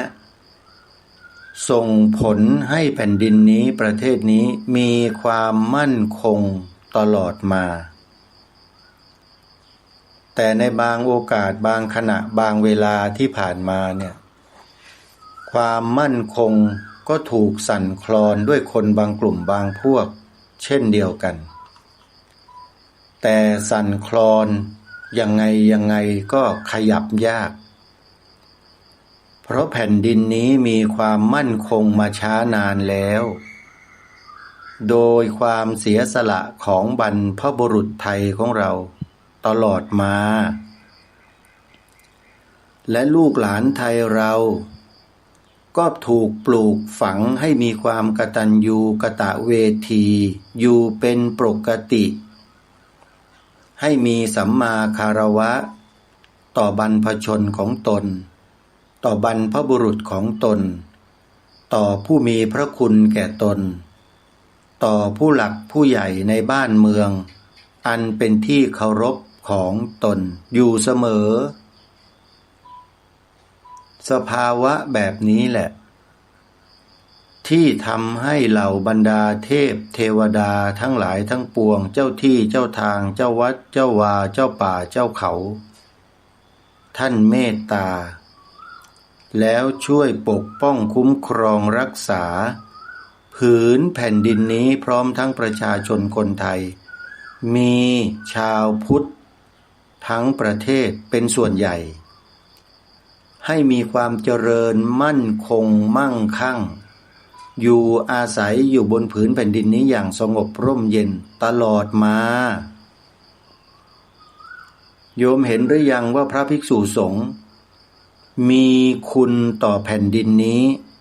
เพียงใดหรือยังมองไม่เห็นกันอีกยังก่นด่าอยู่ในใจยังดูถูกถากถางกันอยู่ในใจกันหรือเปล่านี่แหละเพราะความที่ไม่รู้ตัวเดียวจริงๆที่พระสัมมาสัมพุทธเจ้าทรงบัญญัติศัพท์ตัวนี้เอาไว้อย่างสวยหรูว่าอวิชชาความไม่รู้จริงๆแล้วตัวอวิชชาหรือความไม่รู้ตัวนี้เนี่ยถ้าจะใช้ภาษาคำไทยโดดๆคำเดียวเนี่ยมันชัดเจนกว่าแต่พระพุทธเจ้าหรือครูบาอาจารย์พระเจ้าพระสงฆ์ในสังคมไทยเรานั้นมีมารยาทเพียงพอจึงไม่ใช้คำนี้ที่ว่าเนี่ยขออนุญาตท่านผู้ฟังนะขอใช้กล่าวครั้งเดียวแต่ถ้าเกิดหลายครั้งก็ไม่ว่ากันนะโยมถ้าจะใช้ให้มันถูกต้องแบบตรงๆเลยก็คือโง่เพราะฉะนั้นผู้คนในโลกใบนี้ค่อนโลกตกอยู่ในอวิชชากันทั้งนั้นเลยเพ พระสัมมาสัมพุทธเจ้าทรงอุบัติขึ้นมาในโลกใบนี้ก็เพื่อที่จะมาล้างอวิชชาในใจของมนุษย์แล้วพระสงฆ์นี่แหละสืบพระธรรมคำสอนของพระพุทธเจ้ามาแล้วนำมาเผยแผ่นำมาถ่ายทอดให้กับมนุษย์ในโลกใบนี้และมนุษย์ในโลกใบนี้ที่โชคดีที่สุดในโลกมันอยู่ในประเทศไทยเนี่ยรู้ตัวกันบ้างหรือเปล่าว่าโชคดีกันแค่ไหนพวกเราเนี่ยและประชาชนคนไทยอีกจำนวนหนึ่งที่ยังติดอยู่กับอวิชชายังไม่ยอมที่จะรู้ตัวเองว่าโชคดีแค่ไหนที่มีพระภิกษุสงฆ์ไทยตั้งสถานีวิทยุเปิดธรรมะให้ฟังกระจายเสียงให้ฟังตลอด24ชั่วโมงทุกวันเนี่ยโชคดีแค่ไหนรู้ตัวหรือยังยกเว้นคนที่รังเกียจคนที่ไม่นับถือคนที่ไม่ศรัทธาอันนั้นไปว่าเขาไม่ได้เพราะนั่นคือชีวิตของเขาที่เขาเลือกเราไปตำหนิไม่ได้แต่ที่พูดตำหนิพูดเตือนอยู่เนี่ยก็คือชาวพุทธด้วยกันนี่แหละเป็นชาวพุทธกันแบบไหนแบบสัมมโนครัวอย่างเดียวหรือว่าแบบไหนกันแน่แต่ไม่ต้องบอกญาติโยมก็คงจะรู้ตัวกันอยู่ดีอะเนาะว่าเป็นยังไงกันทุกคนนั้นตัดสินใจตัวเองกันได้หมดรู้ตัวเองกันได้หมดแต่จะแก้ไขจะปรับปรุงตัวเองหรือไม่ทราบอันนี้ก็แล้วแต่ดุลพินิจของแต่ละท่านบุญวาสนาที่สร้างมาแต่อดีตอันนี้แหละอันนี้ก็ขึ้นอยู่กับบุญวาสนาในอดีตด้วยนะว่าสั่งสมมาแบบไหนยังไงพอเกิดมาในชาตินี้แล้วโชคก็ไม่ดีเข้ามาอีกอยู่ห่างไกลไปอีกนะไปเสพไปบริโภคแต่พวกสื่อแมลงวันอยู่ตลอดเลยจิตใจมันก็เลยมืดมนอนทการกันอยู่อย่างนั้นพอมีใครมาพูดมากล่าวมาเตือนมาแสดงมาบอกมารณรงค์ปฏิเสธทันทีไม่เอาด้วยไม่สน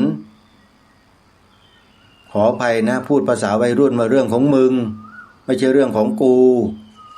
นี่มันจะเป็นอย่างนี้โยมแล้วอย่างเนี้ยใครกันแน่ที่เป็นคนถ่วงความเจริญของชาติบ้านเมืองแล้วใครกันแน่ที่คอยปกป้องคุ้มครองฟื้นฟู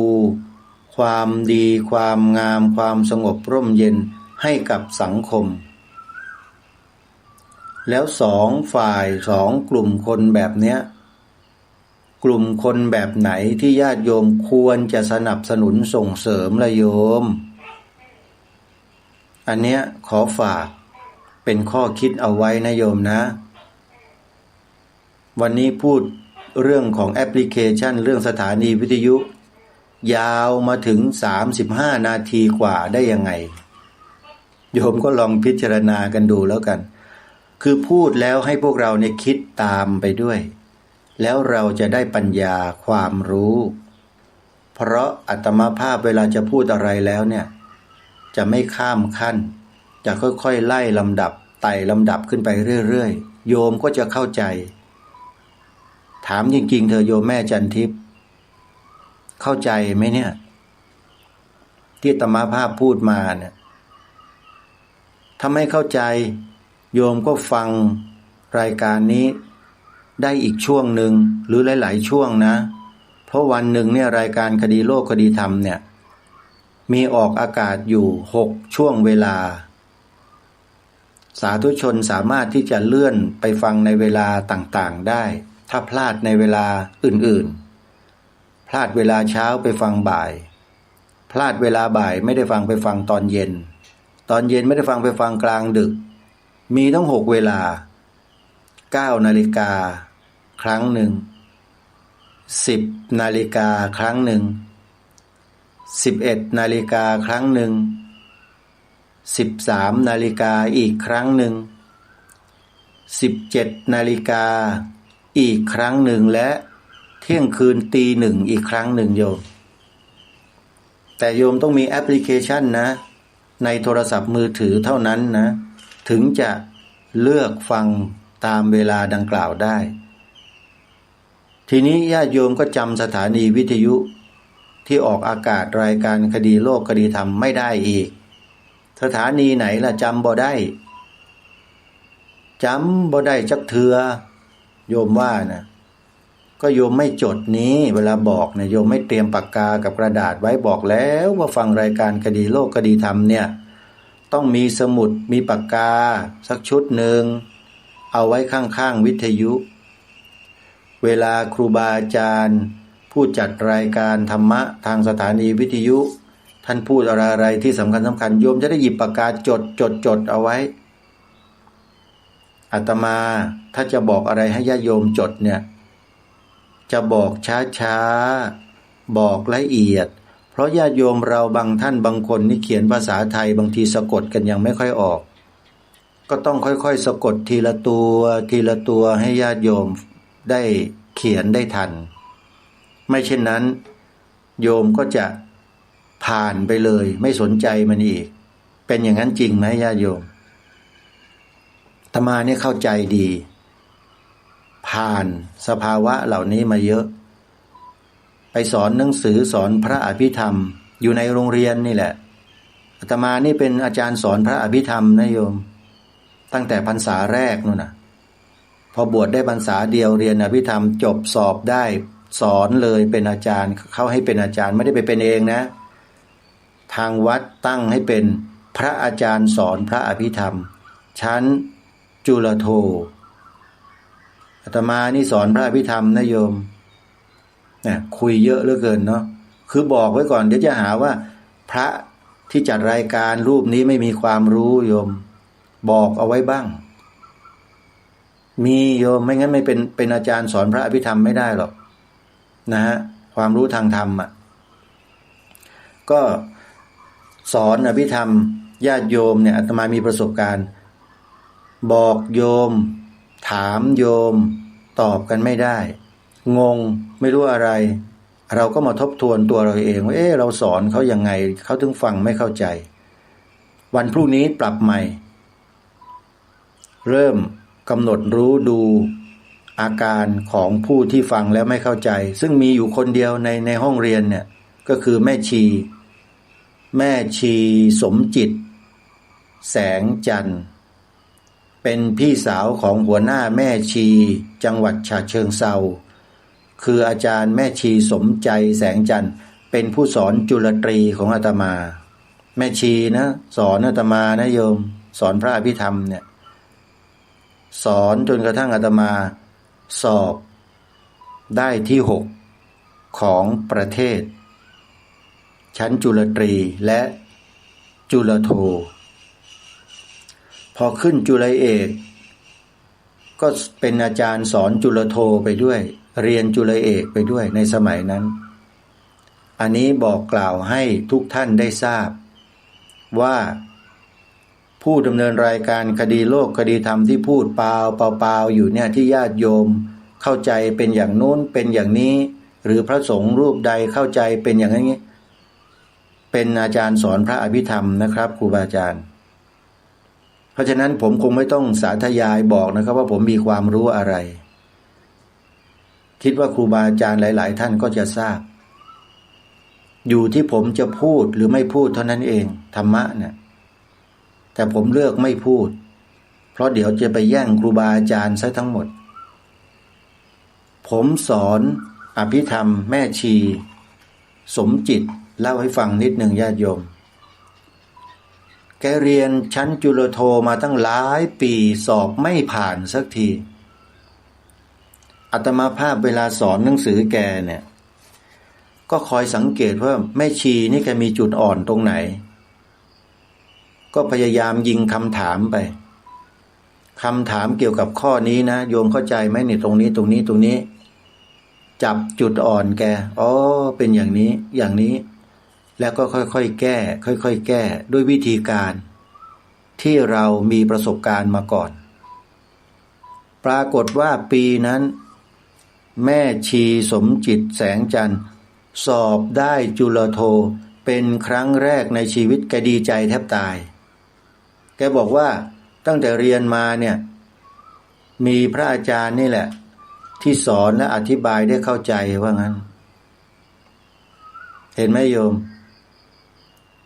การที่เราจะทำให้ใครสักคนหนึ่งเข้าใจธรรมะของพระสัมมาสัมพุทธเจ้าแล้วสามารถที่จะนำไปใช้ให้เป็นประโยชน์กับตัวเองได้จริงเนี่ยไม่ใช่เรื่องที่จะทำกันได้ง่ายๆนะการสาธยายหรือการกล่าวการอธิบายการพูดให้เขาฟังเนี่ยต้องมีประสบการณ์และความรู้พอสมควรสามารถที่จะแก้ปัญหาในใจของเขาเหล่านั้นได้แล้วต้องใช้เวลาอย่าพลุนพลันพลันแล่นอย่ารีบร้อนต้องใจเย็นสุดๆเลยนะเป็นครูเป็นอาจารย์เนี่ยถ้าใจร้อนในลูกศิษย์เนี่ยเรียบร้อยนะไปไม่รอดอาตมาภาพมีประสบการณ์เป็นนักเรียนนั่งเรียนฟังครูบาอาจารย์บางรูปท่านสอนหนังสือท่านก็สอนไปตามหน้าที่ของท่านนั่นแหละเราไม่ได้ไปว่าท่านนะแต่เราฟังแล้วดูแล้วทำไมท่านสอนแบบข้ามทำไมไม่อธิบายให้เข้าใจสักทีเดียวนักเรียนก็จะได้รู้ตรงนั้นครูบาอาจารย์บางท่านบางรูปนี่ท่านก็สอนตามอำเภอใจของท่านน่ะท่านไม่สนหรอกว่าลูกศิษย์จะรู้ไม่รู้เรื่องของมึงไอ้อย่างเนี้ยอาตมาว่าน่าจะปรับปรุงและพัฒนานะการสอนเนี่ยมันต้องเอาใจใส่นักเรียนทุกคนต้องดูสังเกตเขาว่าเขาอ่อนตรงไหนเราก็จะได้ไปแก้จุดอ่อนตรงนั้นให้เขาเพื่อให้เขาได้ผ่านไปได้ไปเหมือนกับคนอื่นๆไปทิ้งเขาไว้ได้ไงเนี่ยอาตมาเป็นคนอย่างนี้โยมเพราะฉะนั้นโยมแม่ชีสมจิตแสงจันทร์เนี่ยสอบไม่ได้มาหลายปีแล้วนะแล้วเราจะทิ้งเขาไว้อีกเหรอเราเป็นครูเป็นอาจารย์เขาเนี่ยไม่ได้ปีนี้ยังไงแม่ชีสมจิตจะต้องสอบได้อาตมาก็จี้เลยเฉพาะเลยในห้องเรียนเพื่อนๆนี่แกคงรำคาญเต็มทีแล้วทำไมช้าจังทำไมถึงนู่นนี่ก็คงจะนึกอยู่ในใจกันนะแต่อาตมาไม่ใช่คุณต้องไปให้ได้ธรรมะของพระสัมมาสัมพุทธเจ้านั้นตรัสสอนมนุษย์พวกเราเป็นมนุษย์จะต้องรู้ธรรมะของพระพุทธเจ้าทุกคนถ้าไม่รู้อาตมาก็คงจะต้องลาออกจากความเป็นครูอาจารย์นะโยมแต่ที่ผ่านมาก็ไม่เคยลาออกนะเมื่อปี2540กว่าอาตมาก็ได้รับหนังสือนิมนต์ให้ไปเป็นพระอาจารย์หรือครูสอนพระอภิธรรมในพระอภิธรรมโชติกวิทยาลัยมหาวิทยาลัยมหาจุฬาลงกรณราชวิทยาลัยได้รับหนังสือจากผู้อำนวยการอภิธรรมโชติกวิทยาลัยนะโยมอันนี้เรื่องจริงนะฮะแต่อาตมาปฏิเสธโอ้โหหลายๆรูปที่เป็นนักอภิธรรมนี่เสียดายเขานะทำไมไม่เป็นเรานะเสียดายนั่นแต่เราก็คงจะได้สอนแล้วแหละแต่อาตมาปฏิเสธโยมปฏิเสธเพราะมีเหตุผลโยมไม่ใช่ว่าสอนไม่เป็นนะนี่แหละคืออาตมาคือถ้าไปนั่งสอนอยู่ในอชวก็มีชื่อเสียงเป็นที่รู้จักในสังคมของนักวิชาการของอะไรต่างๆได้ไปทำกิจกรรมอะไรต่างๆในหมู่ในคณะในอะไรต่างๆก็คงจะเป็นที่รู้จักแล้วเป็นที่ยอมรับเยอะกว่านี้แต่อาตมาไม่ไปโยมอยู่อย่างนี้แหละทำหน้าที่อย่างที่โยมได้ยินได้ฟังกันนี่แหละโยมเพราะอาตมามีความกตัญญูกตเวทีต่อบรรพชนที่เหนื่อยยากลำบากต้องเสียสละเลือดเสียสละเนื้อทนทุกข์ยากลำบากอยู่ตามป่าตามเขาเฝ้าระวังผืนแผ่นดินประเทศชาติพร้อมด้วยพระพุทธศาสนาและสถาบันพระมหากษัตริย์ไว้ให้แก่เราจนถึงวันนี้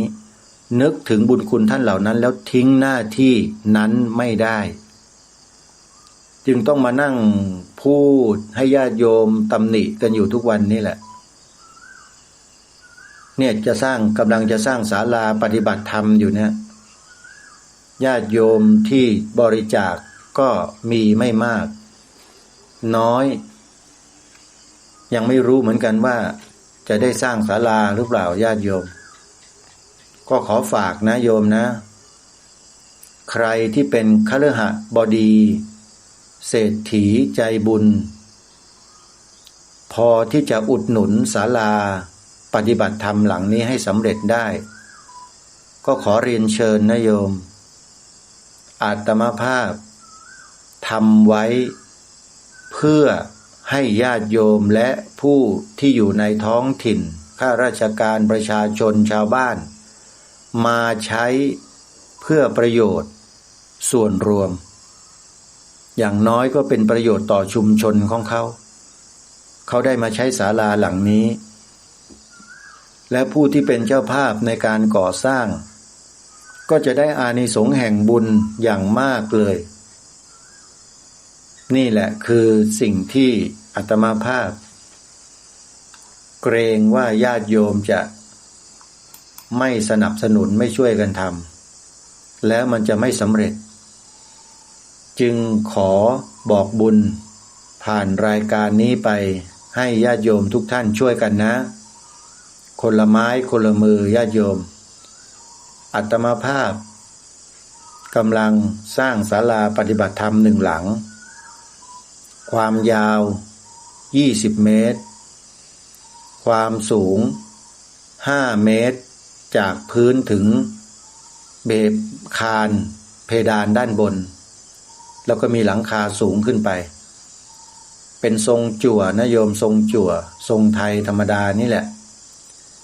คอนกรีตเสริมเหล็กนะใช้เป็นคอนกรีตเสริมเหล็กใช้ไม้ไม่ได้เพราะที่สวนป่าสามัคคีธรรมนั้นไม้คืออาหารของปลวกที่นี่มหาศาลเลยโยมอาตมาภาพอยู่กับมดกับปลวกกับแมลงกับยุงกับนกกานี่แหละสบายใจดีโยมแล้วก็ทำหน้าที่ของตนเองไปนะฮะใครที่จะสนับสนุนทำบุญนะโยมโอนปัจจัยเข้ามาทางบัญชีธนาคารได้เลยอาตมาก็จะได้รวบรวมปัจจัยเนี่ยไปสร้างศาลาโอนมาที่ธนาคารไทยพาณิชย์จดทันนะโยมนะไทยพาณิชย์หมายเลขบัญชี114214987พร้อมเพย์คือหมายเลขโทรศัพท์เป็นพร้อมเพย์ด้วยนะ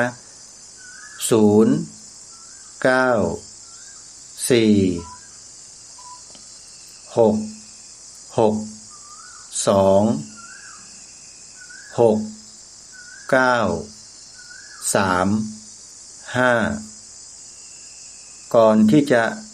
ปิดรายการขอประชาสัมพันธ์อีกครั้งหนึ่งในวันนี้มีงานทำบุญสถานีวิทยุพระพุทธศาสนาที่วัดศรีอุดมวงศ์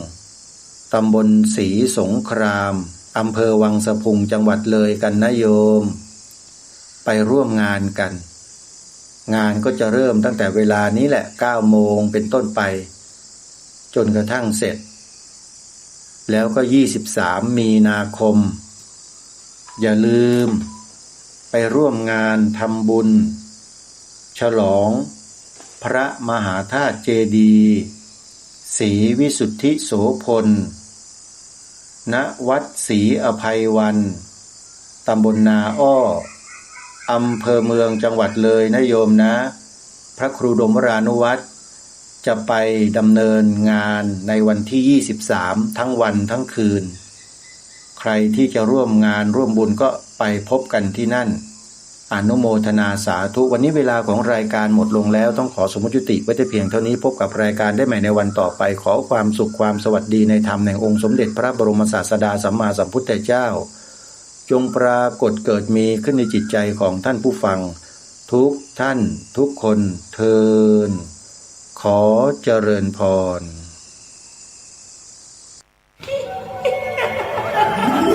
กระจกวิเศษจงบอกข้าเถิดใครงามเลิศในปัทภีก็พระนางน่ะสิราชินีผู้เลอโฉมดูสิตั้งแต่ท่านพาชาวประชางดเผาป่าและขยะในครัวเรือนชาวไร่ชาวนาก็งดเผาตอสั่งข้าวฟางข้าวหันไปไถกลบทำปุ๋ยหมักแปรรูปเป็นอาหารสัตว์หรือเอาไปอัดเป็นก้อนแทนอากาศก็ดีไม่มีฝุ่น PM 2.5 คอยกวนใจหน้าตาท่านก็สดใสผิวพรรณผุดผ่องเป็นที่สุดพะยะค่ะ ต้องแบบนี้สิเจ้าพูด